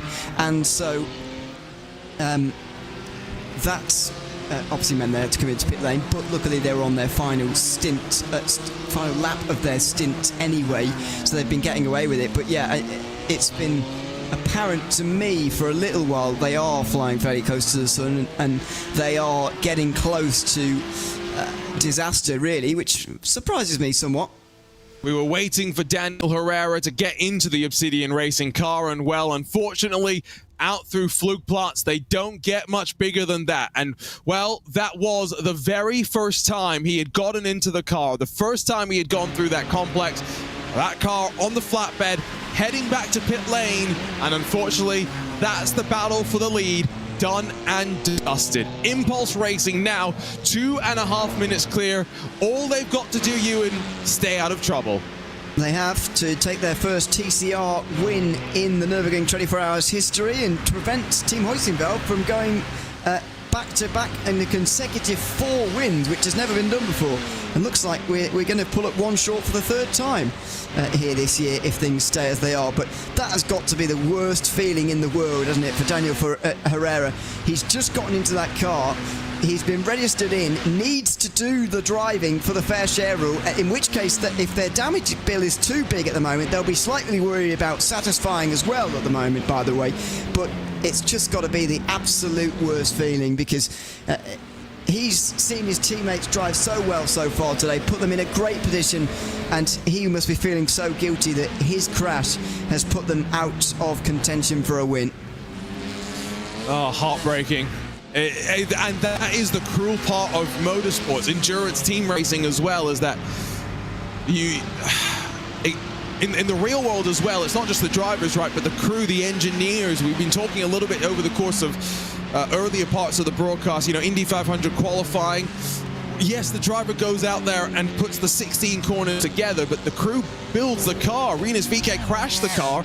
Team has to rebuild it, get the setup dialed in, get the car trimmed out. And yes, Rinus has to go there and have the confidence that the car is going to work. He has the confidence that his crew members are going to do their job as well. Motorsports is very much, as much as it is about the drivers, yes, it's about the rest of the team behind the scenes as well that make it all happen. And that includes these sim racing outfits with the engineers, the spotters, and all of that fun stuff as well that goes into making these crews, these operations perform at the high levels that they can. And Norbert Leitner around the outside of Talk Freak Racing, maybe a little bit riskier than he needed to be, and the lights flash. Not sure James Ewens appreciated that. No, but that's not the last time we'll be seeing that from a slower car, flashing lights at the faster one, which has just made its way through, etc. It's a relatively common occurrence. I've got to say, we've seen a lot of heartbreak in these last few hours, haven't we, really? It's not been sort of high-octane action in terms of battles on track, but there's been a lot of drama and a lot of people very disappointed ever since I got into the booth, which I can't help but feel a little bit guilty for. Don't feel guilty. It's what we want to see. What I have just realized, though, is, you know what we should do? We need to write a song. We need to get ChatGPT to write us a song about heartbreak at the Nordschleife. Am I the only one that finds them really cringe? Oh, no, they're always awful. Terrible. Okay. I'm glad I'm not the only one. No, don't worry, you are not the only one. I still have failed to find a use case where ChatGPT is better than a human. So, yeah. And that includes, by the way, all of this art stuff that, like, Formula One teams are getting okay, there is some cool stuff, don't get me wrong. Like, it's interesting to see. But I look at all these posters that F1 teams are, like, getting AI to do, and I go, well, Danny Elgube is better than that. You know, this guy in sim racing can do better. And there's so many people in sim racing. Danny's just the first one that springs to my mind, right? Like, just use an artist at the end of the day. Anyway, what should my prompt be for ChatGPT? Write a sonnet, a song? What are we doing? I don't know what a sonnet is. Do you not know? It's a poem. You went to school in the UK and you don't know what a sonnet is? Yeah, but do you think I remember any of it? No, to be fair, neither do I. I just know it's a type of poem. It's all these different... I mean, I've got more important stuff to remember than that. Come on. we all have. Excuse me? We all have. Other than a poet, maybe. The important stuff that I remember. I can't think of anything important, to be honest. No. No? No. The most important thing that I remember, wow. I'm trying to think of the most having a pointless great fact. time. That's what I remember. There you go. No, I'm trying to think of the most pointless facts that I can think of in the world. Spencer Pumpelly right foot braking, and that's a pretty, weird and, wonderful nonsense point. What's the most unuseful fact I know? I'll get back to you, maybe in the next 23 minutes. I'll have to think. I know some useless things, that's for sure. Oh boy, this ChatGPT, man. It's bad. I think Falcon know they're on stream, by the way. I think they're just weaving around to say hello. In their distinctive colours, not on a Porsche, on a Audi R8 Evo, as Luca Wunsch runs in 4th position. Last car left on the lead lap, albeit about 6.5 minutes adrift of your leader in the BMW M Team Redline car. Doro Esports Academy are behind Williams for the first time in ages. That doesn't happen very often. They've just come down pit lane as well, so... And they're losing a lot of time, stint by stint to Williams. I just don't know if there's quite enough time for Williams to recover a top 5 or not. I think they've already technically got it at this point, if the trend's going the way that it is going to in terms of lap times and stuff. Yeah, no. I think, that's a pretty good fight back, all things considered.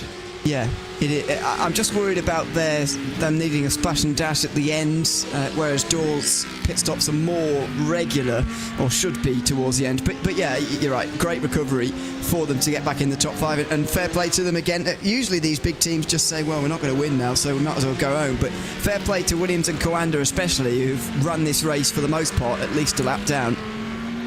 Coanda, remember, went to GT3 Touring spec through the opening couple of corners, and it's been an uphill battle for them since then. And so, yeah, like you say, great to see the perseverance.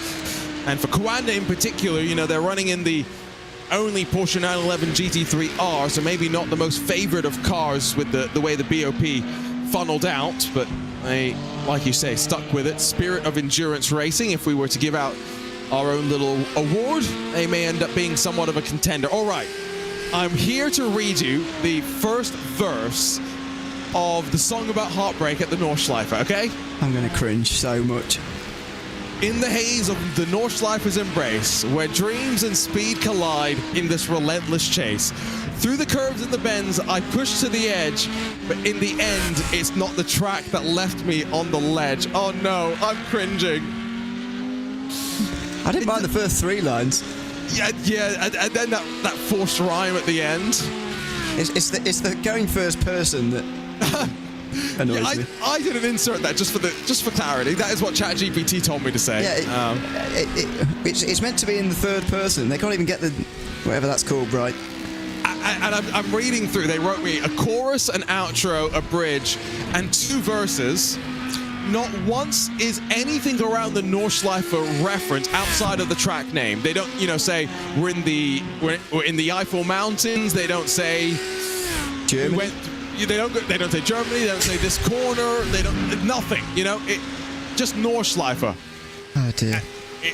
Just Nordschleife. Just so you know, we're at the Nordschleife. They want you to know that. Make that very clear.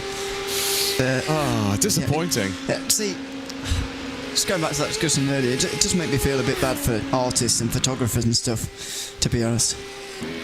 If you are a lyricist that can write songs better than ChatGPT, A, please give us your suggestions. B, don't stop what you're doing, because otherwise the music industry's in trouble right now. Oh yeah, exactly. We're going to have some terrible music coming out. Oh no, and our producer Hugo's been unleashed on ChatGPT as well. He's just put a comment into the iRacing Esports Network Twitch chat, which I can tell it clearly has been fed through ChatGPT. It's just so obvious as well. That's the funny part. But anyway, yeah, kind of sad, really, isn't it? But that's what the world is like. Yeah. And again, I've tried using ChatGPT in my day job to try and help me out a little bit. I'm a software engineer by day, and does it help? I haven't found a way for it to be helpful just yet. There must be an way to make it useful, but especially for your kind of job, I would have thought. But well, so part of the issue is, there are certain restrictions around how I am allowed to use it by my company. I'm not allowed to just, give it a bunch of data and say, here's all of our private stuff. Go off and figure out how to do it. I forgot about that. Yeah, so what I'm trying to say is I'm trying to solve this very specific problem, ChatGPT. You're not allowed to have the full context of what's happening, but how can I fix it? And to be, okay, there are some things which it should just do a better job of. Like, imagine if you asked it, I'll give the direct comparison to something I asked it to do once. I asked it basically to help me install the equivalent of Windows. Right. It was not very helpful. Oh. Yeah. That was not very good. When it couldn't quite tell me how to set something up on my own computer, that's when I had concerns, Yeah. Yeah, I know what you mean. Well, it's not there yet. Is the conclusion we can draw from all of that. When it is, then you'll just have AI commentators, because apparently, have you been turned into a Finnish commentator yet, Ewan? A Finnish commentator? No.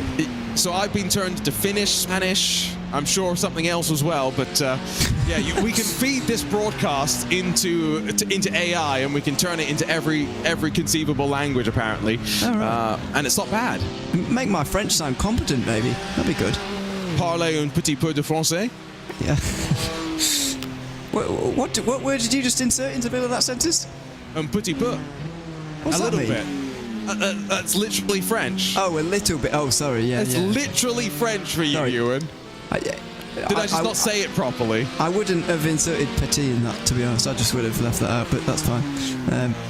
But yeah, that, as you said to me the other week, that is probably one of the most useful phrases you can ever learn in a language. A little bit. If you say it with What's that accent? Well, if you say, it's my throat's totally just destroyed from. I did the math, by the way. 50 hours of commentary this week. 50. It's gone up. 47. I rounded up. Okay. By the time we finish, it's only 3:30 on Sunday, Ewan. By the time we finish there, I might have done 3 more hours. You never know. Yeah. I've got quite a bit today, but it's not quite that much. I'd say I've just returned from some time off, so I'm down on hours at the moment, but that won't be going on for much longer, or any longer, in fact. But, by the way, Roland wants a ChatGPT song about doing the Nürburgring 24-hour solo. Okay, let's ask. Okay, I've got to start by saying, ChatGPT, that sucked. Can you write me a song instead about doing... or how are we going to phrase this? Because it clearly doesn't appreciate the context of a 24-hour race at the Nordschleife. So do I just have to call it the Nürburgring 24? And it doesn't know that... It probably doesn't know that you would have to do it with multiple people in the first place. Okay, I'm adding that context as well. So, can you write me a song instead about doing the Nürburgring 24-hour race by yourself when normally you must do it with teammates, and when you do it by yourself, you get disqualified at the end. We should add that part in as well, right? I think so. I can't help but feel there's some context we've missed, that we're just presuming that this entirely useless being doesn't know about. Oh, you say useless. Oh boy, this is... It's getting worse, ChatGPT, I'm afraid to say. Oh no. Should I? Well, that's up to you. You can see it. I took the challenge, I faced the test. Nürburgring's 24 hours, I chose crest. Oh. Why does it have to rhyme every time? It's really trying. Alone against the clock, against the winding track, but the rules of the game, I failed to take back. What? What does that even mean? That's our first verse. Let me now get into our chorus where, it's grooving. Let's get the beat in the background. Solo ride on Solo ride on Nürburgring's daunting spree. 24 hours alone, just me and my plea. But the officials intervened, said it couldn't be, disqualified for chasing the solitary dream. No, unacceptable. I didn't mind the last 2 lines there. That was all right. But the rest of it... So that's a 25% success rate. 8 lines, 2 of them acceptable. Yeah, and that's it. Only acceptable. 25% acceptable rate, not success. Yeah, because we're not approving those, just to be clear. We're just saying that... It was okay. Good effort. You could survive. There's the Valkyrie competition machine. Let's switch away from bad ChatGPT line writing to instead maybe a bit of action out on track. Now they're in third, a little bit comfortable behind to the Visceral Esport crew. And we have mentioned it, haven't talked about it for quite a while, but they are going to also get disqualified when they reach the line. Front end comes up into the air over the top of Flugplatz for Valkyrie competition, but Visceral, Vince Peters... Can't use iRacing. Yeah, managed to mess up how to use iRacing, and so joined the wrong team. Now can't join the right team to do his required drive time, and so they'll cross the line maybe in 4th. They'll be classified down at the back. Yeah, I mean, in their hearts they'll be 4th, but yeah, it's not going to look like that on the result sheet, unfortunately. I can't believe someone of his experience still doesn't know how to use iRacing. That's unbelievable, really, but there you go. It is a shame, although I think they'd be more disappointed if they had actually put up a better fight for this podium, which I thought at one stage they were going to do, actually. It's been a very long fight between themselves and Valkyrie competition now. A fight I thought they were going to come out on top of, but clearly they're not going to at this stage, I believe, without problems. So that will soften the blow slightly that they're not missing out on a podium. I've been told, by the way, that someone's clipped this ChatGPT song. We're entering it for a #1 hit on the chart soon. Not sure how far that's going to make it. Maybe to top 500,000 at best. I wonder how long it is until an AI song makes it into the charts. Oh, I'm pretty sure it has. I'll go and do a Google search, but I thought there was a story about that. Okay. I've not heard about it. But pop culture is not particularly my strong point, as you may have noticed over the years. Yeah, there was one last year. I remember this. So there was an AI Drake in the Weekend, apparently, that came together and reached the Billboard Hot 100. I'm assuming that's an American thing. I guess. I don't know what the charts actually are. I just know they exist. They're different in every country, just for reference. Yes, I guess that's a good idea to get people to collab who they wouldn't ever otherwise do. I'm trying. I guess that's a way to pitch the idea, right? Let's say that you're trying to convince a big artist. Let's say we're trying to get Slash to come and write us a song at RaceSpot TV. Don't really know who that is. You don't know? You know Slash? Excuse me. You know Guns N' Roses. Oh, I know that. Yeah. Yeah, you know Slash. Okay. Well, I might have heard of them, but I've walked past them in the street. Was that a person? No. Well. See, I don't know with you in anymore. Like, I don't know. What do you mean you don't know with me? Well, Slash is one of the most famous guitarists in the world. Right. Well, I don't really care for music, to be honest. I assume that you'd probably recognize him if you saw him. You might not realize that, if you walk past him in the street, oh, that's Slash. But if I showed you a picture of him, I think you'd probably recognize him. Okay. At least I hope so.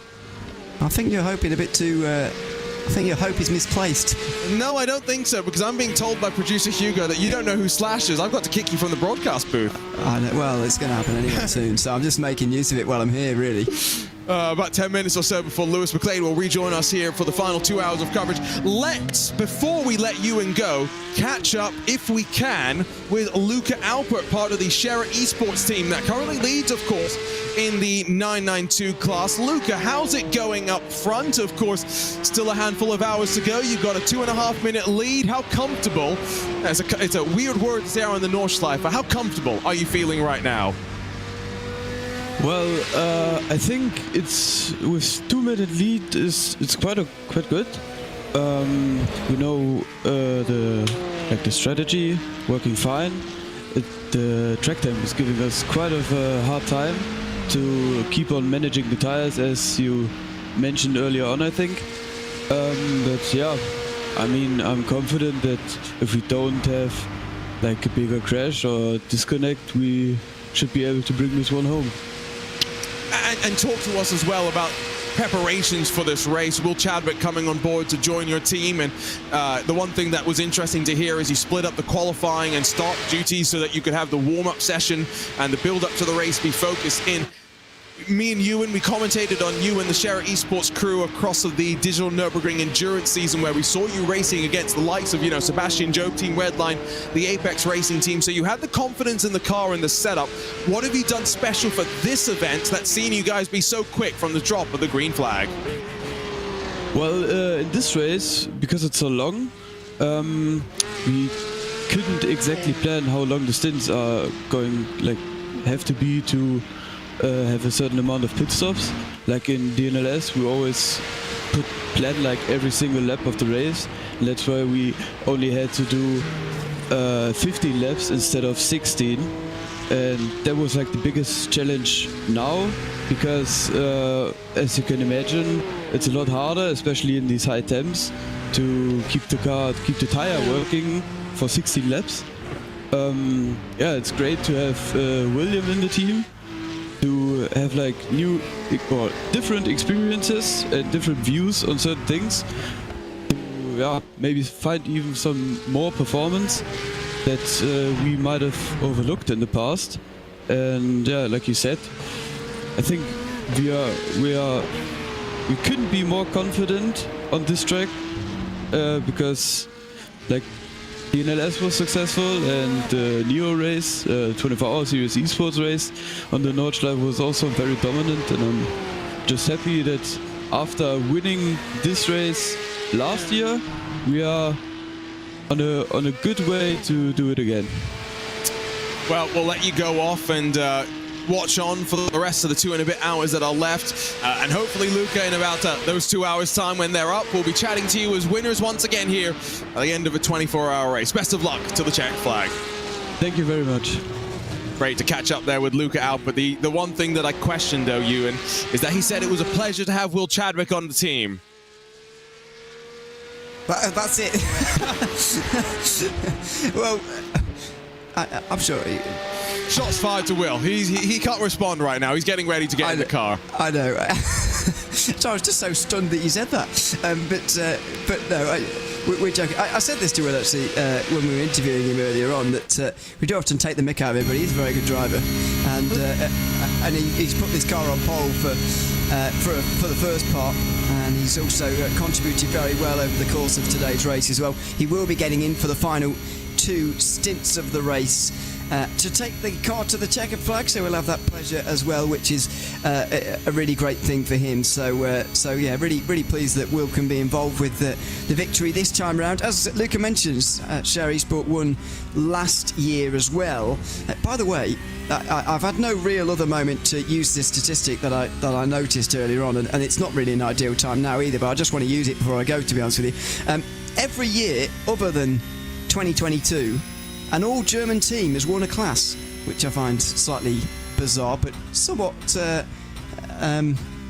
unsurprising in the same way.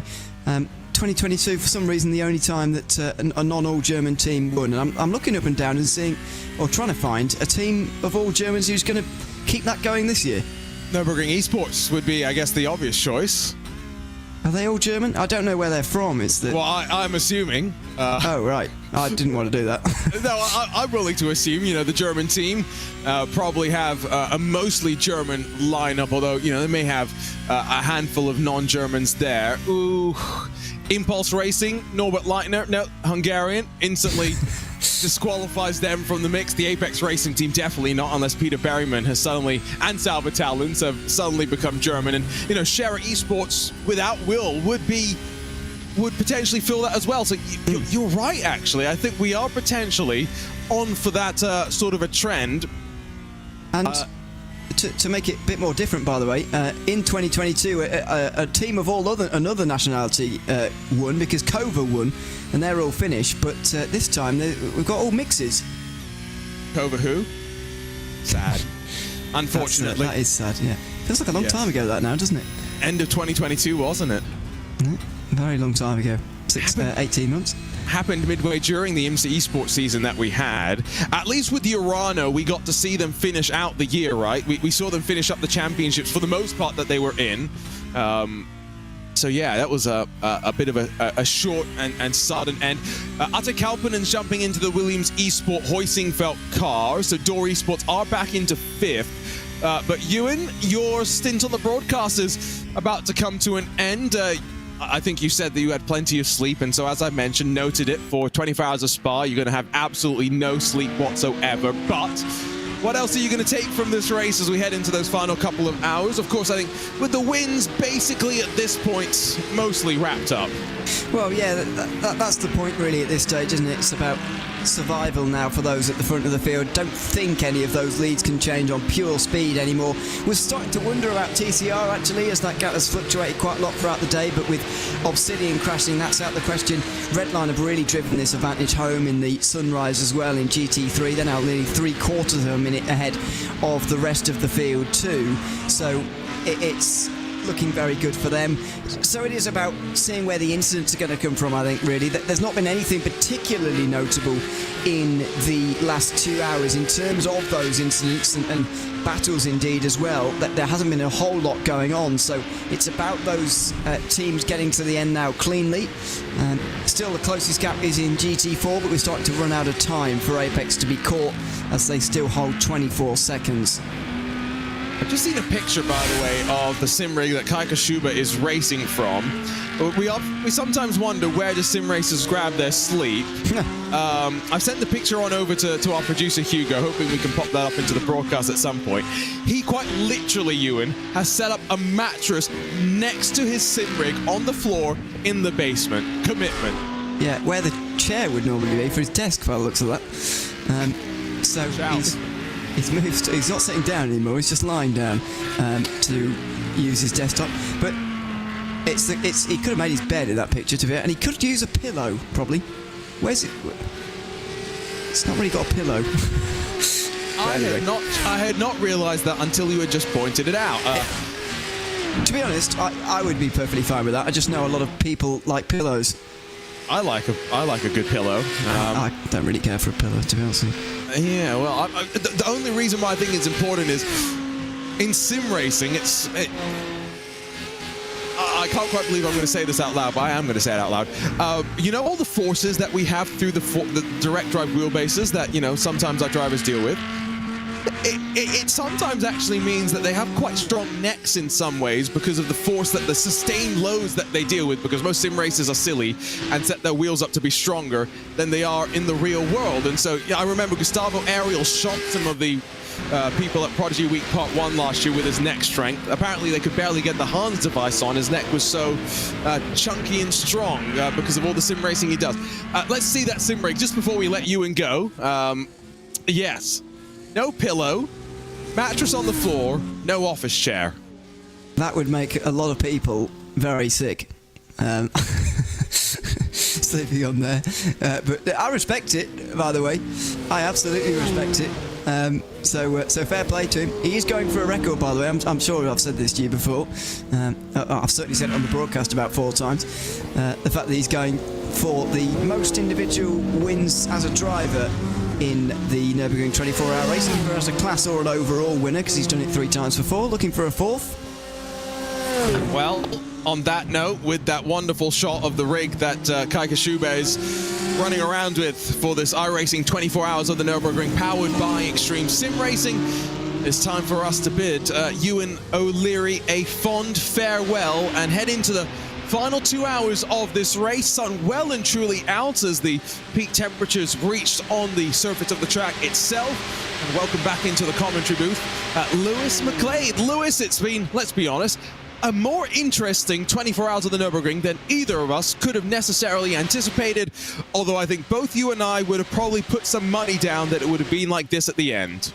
Yeah, I mean, look, let's be honest, no one's that shocked, realistically, that Redline are leading, because we know how good Redline are as a team. The thing is that they've not been unchallenged in this. You know, BS competition have kept them honest, whether it is with the BS car, obviously that's no longer really competing towards the top, or the Marla car, right? They've kept them very honest. And in the early stages, 3 hours, Williams also did. So it's not as if it's been completely their own way. I'm not going to say that they got lucky,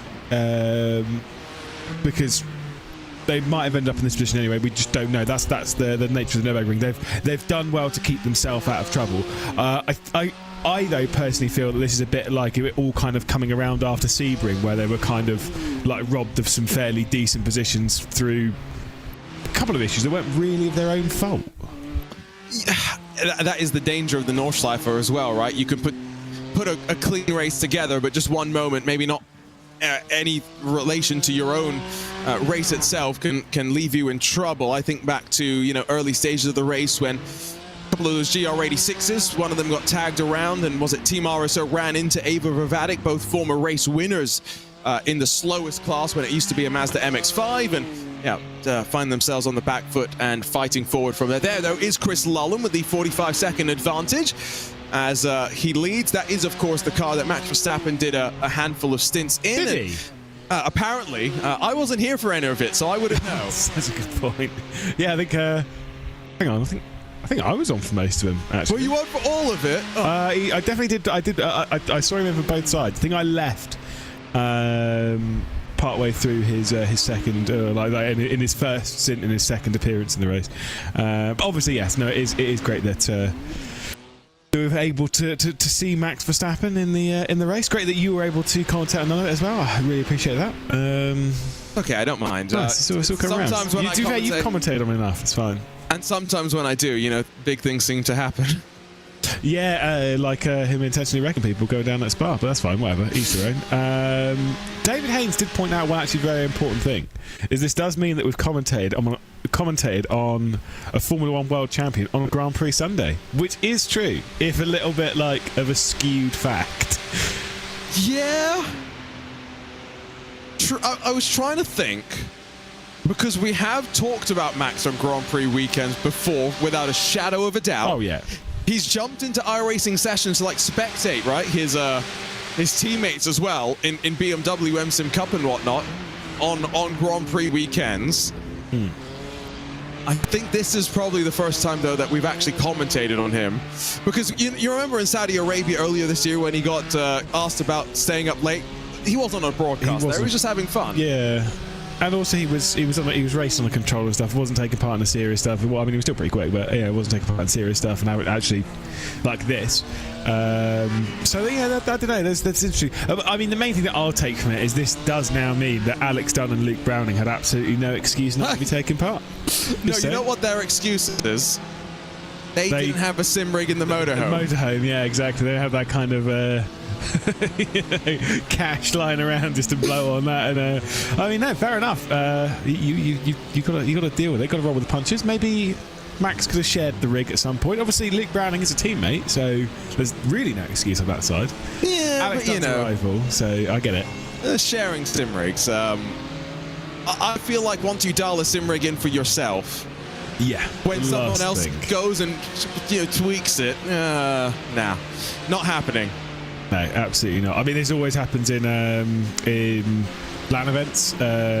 Obviously, some LAN events you're kind of like, it's not your rig, so like sometimes you jump out of it and then someone else jumps in and then you jump out of it and someone else jumps in, and so the settings are kind of constantly changing. That's obviously what happened at ESL1. With F1 sim racing, it was you and the sim rig, like it was effectively yours for that event, so you could kind of make those tweaks and they would stay, whereas in like some ESL1 you couldn't, they wouldn't stay because someone else had to jump in, and let's be honest, no one wanted to follow Yuri Toman after a stint in the car. It's like, or Kevin Siggy. Yeah, well, Kevin Siggy for very different reasons. Yuri Toman because it's a weird setup. Kevin Siggy because you ain't got much of a wheel to work with. That's pretty funny. Oh, sorry, just had to throw that one in there. Bless him. Apparently he's dyed his hair pink again. Wait, has he? Again? No, he's yeah, okay, right. So to clarify, he hasn't yet, but I've heard a rumour that he might be dying his hair pink again. He's done this before, though. So when me and the old Sixter, we used to be rivals, of course. We were on the same racing book, it's fine. So obviously I've known Siggy for over 10 years. Oh my god, over 10 years now. And back then, I think he used to do some modelling or something. I can't remember. Wait, but sorry. Kevin Siggy modelling? I don't mean this in like shock horror. I'm just like, wow, this is a storyline to Kevin that I'd never heard before. As your race leaders, Nürburgring Esports, by the way, this is not good for them right now. Gregor Kinski, I don't think that car is okay. They've just taken the tow back to pit lane. Oh no. Team RSO have inherited the race lead. An RSO. Oh yeah, that car is toast. Look at it. Rear left's basically gone. Rear right. I know my left and my right. Don't worry about it. Obviously for RSO, this would be a 5th victory in the Nürburgring 24 if they can survive for the final 2 hours. What this shows is, again, to hammer home the point to all of the 4 other leaders in this race. You are not safe. Not for another hour and 53 minutes. You are not safe. When did that left rear break as well? That's kind of the question, right? Because the first spin that we saw looked like a normal racing incident. It's quite easy to spin at Arenberg. But after that, when the car spun around on the exit of Anna Force, there was definitely, like you mentioned, left rear dangling a little bit and not connected properly to the car. Wow. This race has one more twist to tell us, apparently. And will that mean that Roland Alonfredson has a chance to finish this race in second? He is also down on pit lane right now. He has done 22 hours so far, 1 hour and 52 minutes left to go by himself. Yeah, indeed. I found a photograph of Kevin Siggy with pink hair, but I can't share it. It's too it's pretty funny. Come on, you gotta send it to me now. They're out there if you know where to look. No, obviously, honestly, I'd take it. He's a respectful lad. There, of course, is the Alonfredson car.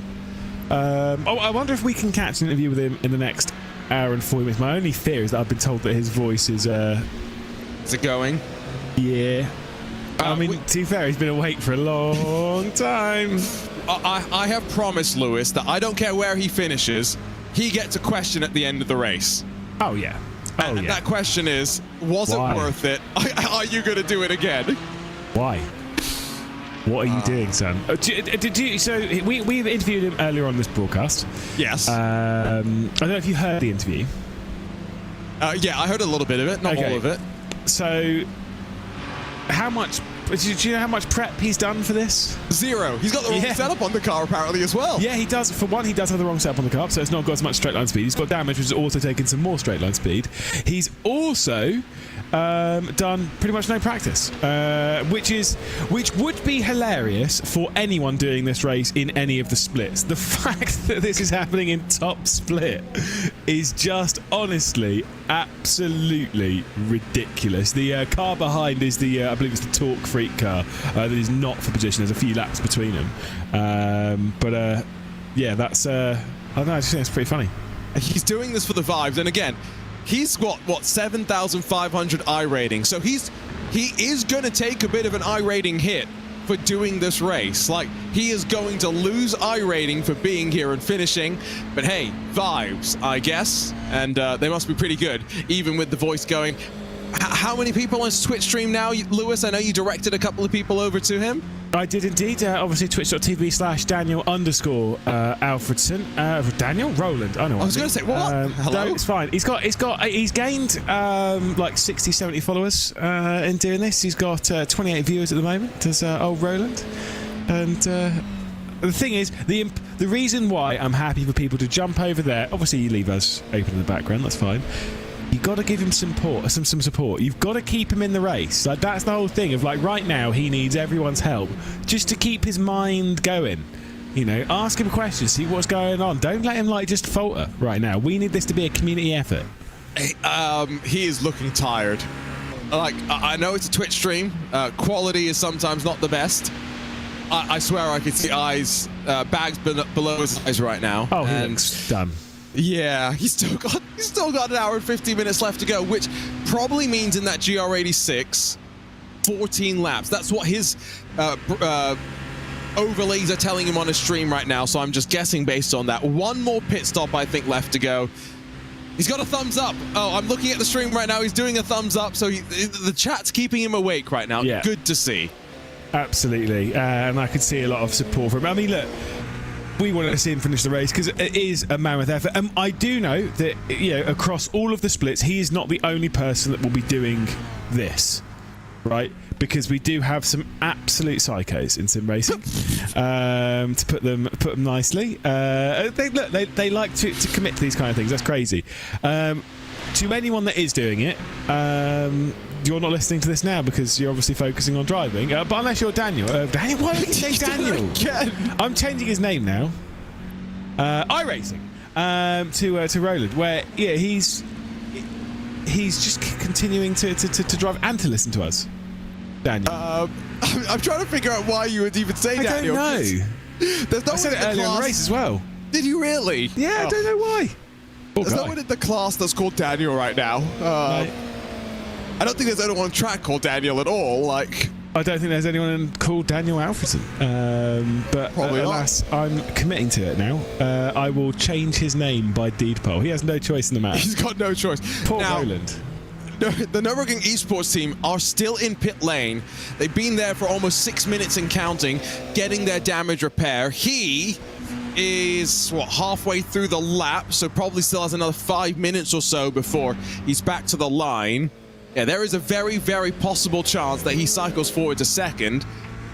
And if he finishes second at the line, no practice, wrong setup. What is the wrong setup as well in a Toyota GR86? I kind of be wondering that. So, as far as I am aware, the major thing is straight line speed, right? Which around here is important. Is a big deal, especially in such a low power car. You kind of think of like, oh, you know, if you adjust the rear wing and, you know, to give you the lowest downforce possible, and then it gives you an extra couple of, you know, kilometers an hour in straight line speed. It doesn't sound like much, In a car like this, I promise you, that is an awful lot going uphill, percentage-wise to its actual general top speed anyway.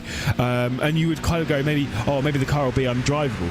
This car, because of how it grips and stuff, you can catch slides quite easily in it, so you don't really need any downforce, or as little downforce as possible, so that needs to be taken off. Obviously, he... I don't know if he's running default. I don't think it's quite that bad, but... I don't think the default's even that bad around here, technically. You know? It's one thing most default setups aren't that bad in iRacing. It's not like it was 5 years ago, where like default setup is like, so if you start doing some setup work, you'll gain like 5-10 seconds. It's not like that anymore. The default setup's generally all right. And even the default setups, most tracks across many cars now have track-specific setups as well if it's one they go to regularly, so that gives you an even better baseline to go and tweak from. This GR86, the one thing that I've kind of noticed in relation, comparison to the Mazda, which we had racing in VCO Infinity, very similar in terms of momentum-based car, but the draft is a lot less strong, which has pros and cons, right? As there is the Nürburgring esports team still up on the jacks, apparently. That does not look like they're going anywhere anytime soon. Lack of draft, though, actually in many ways makes the drivers have to work a little bit harder to try and stay close, to try and make something happen. Is that a webcam for one of the Nürburgring esports drivers? Apparently it is. Yeah, you didn't see him earlier on, as Dara quite rightly pointed out, because he was in a Croatia t-shirt, that Ben Kelly McCauley doesn't really come across as a Croat name. No. Not sure what the shirt is on at the moment. Can you see the... It kind of looks like a Mexico shirt or something, I want to say. Potentially. Anyone in chat know the shirt? The Croatia shirt, I'm pretty sure the Croatia shirt that he had was this year's Croatia, so clearly he's a big fan. So it's Ireland. Okay. Sorry. That makes so much more sense. I'm so sorry. That makes so much more sense. Oh, there we go. The thumbs down we got. I'm so sorry. This is the island. Oh my goodness me. And this is why, if you're ever wondering whether you should send your broadcaster webcam, the answer is yes. Now, as much as I'm enjoying talking about Ben Kelly McCauley, I've just seen something on my screen that sent shivers down my spine, and one that I wonder if it, might end up having some post-race implications as Was Cooking Racing Adventures find themselves back down on pit lane after an incident at Flugplatz with that car, the race leader, BMW M Team Redline. Ooh, now obviously, yes, there could be some post-race stuff. Nothing will happen live in the race, but there could be some post-race stuff. Let's see what happened with... that's not visible, don't worry, that is the Was Cooking Racing Adventures car. Nah, Was Cooking Never mind. Car was there. Car was fully there.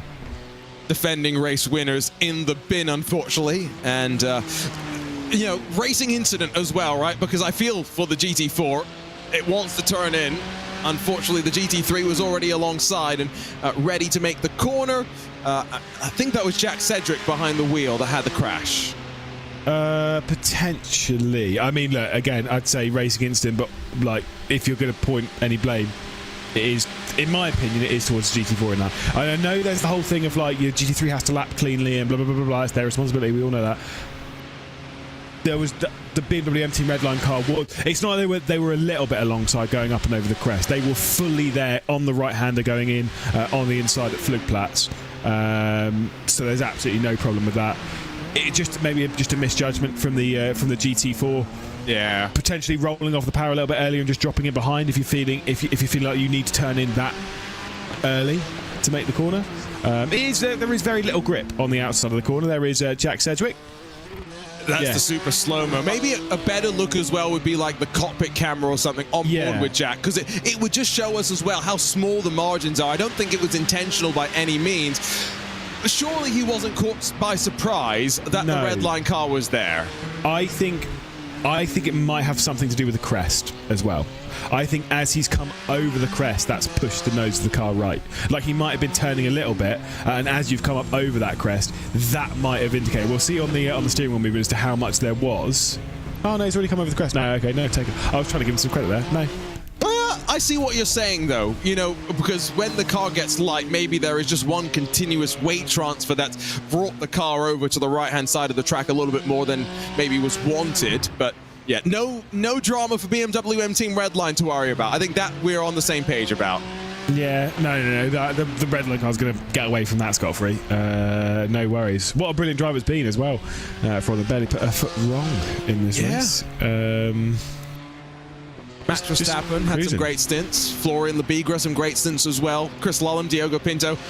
Every driver has basically been clean and scot-free. And the reason why we talk about these incidents, Lewis, of course, we should highlight the fact that if people are returning to the world of iRacing special events after quite a while, when they left, you know, race control, the only thing that Nim Cross would have done or been able to do in years past would have been to, you know, give suspensions and stuff to drivers that offend. Now what we can do, though, it's a lot more. There's post-race penalties that can actually impact the results of these races. Yeah, indeed. That's how it goes. I think it's a good thing. It's a good change, a good addition that we can actually have those post-race penalties. It's not like it would be for like an esports race where you can report every little thing and, you know, like, oh, he squeezed me off into the barrier slightly or whatever. It's like no. It's more for like slightly more serious incidents, because those little car contacts where you lose, I don't even get spun around on lap 1, right? For me, I'm assuming that those are things where it's like the 4X is kind of like that's the penalty for it for now, and I get that, because you can't just have like race control for every single race and every single incident report. It's like there'd be way too much. It's knowing what people already reported anyway, right, when the system was there basically for intent wrecks and that was about it, and seeing the stuff that people would report. Oh, he pushed me wide at a corner. It's like that's not what the system's there for, mate. Yeah, I don't know. Well, I feel a little bit bad for race, like for that side of things, to be honest. Yeah, let me add to your point as well, right? Let's say we had race control. You remember what happened in the first round of the IMSA Esports Global Championship last year? No. The number of reports thrown around willy-nilly from teams. I mean, like, I get that they're all trying to figure out, you know, where each team is making mistakes with the rule set and where the penalty should be applied, but like, at some point, there needs to be a little bit of focus on just go racing and stop trying to get another team to be penalized and just go faster yourself. Anyway, Chris Lullam in the lane. He's going to be pretty focused on going fast as off and away. Will Chadwick takes over the Scherer Esports 116 and rolls back out into the lead of the 992 class. Yep, old Willie C out there once more, as he was when he took pole position. I will say, when it comes to like the reports and stuff, so I was having a few conversations with people, and I had a fairly what was classified as a fairly controversial opinion as to how reports could and in my opinion should be done to limit what I would classify as absolutely rubbish reports, which was you've watched tennis. Oh, we're talking about challenge system now. Correct. Oh, I like it. So for me, right, the system that I would have is, let's say for example, you get five reports, right? So me as a driver, I can report 5 things, right? If I report in round 1 something like Will Chadwick's taken me out, and race control will look at it, so I only get 4 more reports after that. Race control will look at it. If they deem that the incident was unfair and thus I was right to report it, I get that report back, right? So I still have my 5 reports, and that penalty goes through. If the penalty's wrong, if there is no penalty there, then effectively, in a sense, I'm wasting race control's time, and thus I don't get that report back. Now that is harsh, right? I understand that, but there is a point where certain teams and certain drivers will report absolutely anything, and there is a point where it's like it's not that you should only really report like the serious stuff, but you should only really report the serious stuff. There's a line. And it's not even the fact about wasting race control's time. Let's be honest, right? It also kind of just set the precedent for what happens then down the road. The more that you report, if you're in race control's office more often than not, there is unfortunately, unconsciously, some bias that does tend to set in as well. So, you know, we want to see the races side out on track where possible, and so that's kind of what we want to see. Will Chadwick in the car. Now he's looking quite, I don't want to say tired, but he looks like he's just woken up from a nap or something and jumped into the car. Someone has just told us on the iRacing Esports Network chat, Lewis, Roland has exams tomorrow. Yeah, no, I did. So I saw this in his Twitch chat. What? A little earlier. I mean, look, honestly, I'll be completely fair here. Hopefully he's done all his revision and such for said exams already before this, if not, naughty boy. Let's be honest, once this race is done, we'll probably put on the Grand Prix, which will put him to sleep, at which point he'll probably wake up about 8 o'clock in the morning, ready for the exams. So, you know, there is like that. Although, let's be honest, most people do feel like absolute death for about 2 days after a 24-hour race, especially when you've done like a large amount of it, or all of it. Yeah, like you know that I've done my fair share of 12 hours on a broadcast. I did the first 4, the middle 4, and the last 4 of this 24-hour race. I did go off and get 2 and a bit hours worth of sleep. I've done this same schedule, though, with no sleep, when I've had to stay awake for 24 hours and help out behind the scenes. I'm not feeling so bad right now. I felt like death. Yeah. After 24 hours, and that was just commentating. Now, he doesn't even have the flexibility. Right now, what have I just done? I've stood up, I'm stretching my legs, walking around my office. Getting ready for VR golf. Yeah. There you go. I'm getting my headset on, swinging around just a little bit. What he cannot do, though, is what I just done. Willy-nilly, when he wants, get up and stretch his legs. Can do that sometimes in the pit stops. He's been using it to go and use the bathroom as well. But what's the longest you've ever done in a single sitting, Lewis? I think, as I was saying before, I think it's 6.5, which is not nice. So to be fair, I always maintain when I was doing like team managing and stuff like that, and even like engineering for endurance races, I had a hard cut-off limit of 4 hours. Right. More than 4 hours, no, you're out of the car. That, like, for me, when it came to that kind of like managerial side of things, I was like, after 4 hours, don't get me wrong, yeah, the very best drivers in sim racing, they're absolute, for the most part, they're still pretty solid after 4 hours in the car. But for me, I was always like, you start losing focus on really silly things after like 4 hours. To be fair, even after like 3 hours, normally it was double stints, like you do 2 stints and then get out of the car, 3 at a push, 4 if it was strategically necessary. And even then, that was never over the night. Over the night, it was always 2 hour stints, max. I think 2 hours is optimal for the most part. That's kind of what we've seen over the years. I think the longest I ever did was 4 hours. 4 hours at Le Mans, 4 hours at the Ring. I think that's basically the longest that I ever did. Drago Racing, by the way, take over the lead in GT4 mainly just because, well, they have yet to pit. The Apex Racing team just came down pit lane, and Peter Berryman, I think, back into the 199 is going to run that car to the end. I still should see them be net race leaders once this cycle has all finished through. Maybe 2 more laps or so before this BMW M4 GT4 machine makes its way down to pit lane. Out of the 24-hour races that we have here on iRacing, next up, of course, the trip to Spa for the GT3 only race, which does make for, you know, different sort of traffic management and different sort of an experience, especially when you have 50 cars all in the same class trying to work their way around late in the day potentially, and having some of that still slower traffic to work through. We'll have 2 new GT3 cars as well, the Ford Mustang and the Corvette Z06. Are you having any thoughts, Lewis, about jumping into either of those cars? Because I know you raced last year. Yeah, we'll see. I think time-wise, I think I'm available that weekend, so there's also that. But that said, I do believe, I mean, to be fair, Corvette and the Ford, I know a certain Dan Kell who will be all over the idea of having a Mustang. And to be fair, it looks sick. So there is that. When did Max finish his stints? Henry Moore, Formula Ford champion for the British Formula 4 Esports champion of the Sports Series. Hello. Also driver of Guild. I don't actually remember when he got out of the car. I think it was good 2 or 3 hours ago, right? I think. Yes, before I got back into the booth, that's for sure. I've been here for 2.5 hours. Yeah. He did 3 hours last night, and I think he did 2 or 3 hours this morning.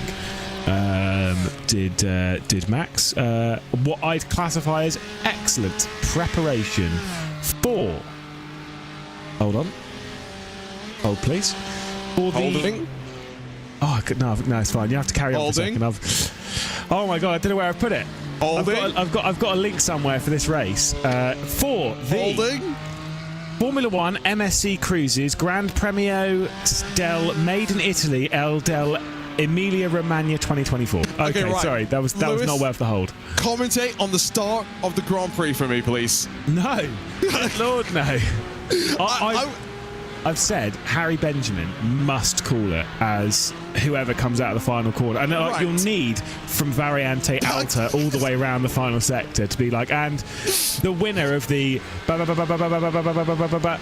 and then you can call it. Yes, okay, here we go. We've got 5 green lights, and away we go for the Formula 1 MSC Cruises Gran Premiero del Made in Italy e del Emilia Romagna 2024 Grand Prix. And they're the race is over. I know, basically, it is. Oh, they are trying to make the race names as long as possible. Why is it that for Imola, and then next time we go racing, a week from now, it's the Formula 1 Grand Prix de Monaco? Why is it so simple? Because that's what a Grand Prix should be called. Something really, really simple. Something not. I understand. There's the whole thing of like. I understand, especially in the modern era, there being a sponsorship on the race. One sponsor, yes. Exactly, like the Santander Spanish Grand Prix or something like that, right? I fully understand it. There needs to be a cap on characters. How long the Grand Prix should be. Like, just imagine seeing that written out at like the top of the screen. It'd have to be squashed so much. That's it. You know, that's really stupid. Yeah. Why? Why is a good question. And so technically that is what MSC Cruises is one sponsor. Yep. Made in Italy is a second sponsor. Yep. And I guess technically Del Emilia Romagna is the Imola part, right? The description of where we are. So that there's at least 2 different sponsors put in there. So, you know, why don't we shift one of them over to Monaco and make our lives just a little bit easier? Someone has just put a very good comment in. Can that Grand Prix name even fit in a tweet? I'm pretty sure it's a few characters below 250. It's pushing the limit. The point being, how do you write a tweet around that Grand Prix name, right? Like, if you have to fit all of that in. It is just the tweet is just pure information. This driver wins. Post that, and that's all you can put in. Unless you pay for Twitter Blue or X Blue, whatever it's called now. Don't even. I absolutely cannot stand calling it X, so I just call it. It's still Twitter. Like, Twitter is still the business name. You don't have to call it X. No, technically the business name is actually X now, but the website still works at twitter.com for the time being, as much as they claim to have moved all the servers over to x.com. It's Twitter. I'm sorry. It is Twitter. X as well. I mean, like, sorry, I'm gonna X something. No, I'm gonna tweet something. It's post is the correct term that goes with it, rather than you Xing it. But tweeting it on Twitter just made more sense. Oh well, that's it's one social media platform in the bin. It's fine. It's okay. Most of them are in the bin now, anyway. Now, Nürburgring bring back Bebo. Well, the old head actually remember what Bebo was. I know Zach Sweeney definitely doesn't.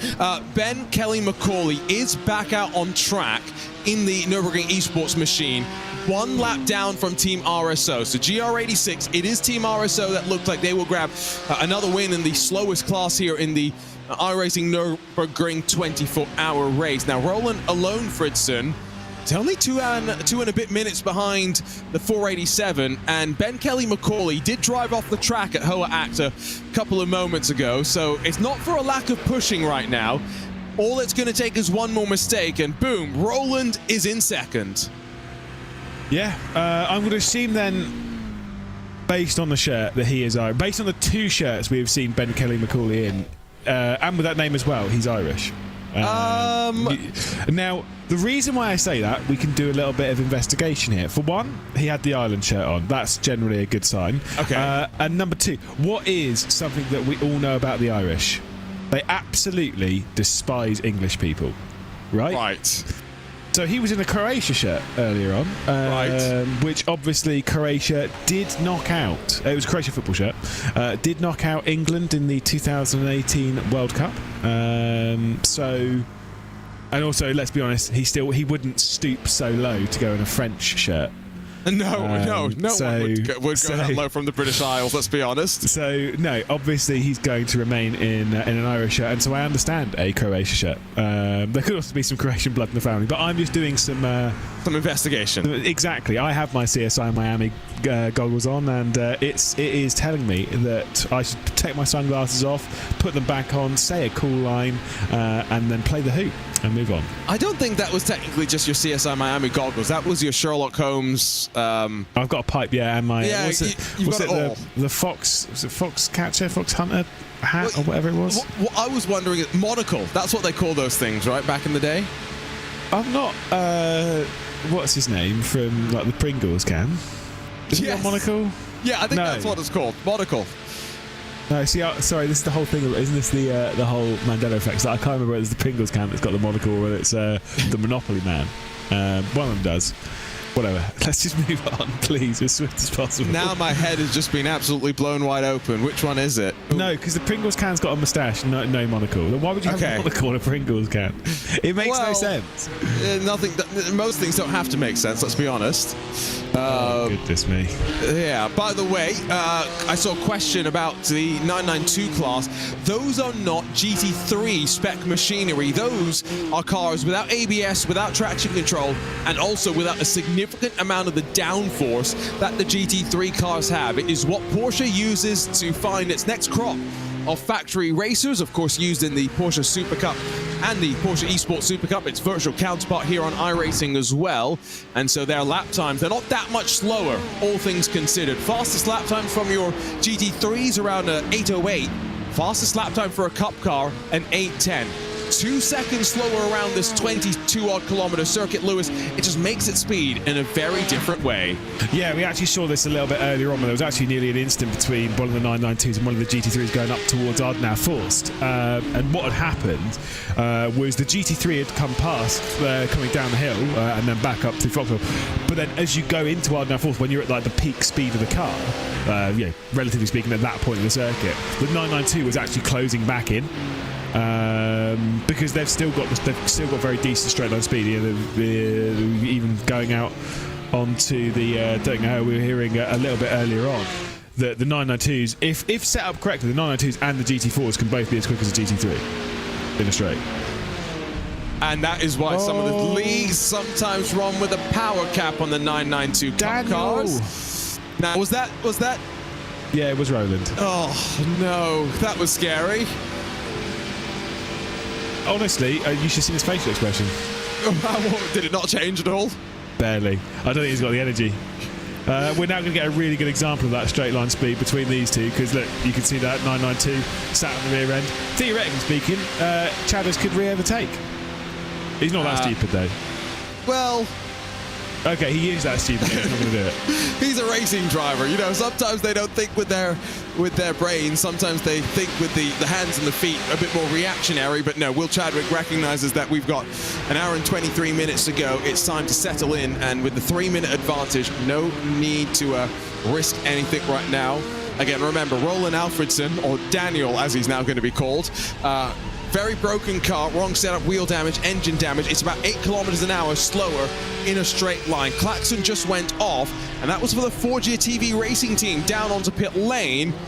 That might not be their... that might actually be their final pit stop on the day, because they have done a 9-lap stint, lap times going on 10 minutes, so they should be able to see the checkered flag. Yeah, indeed. Obviously, a big moment for quite a few of these drivers and teams, where they are hitting the final moments of the race. Yes, ticking off that final pit stop. It's a big moment. Like I said before, you've got to look at it and be like, put together your various milestones in the race. Hitting the night time, hitting the halfway point, sun coming back up, 1 quarter to go, a couple of hours to go. Like, you've got these final bits, and obviously the last one is the last pit stop. That's like, once you've hit that milestone, you're like, right, we're finishing this race for sure. Like, there's no doubt. Don't say that. For sure, almost no doubt. Almost no almost doubt. No There is no such thing as the commentator's curse. There is bad luck and bad driving, and in this race, an awful lot of fatigue. Yeah. The reason why I never say stuff like that is it's less true in the world of sim racing, of course, but like, Lewis, you've gone and commentated now on GB3, GB4 for a couple of years, so you'll know this as well. But as much as we say those cars are all the same, no 2 cars that roll off the factory line, let alone once they then end up in the hands of teams, will end up being the same. The engineering process to make them will be the same, but the chassis will flex in a slightly different way. Or as we know sometimes in F2, for example, as teams and drivers sometimes are reluctant to come out loud and say, verbally, those engines aren't the same either. No, I mean, look, again, I'm not pointing fingers, naming names, or doing nothing, but in my couple of years in motorsport paddock, I remember I used to think that everything was fair and equal in things like Formula 2, obviously GP2 back in the day. I always used to think it was all fair, it was all equal, and everything was because we're all in the same car. Yeah, that's a very innocent point of view, because that is simply not the case, and that is whether teams are doing certain things to exploit the vehicle, whether it is doing really bizarre things that I don't even want to go into, because for one of them they're secrets, and also for 2 they're really weird. But to get that extra little bit before, it's cheating, but whatever. All that stuff, it's everywhere in motorsport, and like you say, no 2 cars are identical. It's impossible. Impossible is the word to use. There is no way for 2 cars to be identical in the real world.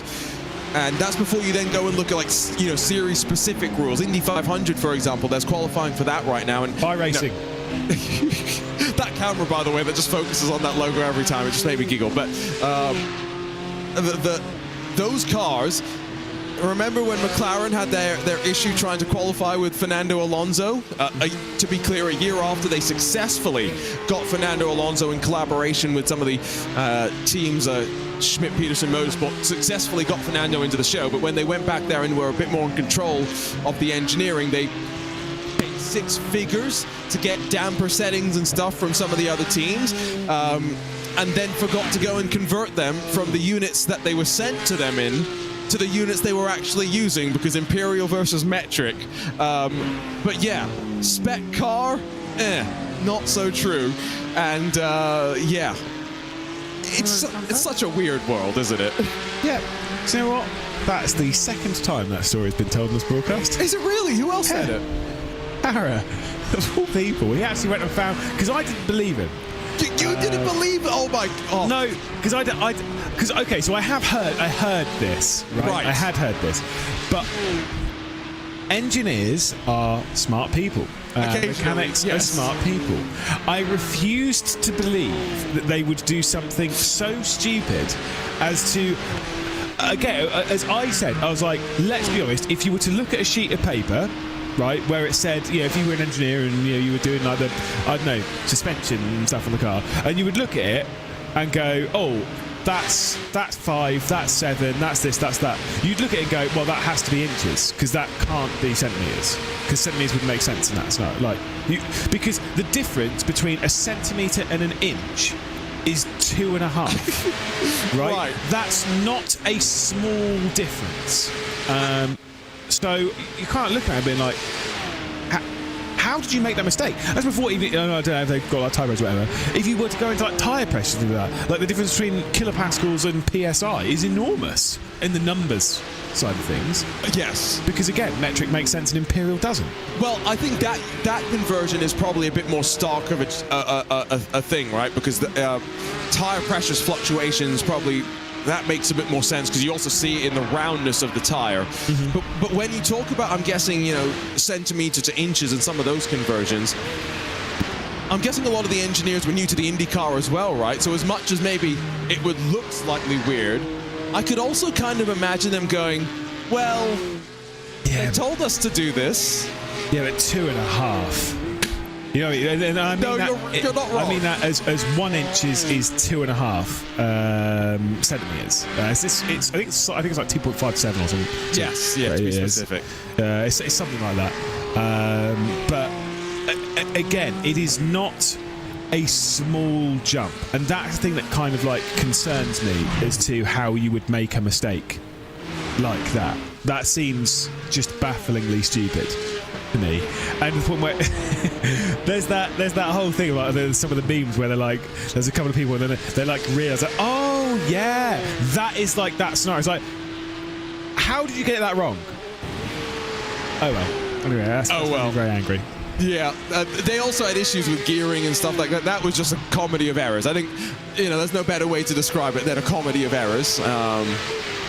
Unfortunate that it went that way, but of course McLaren back at Indy in a bit more of a strong force, and supported with Tony Kanaan as their sporting director, and TK of course not racing here in the iRacing Nürburgring 24 hours solely because he's there track side on the mission control stand, helping out with the 4 drivers that are have now effectively locked themselves into the race. A handful of those drivers later on today will be going out there for Fast 12 and potentially Fast 6 qualifying, which should be fun. A couple of cars reached 240-something miles an hour in qualifying yesterday.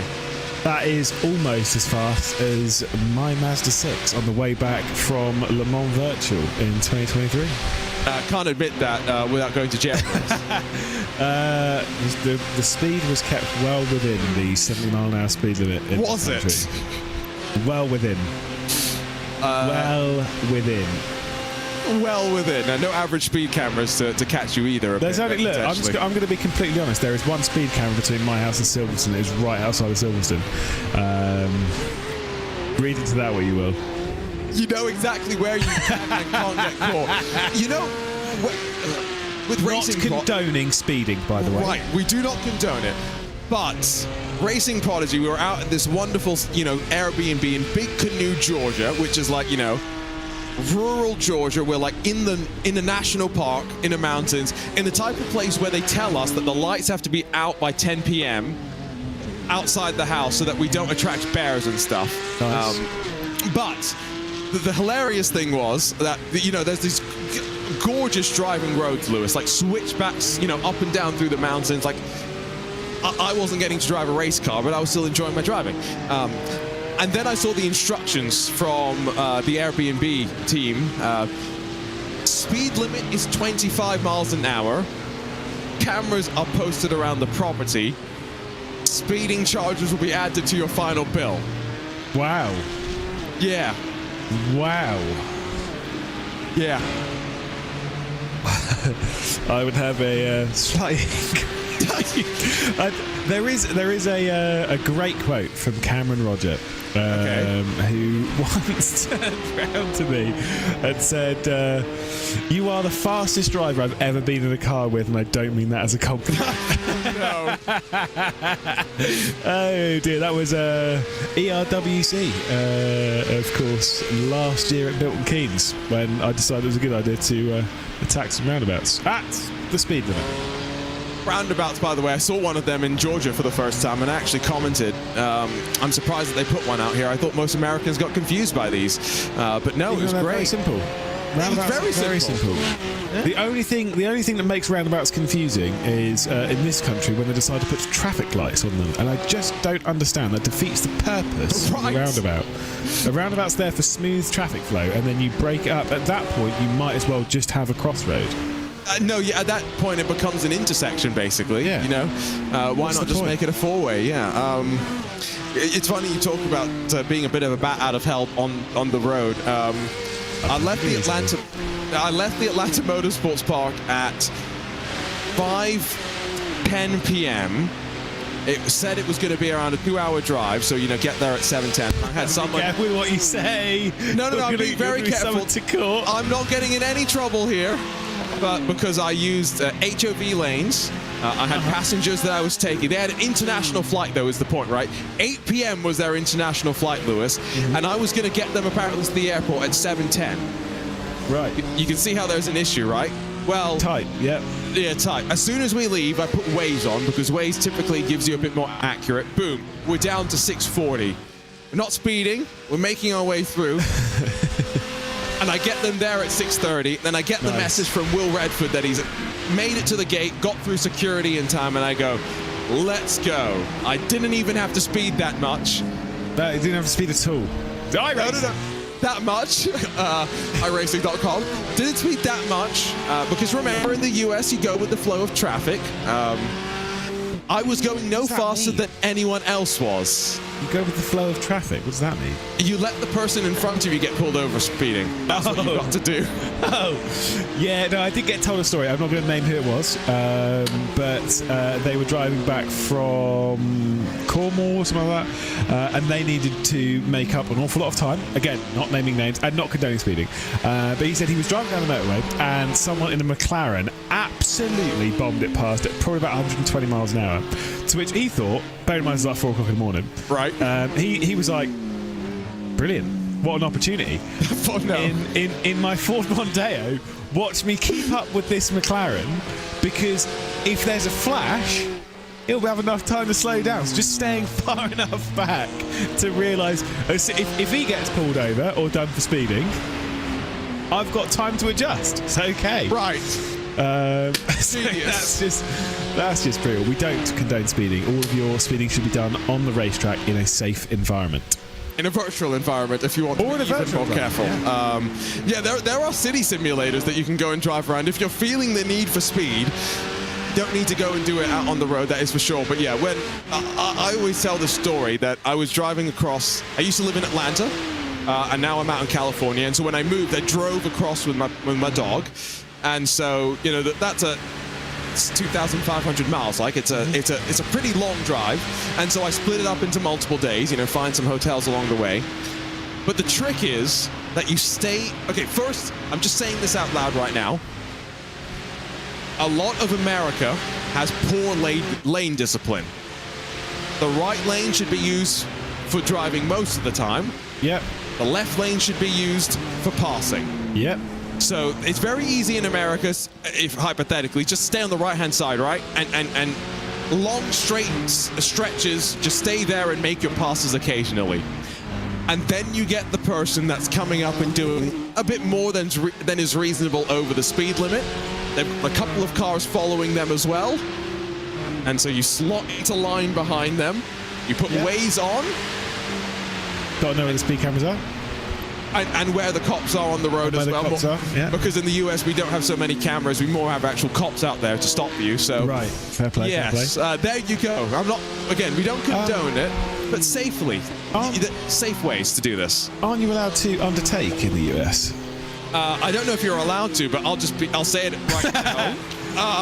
You have to. Like, I don't know what it is, Lewis, but sometimes, genuinely, I feel like there are people that spite you in California because in that drive across the country, I distinctly remember seeing the California sign and immediately seeing indicators and people moving over to the left lane. Slight hyperbole, but you see what I mean. Yeah, no, I mean, I will say lane discipline in this country is not great either. It's better than it is here, Lewis. Come on. I have no doubt, but I get like proper vein throbbing in the forehead every time I go near the M25, just because it's just sort of like, there are 6 lanes here. You're doing 60 miles an hour in the 5th lane. Why? What are you? Sorry, anyway. So we're right off topic now. They should take a little bit of a coaching session from Silly Lully as to how to drive. Silly Lolly's doing a great job. He's doing a great job. He's doing a great job. Again, that nickname given to him by his Team Redline teammates before anyone comes at us and says, why are you calling him silly? That's what his teammates call him. Much worse nicknames. Oh yeah, we just can't say them on air. Yeah, absolutely. Now, we've got, there are pictures of some of these Team Redline drivers as well that, nothing too bad, but there's, I've got that picture from ESLR1 Gamers 8 where Enzo Benito was drawing on a whiteboard, and there was words that were written that he will definitely not want to ever be revealed to anybody in the world. Honestly, I still cannot remember what it was. And that's what makes it so great, is I'm the one with the picture. I'm the only one that will ever know what it was said. But Enzo now has got to be scared of me revealing his deepest and darkest secrets. Yeah, indeed. It's nothing insidious. It's just absolutely nothing bad at all, actually. That's what's funny. No. It's just one of those things where it's just absolutely hilarious that you're having fun. Playing Trackmania with Jamie Fluke. You're letting him go and grind out a level and trying to have Jamie beat Enzo's time. Enzo goes and is doodling on a whiteboard, having some fun, and boom, suddenly, blackmail. Have you seen Jamie's beard recently? I have. It looks great. It does look great. It really suits him. He's got, basically, Jamie Fluke's always had a little bit of facial hair, but he's grown it out a little bit, and it really suits him. It really does suit him. He's a good-looking man, then. Can you grow facial hair? Yeah, but I hate it, so I don't. It is a choice, but I absolutely can grow a decent beard. Okay. I just cannot stand facial hair. The idea of like when I'm lying in bed, I've said this before, I'm lying in bed and you can feel like your cheek being moved around because of the hair. I'm like, no. Past that point, I'm like, this is going. No, for me, I get to a point where I can just feel it growing. Like legitimately, I swear, I can feel it growing too long. And at that point, I am a no. But the other issue for me is I'm very good at growing Wolverine facial hair. Oh, fair. Yes. Not so good at connecting it up. No, that's fine. Well, to be fair, I mean, if you want to talk about facial hair, you should go and have a conversation with Ian O'Leary. Oh, yeah, I mean, I saw that picture of him and I went, when did he double in age? Poor guy. Yeah, I mean, double's a light way of putting it. Are you saying triple? At least he's now matching his personality on that side. Oh, he is getting old, isn't he? Oh, yeah. Look, I'm just going to say I think that the Premier League's refereeing and VAR was perfect this season with no issues whatsoever. Are you really going to make that claim? No, because I'm still a little bit sorry about the Arsenal-Newcastle match and things like that, but it's fine. No, it's fine. And, well, today you want them to go your way, don't you? I do, but it doesn't matter. Do you really think that Man City are going to get beat by West Ham at the Etihad? Exactly. They're not, regardless of whether VAR gets involved or not. It's not happening. And that's okay. But the Premier League script writers may have something in store. Nah. Because this is all scripted, right? It's all fake. It's true. City are going to win 5-0. 5 probably. And the reason I make that joke is go back to when they won their first Premier League title. Yeah, right. How was that not scripted? Like, seriously. Crystal Palace. Aguero! What a line as well. Great goal. I wish our commentary could be so easy where we just had to say a name and, I had a good conversation with Jack Nichols about this a couple of years ago, actually, where we were discussing about football commentators and stuff. It's just a lot easier because all you got to do is, unlike in motorsport where dead air is the enemy. We don't like dead air on a motorsport broadcast, sim racing broadcast. It's just never really liked it. As ADAC Kalpanen is going to try and make a swift pass. This is actually full position, by the way. It is. Now, Williams Esports has just come out of pit lane. Door Esports. Ooh, so this now ends up being a wheel-to-wheel fight for this 5th position, because they will both still have to make one more pit stop without a shadow of a doubt before the end of the race. There is no way ADAC Kalpanen is going to get to the checkered flag. It's not just 63 minutes, remember. It's potentially a lap after that to see the end. Indeed. I will return swiftly to my point, because there's not going to be an overtake, at least until they get onto the Duttinger herd. There might be some drama, but we'll go to that as it comes. As a football commentator, you can sit back and just be like, Vardy, Addison, as they're just passing it around, and you can just like leave it with nothing for a little while. Like the crowd noise as well. That is what is so good about football, yeah. But then it's just sort of like, I mean, I'd love to do it. Don't get me wrong, I am not saying football commentary is easy. It is not. But it's just a hilarious thing to point out that you can just sit there for 2 minutes and just say people's names, and that's it. It has the opposite difficulty to motorsports commentary, right? Where motorsports commentary, there's a lot of words, and so using fewer words where you can and being more impactful is important. In football commentary, or soccer as the Americans, as I've got to now call it, I am becoming the American of RaceSpot TV, unfortunately, in many ways, Lewis, so yeah, I've got to. But, there you're going to say less words anyway, and so it's how do you add the description and whatnot, and that's where those great lines and whatnot come from, is the ability to set the scene and to tell the story from just the words. Now that was not ideal from Paul Lang in the Door Esports Academy Audi, struggling just a little bit. ADAC Kalpanen has been sitting in that rearview mirror since he exited pit lane, and out wide through Exmuller. Audi looking very, very uncomfortable. That move is surely going to come up towards Bergerac, get the power down, and pass your way up towards the Muck Curva. Potentially, but then it's like, what do you really gain from this right now? Because they'll just be able to repass you, potentially going on the Duttinger Höhe. So as we work into Bergerac up towards the Muck Curva to Bravery Corner, see if there is going to be a move between the pair of them. Did see the note as well. Thanks, Mike. That of course the return to the race circuit for the Wild's Cooking Racing Event Skull. Lewis Woods behind the wheel of that one. They will be going to greet the checkered flag, and rightfully so. Endurance, spirit, and all that. We've got 60 minutes and 45 seconds left to go in this one. Here comes the move from Kalpanen. And this is where don't go side by side up through Bravery. They did it a couple of times in the DNLS. It was Kevin Ellis Jr. and Rudy Van Buren. Oh, they don't want to do it though with 1 hour to go. 23 hours about to be complete, and Paul Lang holds on, holds his nerve as well. ADAC Kalpanen didn't want to force it. That was my eyes were opening a little bit of that. I hope they've both had a decent night's sleep if they're going to try and pull those kind of moves off. I beat Rudy Van Buren once, by the way, to say.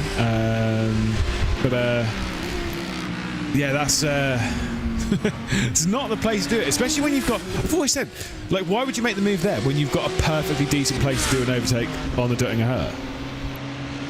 I guess you think you're faster and you can pull. Like, the thing is, in this section, if you think you're faster, you genuinely could gain a second or two before you get to the Duttinger. So, risk versus reward. Something quite scary has just been popped into the YouTube chat, by the way. Apparently Luke Crane is racing on the red line stream. Why? I know, that sounds scary, doesn't it? Not good. Yeah. Actually, no, to be fair, I will say, I'm going to be completely honest about Luke Crane. I think underestimate him as a driver at your peril. Oh, really? I distinctly remember racing him. ERWC, we obviously were at Simply Race. We had a few goes on the old sim rigs. Absolutely no slouch behind the wheel.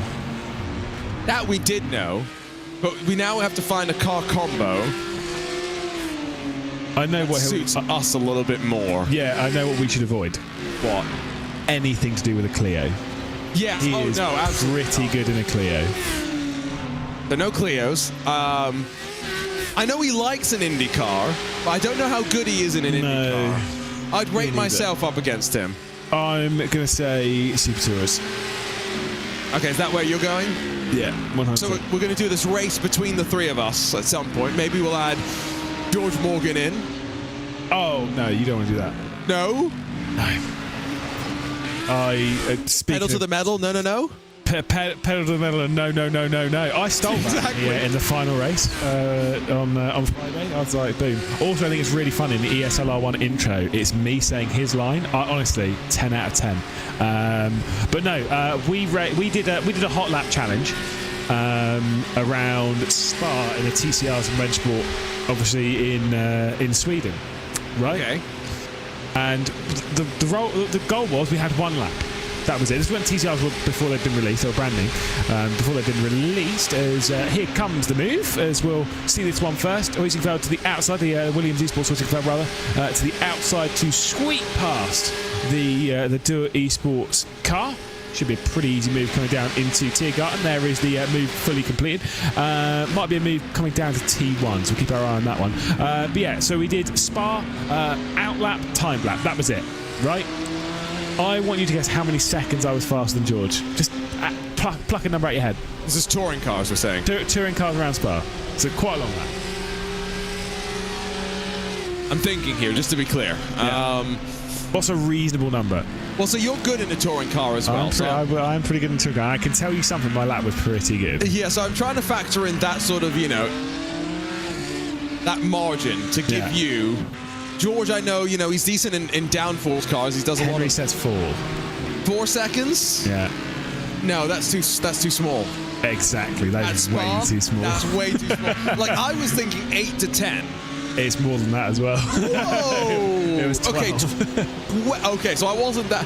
I would have gone beyond if I had gone with another guess. Okay, Yeah. 12 seconds. Just to clarify as well, I was only a second off Bent in one lap. So Ben's Banky, who's kind of the benchmark in many ways across of all the different cars in Red Sport. Just saying, I was a second off two-time WTCR Esports champion Ben's Banky. Don't worry about it, lads. Don't worry about it. In my first lap in the car. Well, I just remember that when you and I were at Gamers 8, we didn't get to actually race together. So I got to do a race with Yardier, who, speaking of Clios, well, technically neither of us won because we were faffing around just a little bit too much. But we had some fun. He was probably a little bit faster than me long run because I was burning up my tires. But you were mentioning Clios. Mr. Yards just finished up his first race weekend in the Clio Cup Europe, if I'm correct, right? Yeah, I didn't actually see how he got along in it, but he finished. One of the nicest guys that I've dealt with in sim race. Obviously, we had a lovely time working with him in Gamers 8. He's a good lad. Very funny as well. Very funny. Yeah. Did have me on the floor at one point. Did he really? Yeah. Oh yeah. Honestly, I cannot describe what it was because it is not broadcast appropriate. But all I'll say is it was just a very well-timed line that even thinking about it now gets me giggling. It was very funny. That's great. Race spot after hours. We'll okay, not suitable. Got it. Understood. No, absolutely not. Picking up what you are putting down. 55 minutes left to go here in the 2024 iRacing Nürburgring 24 hours powered by Extreme Sim Racing. Of course, it's BMW M Team Redline that still lead in the GT3 class.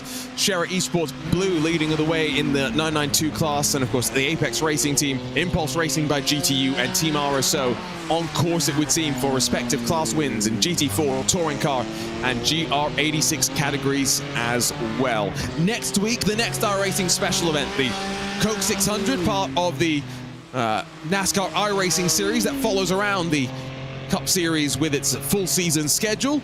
4 or 5 of those races, full-length races, and so 600 miles. You'll get 8 or so opportunities to try and survive and to make your way to the end. And the following week, if you're feeling like doing the virtual double, well, the iRacing Indy 500 rolls back around, but with both fixed and open setups to try and work through. If you don't have the ability or the engineering confidence to set up an Indy car for 4 laps around the Indianapolis Motor Speedway, get the most out of 16 corners, that fixed setup option gives you a very, very interesting place to fight. And I think if my memory serves correctly, Casey Kerwin might technically be our 2022 defending Indy 500 fixed winner. Oh, honestly, I don't even remember. It's a long time ago. That was a long time ago. I still made it. So I've actually still never done the Indy 500 on iRacing because every time I've been working when it's been on. And I know there's obviously multiple splits, blah blah blah blah, but like there are various clashes and stuff like even throughout a week, and it really irritates me. I really want to do it. And I think this year is absolutely no different. No different. Where are you this time around? Do you know? Is it which weekend is it? So it's the week after the Indy 500, so 2 weekends. It's the weekend of the Detroit thingy-mabobby that they're racing. So it's not this weekend. It's next weekend, right? As in sorry, it's not the 25th, 26th. It's the 1st and 2nd of June. Exactly. GB3's at Spa. Are you going to be at Spa? Most likely not. Silence. Oh.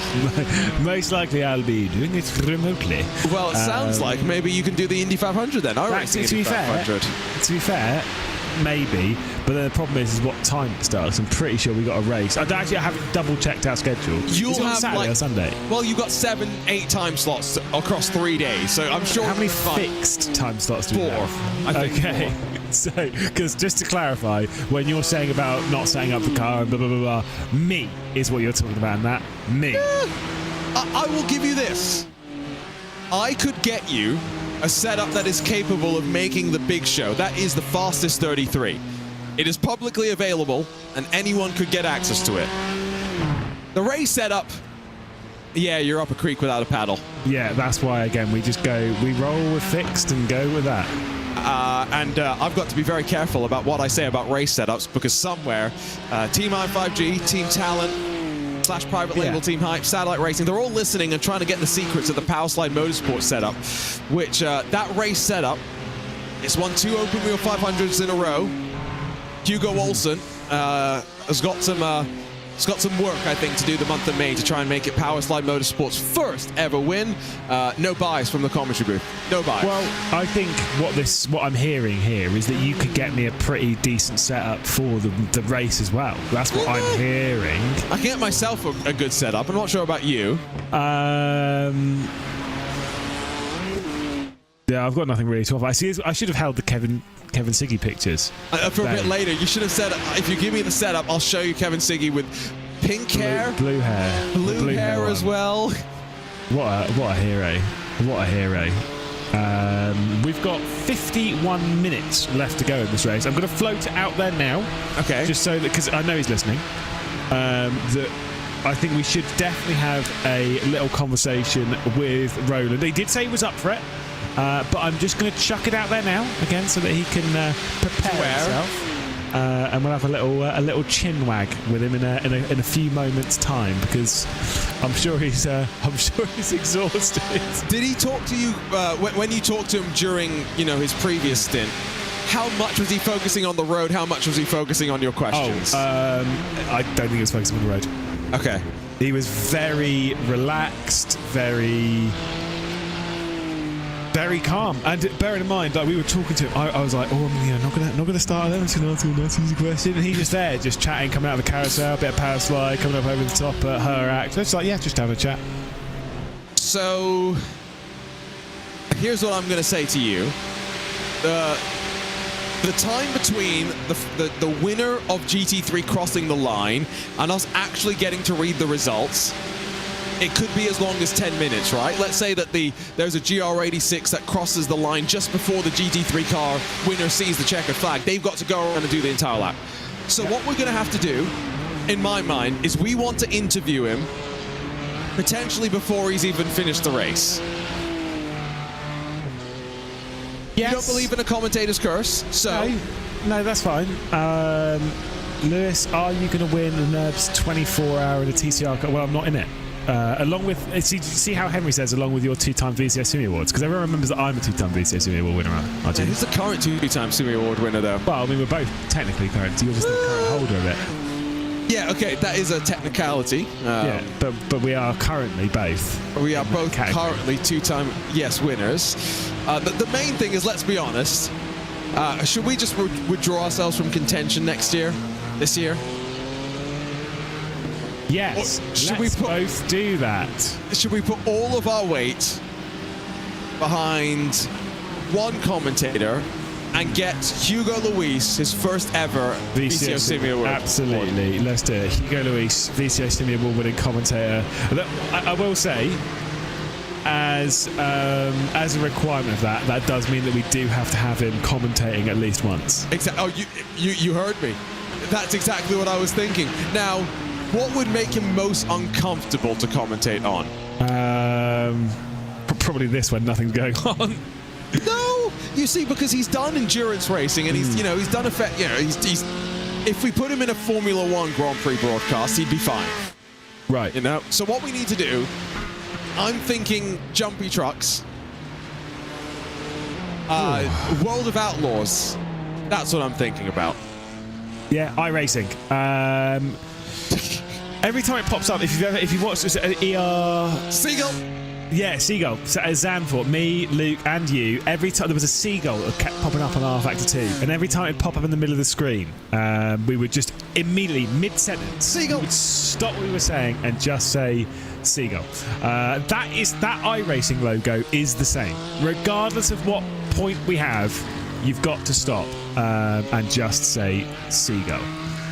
Seagull, iRacing. I'm tired. You're tired. I didn't sleep. Whose fault is that? No. How long did you have between your stints? Look, okay. I'll clarify. I've napped between them, but I couldn't really go because all I can think of with 6 hours is like I know I'm going to do it. I'm going to fall asleep completely, and then I'll never wake up, and then I'll be the one to miss the broadcast. And Dara was already cutting it pretty fine. He was already cutting. He was here on time and was well prepared. It's fine.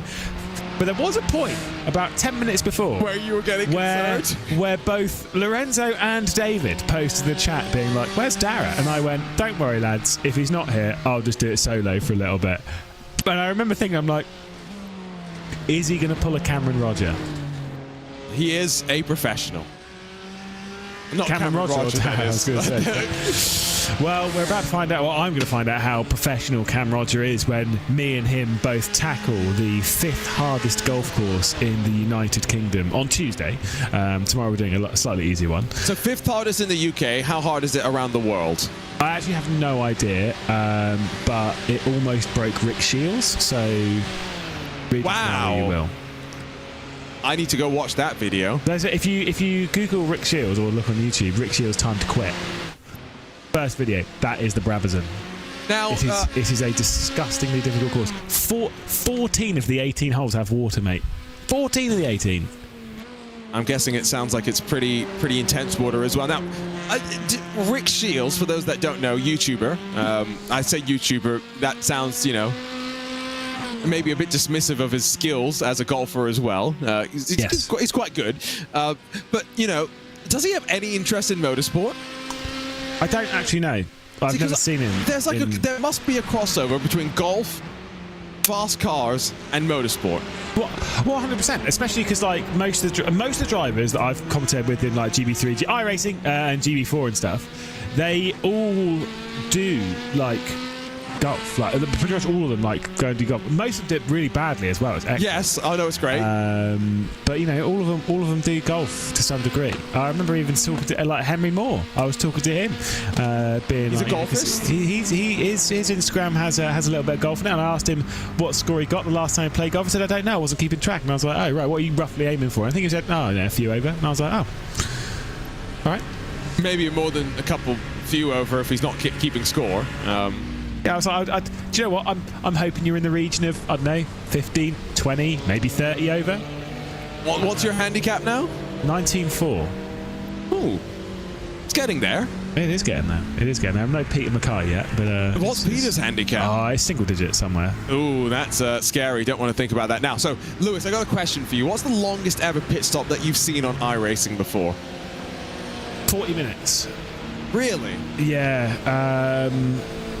I can't remember exactly why, but I distinctly remember that we instantly quit. Okay. Now, if I told you that there was a team out there that had done No. 175-minute pit stop. 3 hours, yeah. 3 hours pit stop. What would you say? I would have left. Yes. How is the Whiskins Racing intoxicated by iTelemetry? I know why they're back on track. They're intoxicated by iTelemetry. Great name. They are, in their touring car Honda Civic Type R, back out on track. But this is the thing, was that with the entire time of that, was that repairing the damage, or was someone went to sleep? No, exactly. Which, let's be honest, we even have a slight history of, because we did that in the Zolder 23-hour. Did we? Well, you didn't, because you were asleep or whatever, I don't know. But obviously, once all of my teammates had used all the fast repairs of the car, binned it 1,000 times, got us $60 worth of penalties that I paid off, and then we all bailed from the race with 2 hours left to go. Oh, right. In the race. It might have even been an hour left to go. Dan Kell was like, I want to rejoin this race. And he did, and he took out Florian. Yes, now I remember. Just because of that. Absolute Chad. Speaking of, by the way, Florian Hasper, that is team manager over at BS Plus Competition. Of course, their sole surviving car, the Mahler Racing Team machine, second in GT3. Did you know he's been doing some iRacing again recently? Did some Mazda racing? I did know that. I have seen him posting on social media. I have seen Florian drive. I'm concerned. What I have been trying to now figure out is how do we get him into a top split special event? By stealing someone else's account and paying a lot of money for the privilege. Hey, he could be here in Toyota GR86 land. He could. How much iRating is the lowest I-rated GR86 driver? I see some 3,000 I-rated drivers. What, in this? In this, yeah. I could be in top split. No, Roland! What's happened to Roland? He's stationary on the timing screen, Lewis. Oh, he's pulled over. No. He's pulled over. Has something else happened? Has his pedals failed? Hold on. Roland. There we go. He's off and away again. I think it was a technical issue because I'm watching him on his stream. I don't know if he's hit a barrier, but the steering wheel was straight. Okay. I think he just pulled over. This is the story now of the rest of the race, let's be honest. Roland alone, Fridson, must see the end. Pit stops underway. Peter Berryman off and away in the race-leading Apex Racing Team BMW M4 GT4. Off and away now for Chris Lallam as well. Back onto track with 40 minutes left to go before Redline conquered the Green Hell and another special event win goes their way. Yeah, I know. Again, in such a strong position in this. So, to be fair, as all of our leaders are, relatively speaking. But as we've seen before, and it is still with 40 minutes left to go in the race.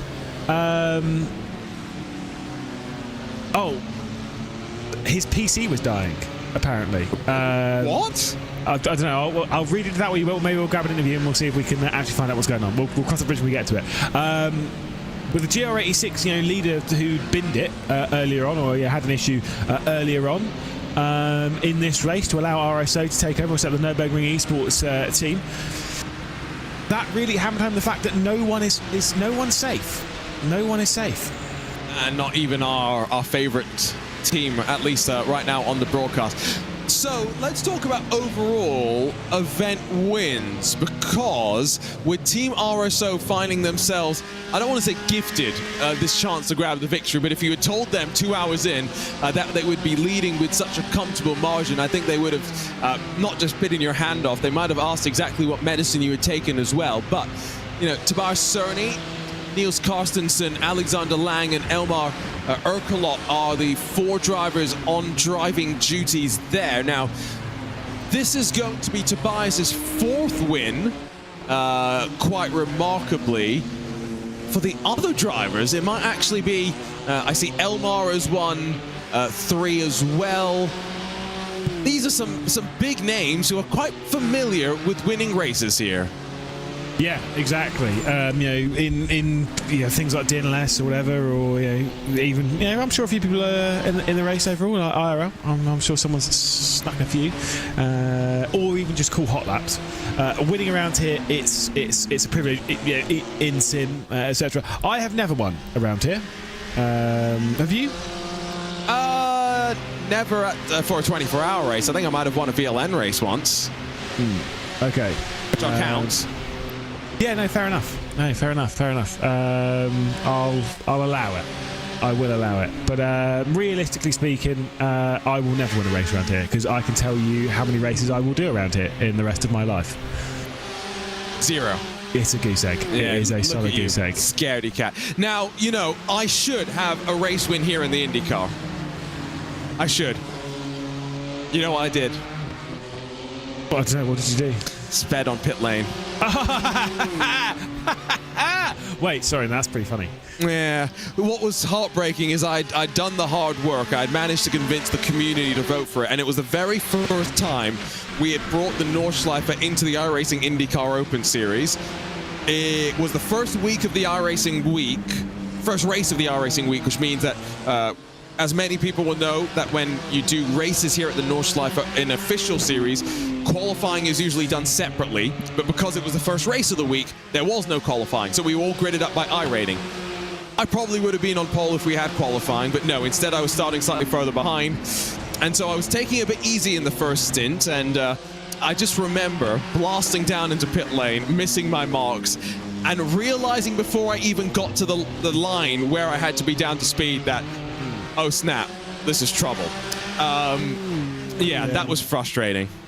Do you know, the last time I raced around the circuit, I thought it was in a Skip Barber, but I do recall racing around here in an IndyCar. Did you? Well, I was in that broadcasted race. That's right!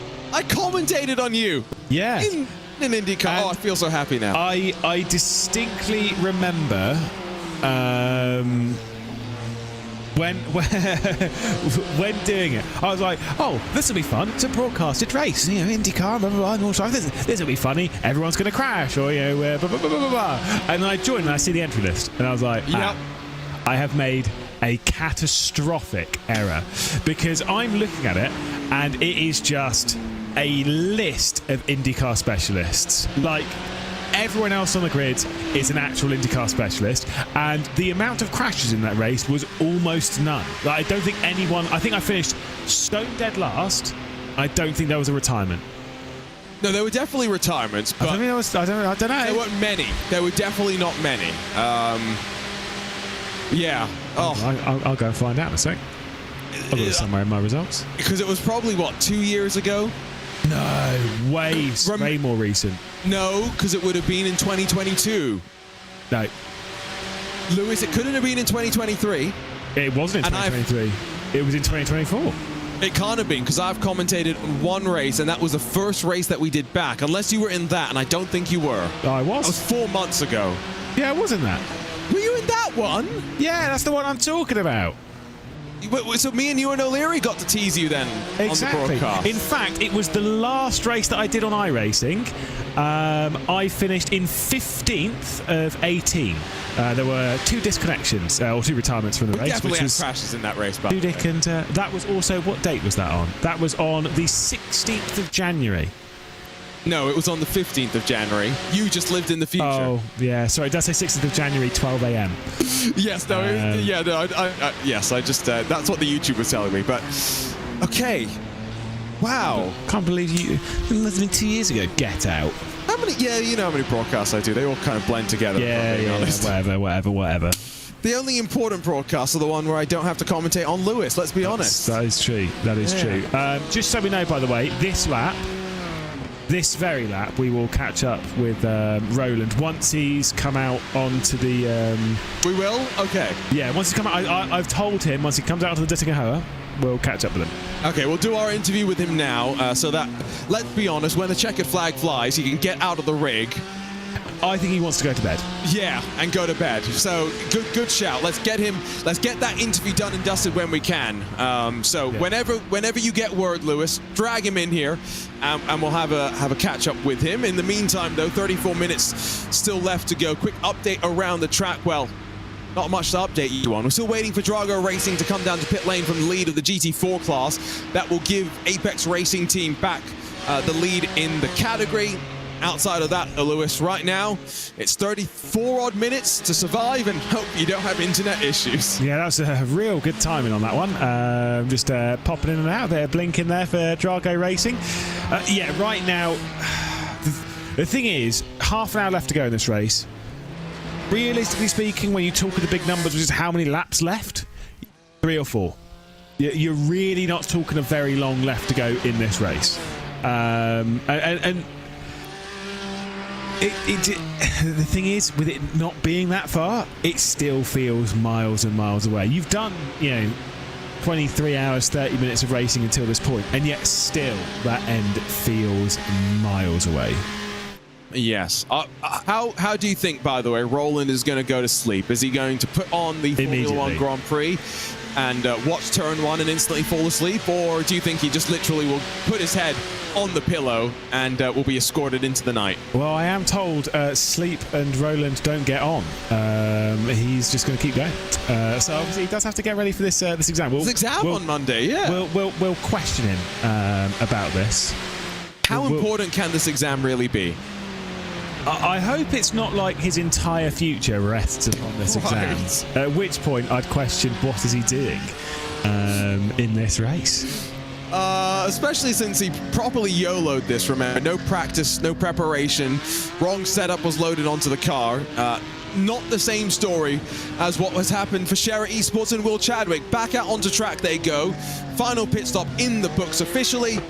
And now just trying to hold on for what should be 3, 4, maybe 5 laps at the most in that 116 machine as Shera Esports look to become, quite remarkably, the first team in the history of this event to win back-to-back races in the Porsche Cup class. Yeah, indeed. Got a couple of multiple winners as well. Obviously, don't forget, GR86, it would be another, I think 5 wins, isn't it? It would be 4 in, because obviously they had 3 in the MX-5s and then 1 in the GR86, which is sort of... Wasn't it Astro Racing last year? Huh? Wasn't it Astro Racing in the GR86 last year? Yeah, but it's not. I'm not saying in a row. I'm not saying in a row. I'm just saying they won 3 times the MX-5 before, and then and now at the moment they're in position in the GR86. And if you kind of count it that way, it's sort of the same class. Yes. Slowest class. The slowest class, the class that we belong the mostest in. As we can see, all these drivers are coming out. I'm going to tell you, he's coming up towards the Duttinger Hoa. Is it our friend Roland? It is our good friend Roland Alfredson, who's working his way out from Galgen Cop for now. As soon as he's through the corner, because it is tricky, I'm going to drag him straight in. Okay. Okay, here we go. He's out onto the backstretch. Let's have a quick chat with Roland, who is still in the race. Half an hour left to go. You must be absolutely exhausted. Nah, mate, I'm full of energy. Oh, you sound it. You sound it. How are you feeling? Obviously, just 30 minutes left to go. What is it? 3 more laps, basically, for you? Well, I think it's pretty clear my voice is going. I'm just hoping my computer doesn't die and I don't get killed when I finish the race. See, you had a bit of a problem earlier, and what happened? So, basically, I have a GT Omega cockpit. I have a keyboard tray next to me, which is how I've been typing the entire race. Sadly, the keyboard tray has a bit of a trait of unscrewing itself over time.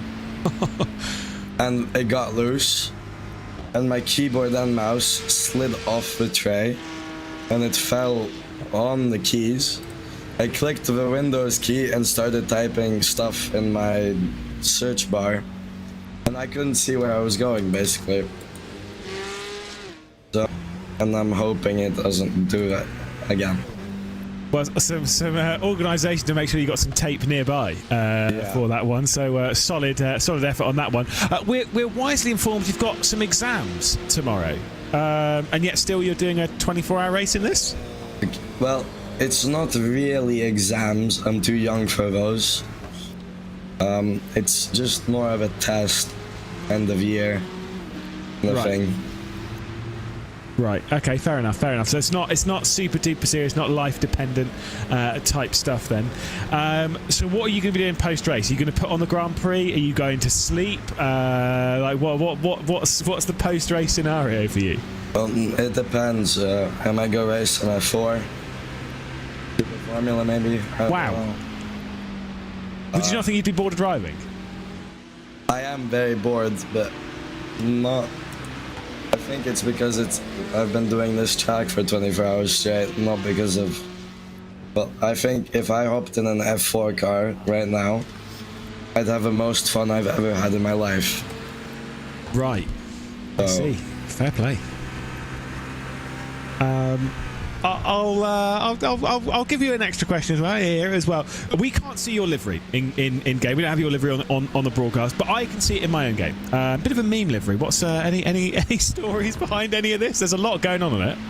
Well, the full story behind me doing this thing solo is I woke up Saturday last week.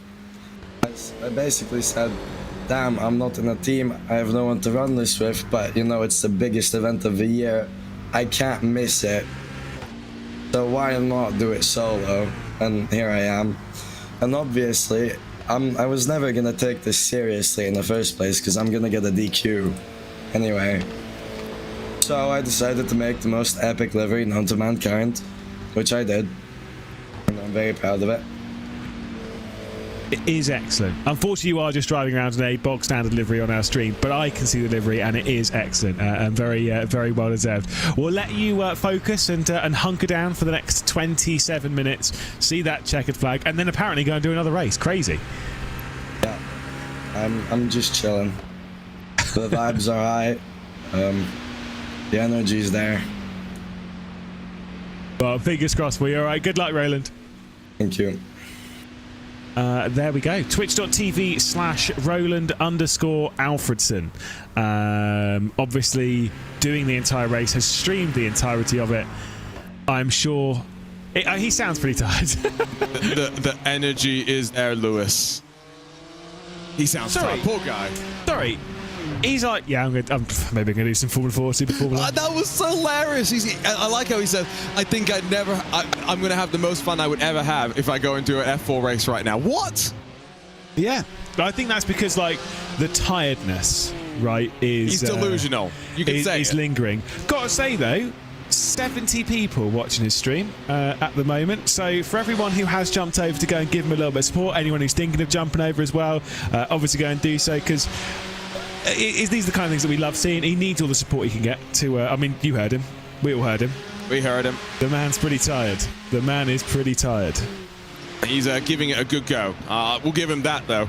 Again, like he said, he's going to get disqualified as soon as they cross the checkered flag. So it's going to be somewhat frustrating, I guess, in that regard, but can't really do much other than take that iRating hit. He's still got 7,558 iRatings to play with. So plenty to get him into maybe another top split special event later on this year. Now, Door Esports, at one point we had been wondering whether they were going to be able to challenge in GT4 and cut the pit stop out. Now, their technical issue has dropped them out of contention, of course. They're down in 7th in the class. GT4, as it sits right now, with everyone having made the pit stop for the final time, Apex lead from Team 75, Bernard by SimRC, who are only 5 seconds in front of Drago Racing. Lewis, we may still have at least some intrigue to keep us occupied and entertained on the run to the checkered flag. Yeah, it's not just the will everyone survive kind of deal. There is still more to deal with in this race, still more close potential battles, still more drama as we get ready to see the checkered flag. The important bit, though, is that there is not long left to go in this race. There, obviously, we said before, it's 24 minutes basically left to go. A short little sprint race. But in that time, so much can happen. You just never really know. This is the time it's so easy to lapse in concentration. I have seen some of the greatest drivers in sim racing in their final lap of a 2-hour stint at Spa after a perfect drive with no issues whatsoever, setting the fastest lap of the car, drop it on the final lap of the stint. The greatest drivers in sim racing can do that. You never know what can happen at the Nordschleife. Since when did you become a great driver, Lewis? Hey, Vince Cousy said it, it's fine. Oh, okay, I see. Well, why are we listening to the person that came up with wet toast, though? Because he likes me, and I like him. We get along well. So you like wet toast? I'm sure there's worse things. Confirmed. I'm sure there's worse things to eat. I'm not sure about that. I don't know. I did see someone, by the way, posting that they were going to have a pineapple pizza, which I'm hoping they mean a Hawaiian, because having a pineapple pizza is crazy. Yes. Pineapple, unlike you, pineapple on pizza is fine. It's a crime against pizza. No, it's not. Cyberpunk 2077 told us the future. A Hawaiian pizza, the ham brings the saltiness, the pineapple brings the sweetness. There is a good combo with that. They are flavours that do actually work fairly well together. Don't get me wrong, not my choice of pizza, but it can work, right? The idea of having just pineapple on a pizza is disgusting. Yes. But again, just, Hawaiian pizza is just not as good as the other options that you can get. It is as simple as that. Terrible. I've never said that. I've just, maintained that it is a crime against pizza to do something like that to a pizza. Put pineapple on it. Anyway. I can think of worse toppings for a pizza. Ooh. I actually can as well. Yeah. Oh, well, I can think of so many worse toppings. In Iceland over here, you can get it's a shop, by the way. You can get a doner kebab pizza or a hamburger pizza, which is surely just beef on a pizza. Like, surely it's not actually that crazy. But whatever. For me, mushrooms and olives. Oh. Yeah, olives in particular for me. No, thank you. No, thank you. Stay right away. And stay off my pizza. By the way, in terms of the race leaders right now, it could end up being the case that they're all pretty much set in terms of how many laps they're going to do.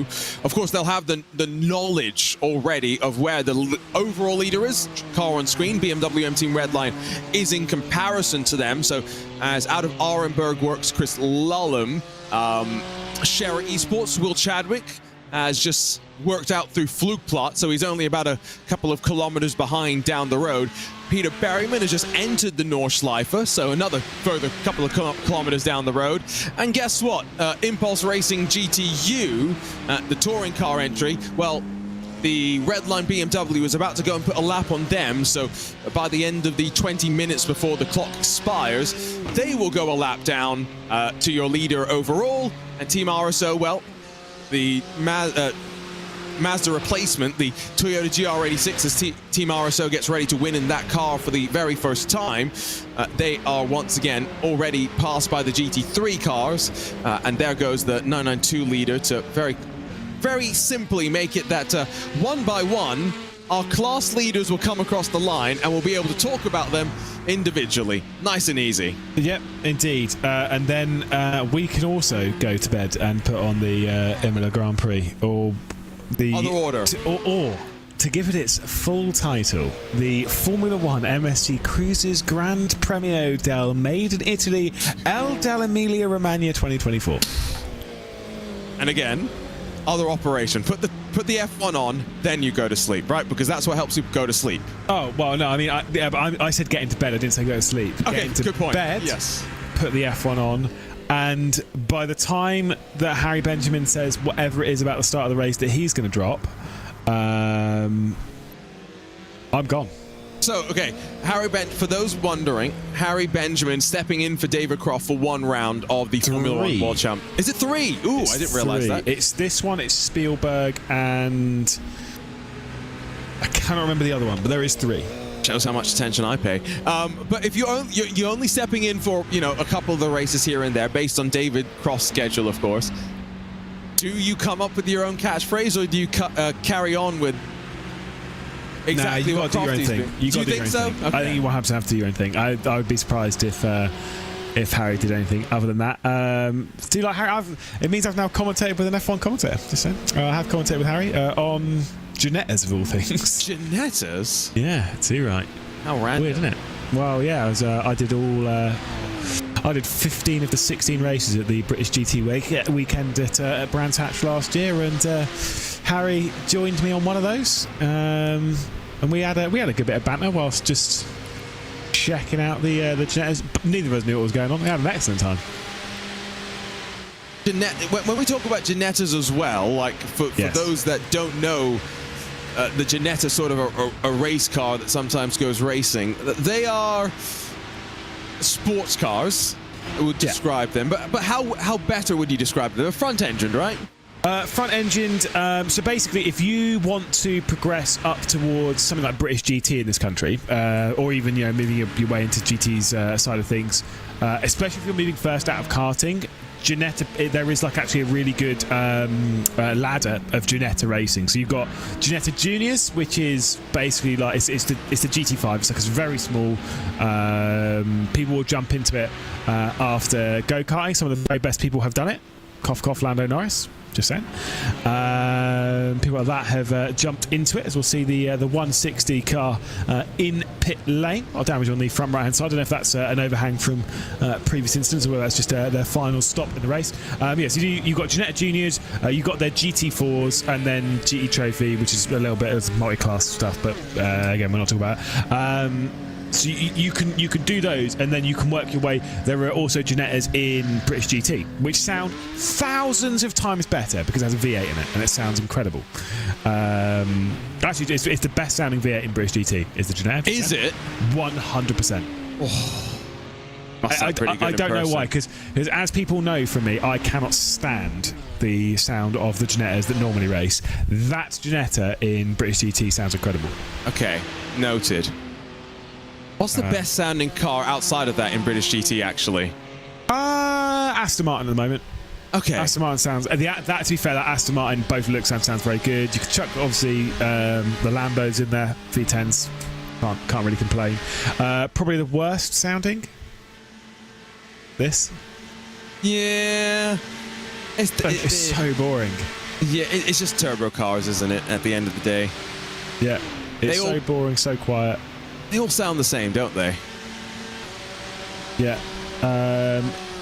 Sorry. Luke joined our chat and said, disgusted at your lack of respect for my driving. I had to take over for Max as he's racing in some regional series called Formula 1. Luke? I was going to say... you bigged him up! We said that he was actually... Yeah, it's okay. Someone did say, to be fair, we were bigging him up. That's fine. Thank you. You legitimately were like questioning. We were trying to come up with a car combo that would make us look good. Yeah. How dare you come into it, Luke, with that attitude, thinking that we were just chatting. To be fair, I think it's a fair assumption. Yeah, no. It is very much a fair assumption. Especially knowing you. I'm fine, but you. Are you saying that I like to fire shots at other people? Oh yeah, all the time. Sometimes I'm known for it. Yeah. You got to be known for something, right? Well, as the original two-time VCS Emmy Award-winning commentator. Yeah, but you know what you're not known for anymore? Your ties. That is true. We've not done team tie in ages. Yeah, that's your fault, though. You could have represented on Friday. Yeah. Yeah? Yeah, but it was like a 5.5 hour broadcast, and it's hot and sweaty in here. So? I'm not putting a tie on. Sounds good. Sorry, did you even notice that George Morgan didn't even have a waistcoat on? No, I didn't notice that, and that's why I was making the comment, actually, because no team tie. I was like, maybe no team waistcoat as well. Yeah, no. I will. To be fair, I need to sort out a few. I do miss being a part of team tie. Let's bring those days back. Do we need to make a custom tie for team tie? Yeah, and make sure there's not green. What? Why? For those, okay. Well, let's set the context. So we were talking about team tie and how much we were enjoying doing stuff with ties, right? And at the time, we were commentating on an event, and someone decided that we should do ties. Great idea. Except when everyone's on a green screen and you make the tie green, guess what happens? Yeah. The tie doesn't show up. But it's a nice tie. But it's just like, you're looking at it being like, as soon as it arrived, I got it out. I was like, oh, wow, cool. It looks... I'm never going to wear this. Oh, yeah. It's not even my colour. That doesn't look good on me. Like, that colour doesn't look good on me. It needs to be like red, blue, Are you implying that there's something that looks good on you? Sorry, every time you say it, I just want to make, like, really just... No, it's fine. Inappropriate jokes. just move on. The type of jokes that you're only allowed to make when we're in person with one another? Yeah, no, definitely. Otherwise, you know, a certain chance guys will rejoin the old conversation. We'll start talking about that for a little bit. But anyway, 30 minutes, 40 seconds left to go. It's fine. It's fine. So where is your leader in relation to the line? Well, wrapping around the opening sector. So next time by, we'll see the white flag. I think we're pretty much clear and guaranteed on that. The lead in your GT4 class opened up to 47 seconds. Drago Racing, we had been keeping an eye on whether they were going to be able to catch up to the back of Team 75. I think they are running out of time. They do still effectively have 2 full laps or so left to go, but 4 seconds the margin, iRacing.com. Yeah, I think Aaron Vasquez, unfortunately, just not going to be able to get onto the back. No, which is a bit of a shame, but you know, that's just where we're at with this race at the moment. Some of the margins are a little bit too large. That said, you know, it's not a million miles between the pair of them. Yes, the gap's not coming down enough at the moment, but you know, you can, when you've got that target directly ahead of you, as Aaron Vasquez does. He's also got a couple of digits for iRating. He's got the ability. What is the highest iRating now on the entire service again? Are we in the same spot that we were a couple special events ago where we had, what was it, 30 drivers above 10k iRating? I actually don't know off the top of my head, and I can't remember because I think can you still only see it through the website? I don't know, but guess where I'm going? You're going. Well, I'm also going to the website, so actually you can do it. We'll probably both get there in about the same number of seconds. Exactly. And the more we do it, the more we're just going to put there as whatever's fine. You can deal with it. You can tell me exactly what's going on. I will tell you the iRating statistics on the drivers. Can I make guesses? Go for it. That will be more interesting. So Aaron Vasquez is still number 1. Okay, wait. Are we talking sports car or Formula now? Oh, well, we're sports car. This has really made it more difficult. Honestly, I made this, and I feel like I was in the minority when I said it. I hate it. Just saying. Just one man's opinion. I don't like the split because it just makes things more complicated. But yeah, sports cars, that's what we're dealing with. Aaron Vasquez is top or second. Might be Sven Haase or whatever, I don't know. Aaron Vasquez will be top, in my opinion. And there are 37 drivers above 10k. Okay, 37 drivers above 10k. That's my guess. By the way, I definitely haven't looked, so... Yeah, okay. Aaron Vasquez is indeed number 1. Woo! How many drivers above 10k? Wait for the second page to load. Above 40. 36. Ooh, hello. They weren't far off, but now I'm still questioning. I'm not convinced this is legit. I've not logged in. But then I can't prove that now, so it's tough. No, you definitely cannot prove it. So it is what it is. You have to just take my word for it, and you won't. But what about on the oval side? You have any sort of a sense there? I actually don't have any on the ovals. I just know who I believe is the best. Wow. So we've got 36 10k plus drivers on the road side of iRacing. Is it a lot on the oval side? There are 7. I was going to say there was either like a vast amount more or so many less. It was not going to be 36 or like in that kind of margin again. That is crazy. It is interesting. Mr. Karamadaru has jumped into our YouTube chat, by the way, to say hello. Team manager's name that I didn't even realize that it was more common to just say Mr. C. Mr. C, yeah. To the point where even his own driver, Mihai Neg, when I met him at the Atlanta Motorsports Park, I had to ask him, so tell me, how do I say the name? I don't want to say just Mr. C. Bogdan. Karamadaru. It's not that hard, actually, Karamadaru. No, Karamadaru, no. Now I've known Bogdan for... Oh, so this is the thing. I said this earlier on in the race when I was talking about how long I knew Bono for. Right. And again... Bogdan's in that kind of vein. I believe because Bogdan was around TPS when I first did TPS, which was 2013. So it's coming up for 11 years. Wow. 11 years.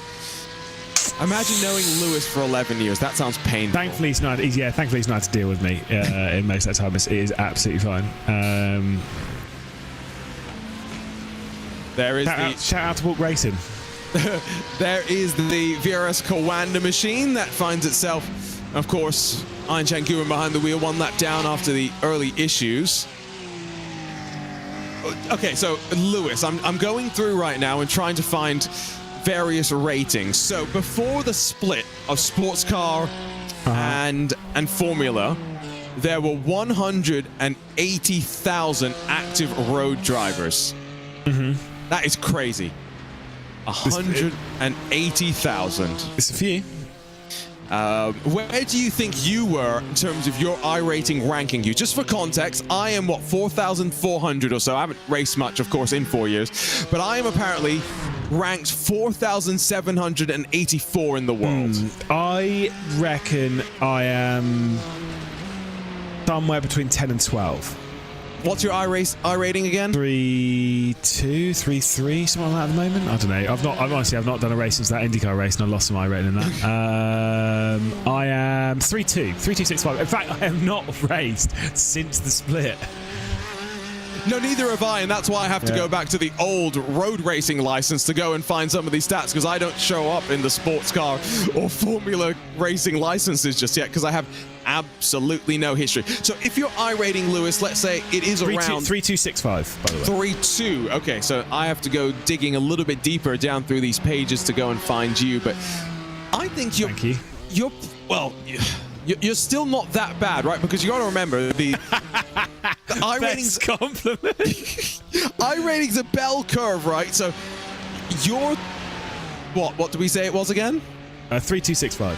3.265. That will probably put you like inside of the top, if not 10,000, maybe 15,000 iRacers in the world. Yeah, right. This is the whole thing of like, because someone's asked me like what the average iRating was, and a lot of people, when you ask what the average iRating is, a lot of people will lean towards it being something like 2K. That is not the truth. Actually, it is lower than that. Way lower than that. And the reason why I said that, I was like, okay, let's be real. If there's like, if you do a race and there's it splits 6 times, right? And you've got 2K iRating, right? Generally speaking, you are, if you're like 2.5, you're either in the top split or you're fairly high in the second split. Whereas if 2K was the average, you would almost certainly be at the lower end of the third split or top end of the fourth split, right? If 2K was the average. 2K is not the average. Like, the average is... I'm going to take a wild stab in the dark. I reckon the average is probably not far off default, which is what, 1.350, 1.250? Yep. It's somewhere between default and 1K is average in my from what I vibe in. I think that's what the design of the system is meant to be as well, right? The idea of an ELO-based system. It's not unique to iRacing. Of course, we have our own unique implementation of it. So, yeah, it's one of those things where, the iRatings go up naturally just because more people join iRacing, and every new driver that joins adds whatever it is, 1,300 iRating points to the pool for everyone else to then accumulate and to cycle around. So what was it again, Lewis? 3.266? 3.265. 3.265. Okay, I've almost found you then, and I was right. I was right with my first guess. You are inside of 10,000. So if there are 180,000 iRacers on the road side of things, yeah, I'm basically top 5%. Don't worry about it, lads. Yeah, and when I say you're not that bad, that's what I mean, right? The bell curve. Again, it sounds like such a drastic swing. I found you. You are the 9,689th ranked iRacer on the roadside as of the time of that split. Top 10K, baby. Obviously, the most important bit there is with almost no effort. So, winning. Winning. We will, by the way, potentially get a last lap battle, because I will say, with where the red line car is, this ain't the last lap. I don't believe, because I think they're too far around. 4 minutes left to go. Nah, this ain't the last lap. No way. So Drago Racing, Aaron Vasquez, is closing up for the Team 75 burner by CLSC car quite a bit.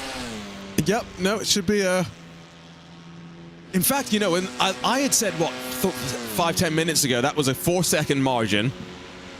I thought Team 75 looked comfortable. 1.7 now, almost inside of drafting range. So Aaron Vasquez have just a little bit more in the tank to try and push at this stage as we watch the Impulse leading touring car entry. The Impulse Racing by GTU car that's heading down in towards the foxhole and running towards our now Forest. I have to, sorry, I just want to correct myself. White flag out now, sorry. I was literally just about to say, I'm pretty sure it will be the last lap because Chris Lullum crossed the line with 23 hours, 51 minutes, 51 seconds, 0.7 on the clock. That's how many had been completed. And a lap around here is about 8 minutes 10, 8:13. 8:13 was on the last lap, which you would need to set at 8:09 basically to have that under the 24-hour mark. So this is, in fact, the last lap of the race. It would help if I looked at the numbers. Don't forget that during VCO Infinity, I was very, very bad with last lap calculations. Very, very bad, to the point where I just didn't trust myself and, yeah, kept saying that I don't trust myself, but just be aware. So now where is that Drago BMW? It's just getting to fluke plots, and so team they've still got basically most of the lap, a good 18 odd kilometers left to go.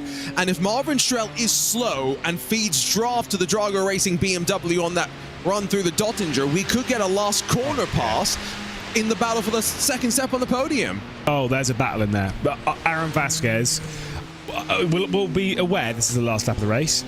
Aaron Vasquez is going to absolutely rag this car around, and the important bit there is in doing so he's got the final sector to absolutely this part that we're going through now, and you can gain a lot of time when you're absolutely at the limit of the car going 3 or 5 seconds. Yes, it's high risk, but that's what Vasquez will do. He is a good enough driver to potentially pull it off, not quite good enough though to wear the right shirt in our photograph here. That's just such an old photo that we need to get that one updated. Now, the Drago Racing shirts are quite nice, I will say that. They've got a whole range of them, Lewis. They've got the team shirt, then they've got this like team crew shirt, then they've got this like regular t-shirt with just like it's a black t-shirt with the logo on it. It's great. I love my care package from Drago Racing. All right. Got a cushion as well. It's fantastic. Yeah. Cool. Anyway. Jumper, hoodie. All right. Got a flag. Yeah, it's fine. I don't know. I don't have anything really over that. No, but you clearly haven't bugged them enough just yet. I have a small RHG LMP2 diecast. Yeah, you see, that is quite cool. I think I need to send Mehdi a message and see what you I ain't can getting get. one of them. I'm not getting one of those, but I'll try and find something else to get. That is I did the Predator Cup in 2022 after coming back from Spain and catching COVID, and that was my prize. Not bad. Vince Cusi just reminding me that I still don't have a Redline care package. Have you got one yet, Lewis? No. With Luke Crane having dropped by, and with all of the plaudits that we've passed away of Redline this race as they come down to the final sector, I think we definitely deserve, at the bare minimum, a shirt and hoodie. Yeah, for both. And Simrig, pay, just asking for some small stuff here. And the contract as well. I mean, I tell you what a driver has been. Have not put a foot wrong. Stayed out of trouble, and when those in front came to blows, came to a stop and waited for the drama to pass. Out of the final corner, it's BMW M Team Redline. It's Chris Lullum that will cross the line, but what a victory for the team. Florian Lepigra, Diogo Pinto, and Max Verstappen, conquerors of the Green Hell, winners of the 2024 iRacing Nürburgring 24 Hours, powered by Extreme Sim Racing. A 40-second margin to boot as well. What more can you say other than they came and they conquered? Conquering as well for the second year in a row. Coming out of the final corner, Scherer Esports. Will Chadwick, guest driver, put it on pole, will come across the line to see the checkered flag. And Lewis, what a dominant display from your reigning, defending Porsche Esports Endurance Nürburgring Trophy champions. Yeah, indeed. Incredible performance from both Scherer Esports.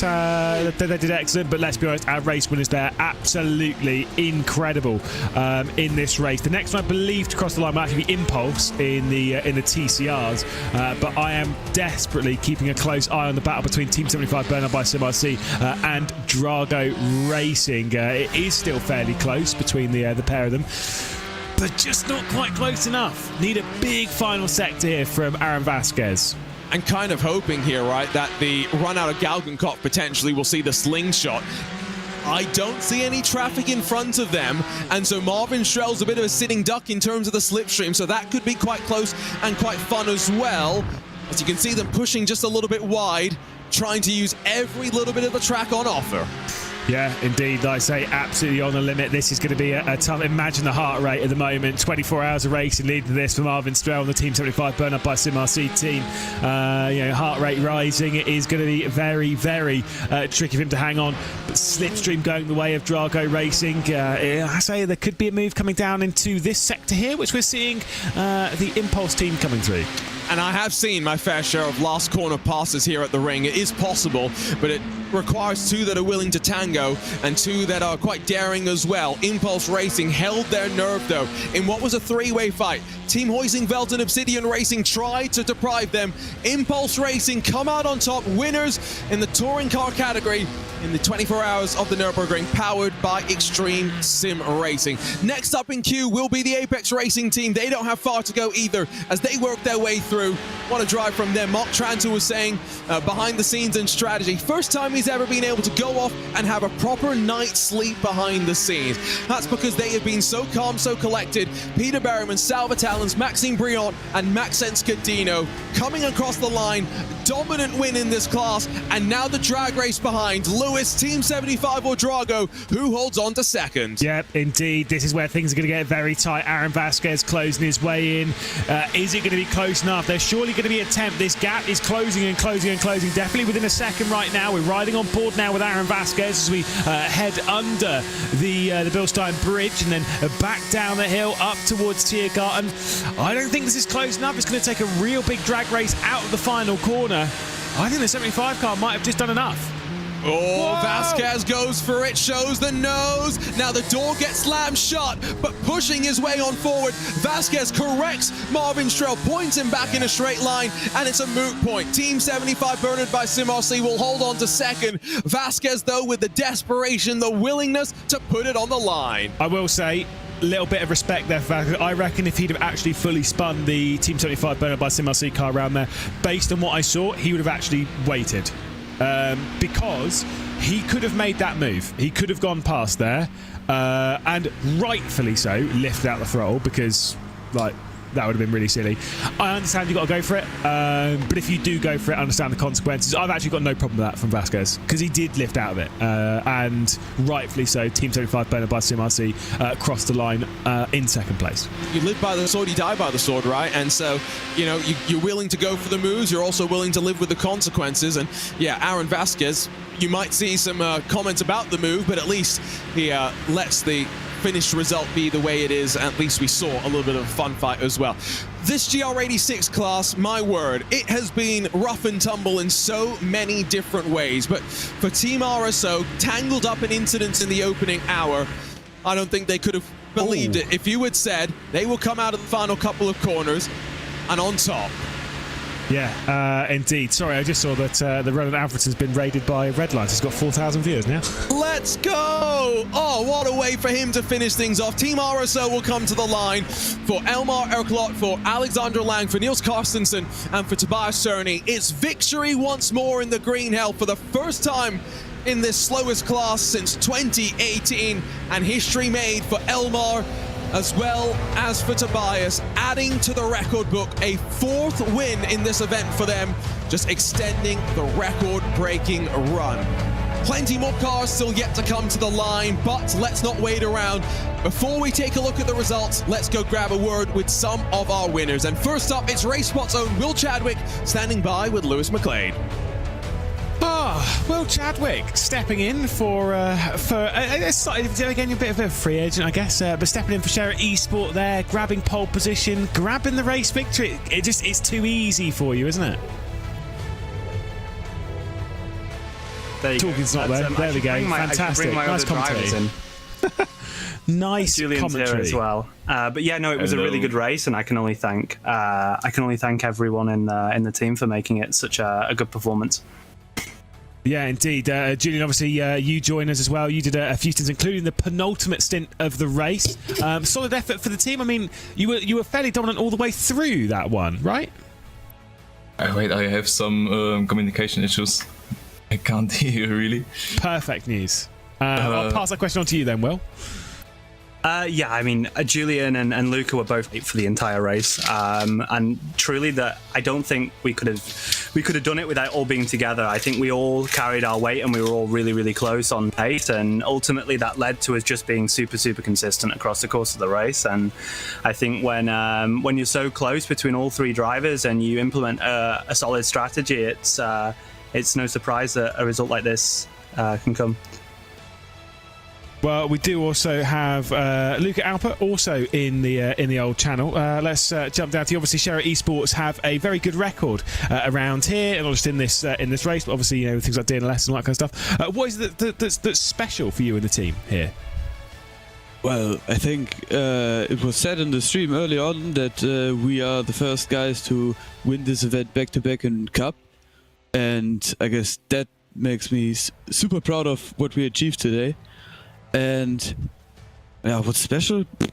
I'd say we love driving together. We love the Nordschleife. We always meet up here and have a great time together. And it's just not a hobby anymore. What is it called? I'm missing the words. I don't know. I'm over the moon. Well, you should indeed be so. Congratulations, lads, on your fantastic race victory. Thank you very much. Thank you. And we'll make our way from the Porsche Cup class winners as the donuts in slow-mo there on screen in front of you to Impulse Racing. The 122, Martin Aschert, joins us now in the broadcast booth. And Martin, a margin of victory that maybe doesn't tell the whole story, because those first 13, 14 hours, three teams pushing pedal to the metal. You, Team Hoisingveld and Obsidian Racing, how do you feel right now, winners here at the 24 hours of the Nürburgring? Yeah, it's absolutely over the moon. It was for us, I guess, the perfect race. But those first 13, 14 hours were very tense, swapping all the time. Bit different tire strategy, so you didn't know if you were fast enough on those tires or not. And in the end, it all worked out. Unfortunately, Obsidian had an incident, but otherwise, I would have liked to see how tense it would have been. But yeah, basically for us, the cherry on top after winning the 24-hour series 3 weeks ago, and now grabbing this one in the same season. It's kind of the perfect season for our TCR squad. And this is maybe, in many ways, the final iRacing Nürburgring 24-hour race without rain. How are you feeling about coming into next year with that threat lurking over your head? I guess survive, right? That's the main thing. I'm really curious about that one as well. That's going to be insane. I don't even want to think about it yet. Let's enjoy this one first. Well, enjoy this. Go celebrate, Martin, and can't wait to see you and the rest of the Impulse team for the rest of the iRacing special events. Thanks for the broadcast, guys. Always great to catch up with Impulse in that 122. But before we wrap up our post-race coverage, let's see if once more we can catch up with Roland Alfredson, standing by with Lewis McLeod. Yeah, are you alive? Are you awake? Are you still there? The stream's down, but I'm sure you're still around and about. Again, no way. Did you bail from it, or are you? I mean, to be fair, it's gone down at the right time. What a race, though, to have come across the line second, up there on the podium. I know you've been DQ'd, but what a race from you. Yeah, I'm not good, obviously. I don't know what to say, really. It's probably the best day of my life, I can't lie. Done quite well on the old streaming side. Obviously, the view count's been climbing up as it does when you're doing such a big achievement. You've had great support from a lot of people. I'm sure that's helped you guide your way through it. Yeah, I mean, I wouldn't have made it without having an active Twitch chat, talking with me the whole time. I really would not have made it without the chat. I was suffering. The hardest time for me was right from when the sun started rising until I think 10 hours. I was doubting if I can finish it. I was not in a good state, but I hit my runner's high after that, and I cruised home. Good vibes and good energy the whole time, and I'm just glad I finished. Yeah. I'm sure there's a lot of people that are glad you finished the race as well. Go and have some rest, whether it is sleep or not, and at least rest the old voice. And good luck tomorrow on the exams. Thank you. I appreciate it. Everything that's happened today is crazy for me. So I'm gonna take it all in. Probably have the best sleep I've ever had before. And ace the exams. Exactly. That is the target. All right. Cheers, Roland. What a driver. What an effort. It was a great effort and great to be able to... we don't often do those in race interviews, but, you know, he was clearly so tired. We weren't so worried about what might suddenly spring from his mouth, and you could tell they're struggling just to get words formed inside of his brain. Look at the results as we wrap things up. It's BMW M Team Redline. Chris Lollam leading across the line, and now Max Verstappen on the grid, ready to go for the Imola Grand Prix. Marla Racing Team, Team Redline, Falcon Sim Racing on your lead lap, and then those finishing. Williams Esports Hoistingveld, Dory Sports Academy, and VRS Coanda. The rest of the drivers, unfortunately, do not see the end, and big drama for Williams Esports Shield Blast and the Apex Racing Team in coming to blows. Grid and Go, of course, not getting to the end after a technical issue for Nicholas Rubelar. What a drive for Scherer Esports. Put it on pole and drove away from there. Strategy was very interesting, but Altus and Valkyrie end up on the podium, one lap behind for Greiker Motorsports with Effect Simulations, Carlar, Visceral, and Pro Sport seeing the end. For the other of the Visceral machines, we mentioned that they were not going to be able to see the end legally, disqualified as soon as they saw the checkered flag, but crossed the line inside of the top 5. SimCity Racing, the other DNF in the class. Down through the rest of the running order, you make your way on over to the GT4s, where Peter Berryman led by 51 seconds at the end over Team 75 Bernard by SimRC. Drago Racing unable to make the move on the Porsche in the closing stages, while Simify, Sontec, Williams Esports Academy, Door Esports, and then Was Cooking Racing Adventures, Frozen Speed by Grid and Go, and as well the Virtual Coach .gg by GNG Machine, all seeing the end. Retirements for Drago Racing in 2 of their BMWs. Unfortunately, one of them still does see the third step of the podium. Touring cars, only 9 saw the green flag. Only 2 finish on the lead lap. Impulse Racing by GTU in front of the defending race winners, Team Hoistingveld, and what a fight it was between them.